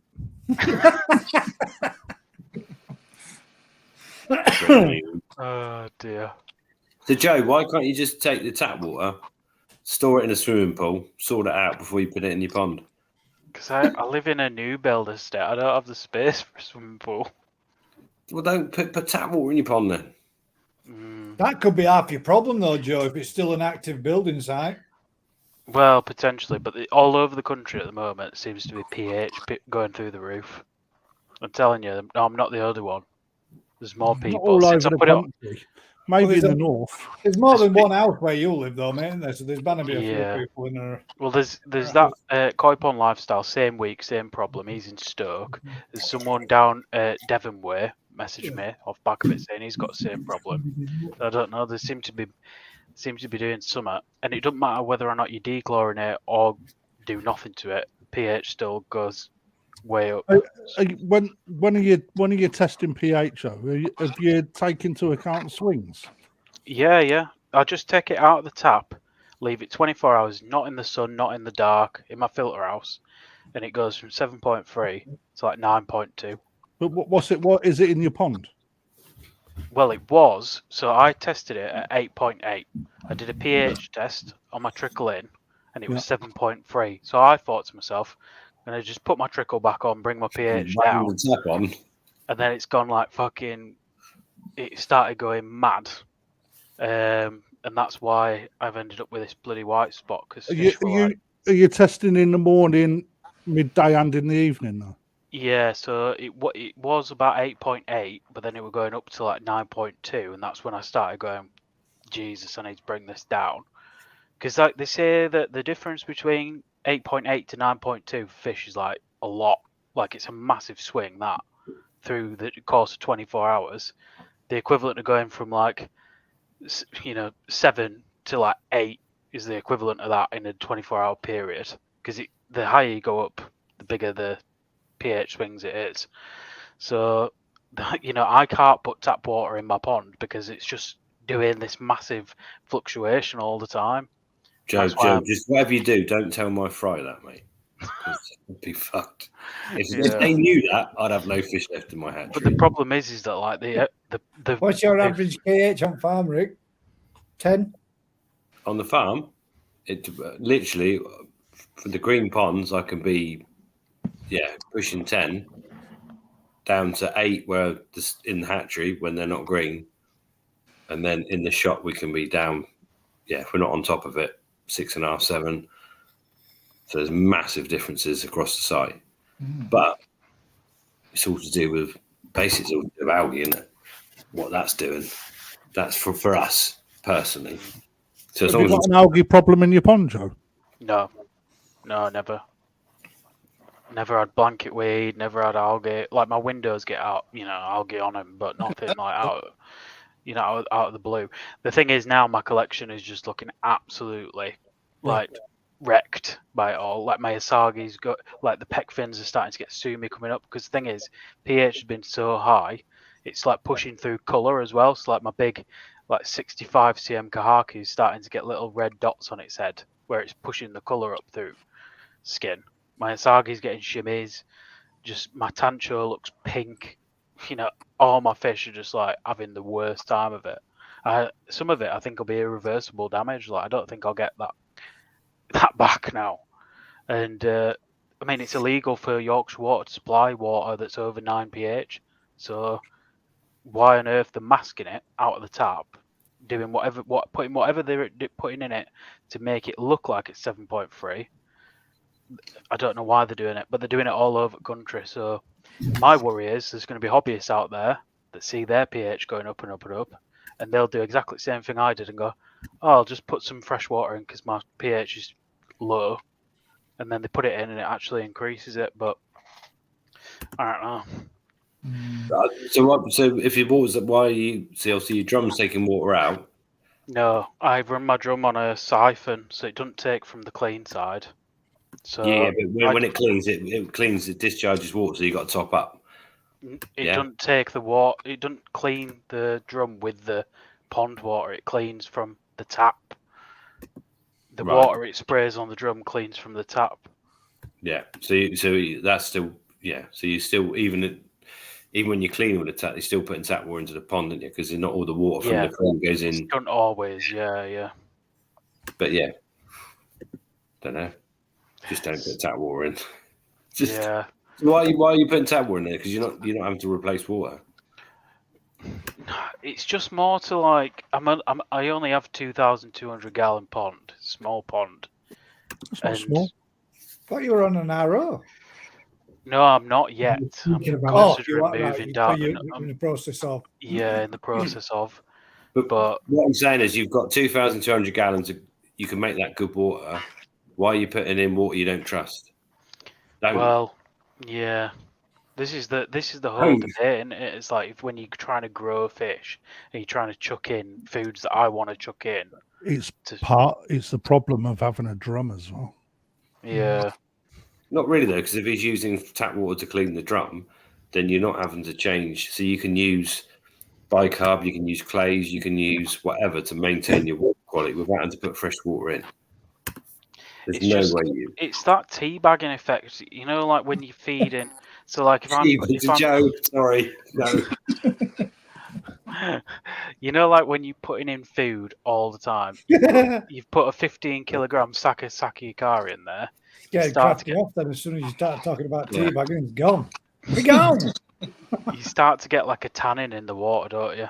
And you know, your fish obviously depleting your KH in the water as well. Yeah, like, but unless you just reality then, so you can turn around and say, well, you can use ozone to take the tannin out, and you can put the KH back in with clays. You could sort your water out with you could sack your tap water right off if you wanted. Yeah, this is my other problem as well. Biting bottles. Yeah, I don't know. It's part of me just thinks to myself, like, if I really want to like put the content in the magazine, like this is an opportunity to do it as well, and like show people what difference is RO going to actually make for me. It'd mean that I'm taking all the heavy metals. Expensive water bill. Yeah, but it's a lot more, like triple what you were using.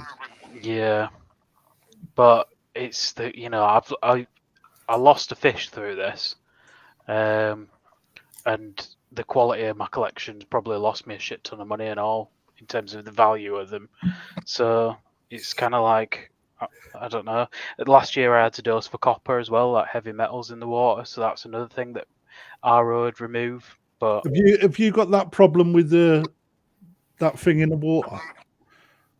What's that? Like I don't know, some sort of like issue with water, drinking water. No, not that. Not that parasite. No, that's. Is that down in Devon? Is it? I think so. I think they were pumping sewage back in the water for everyone to drink. Oh, nice. Nothing like a fucking chocolate log.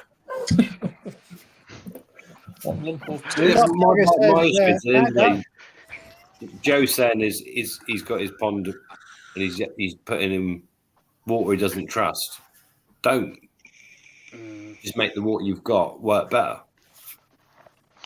Yeah, I think it's all right if you're willing to like for example, like that's what Rick does at Koi Wholesale. He doesn't change water. He changes his water based on what his drum uses. So he's only like doing less than 10% water changes or whatever. But I don't think it works with big fish. I think big fish need to have the illusion they're in a lake. What are you laughing at, guys? That's his head. Oh dear.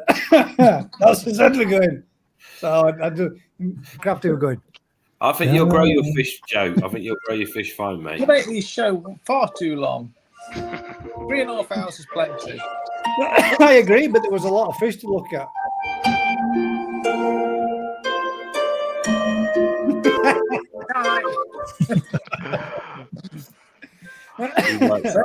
Don't encourage me. It'd be gone. Are we still live after 4 hours?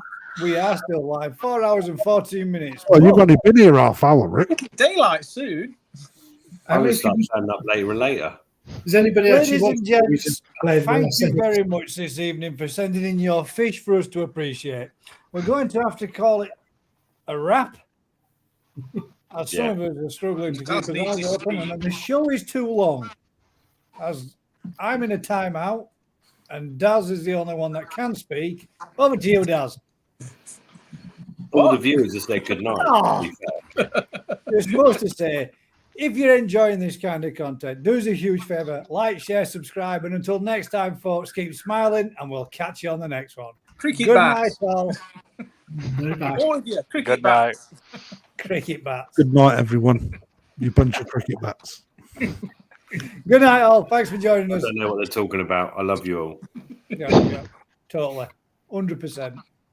Such a wave of words.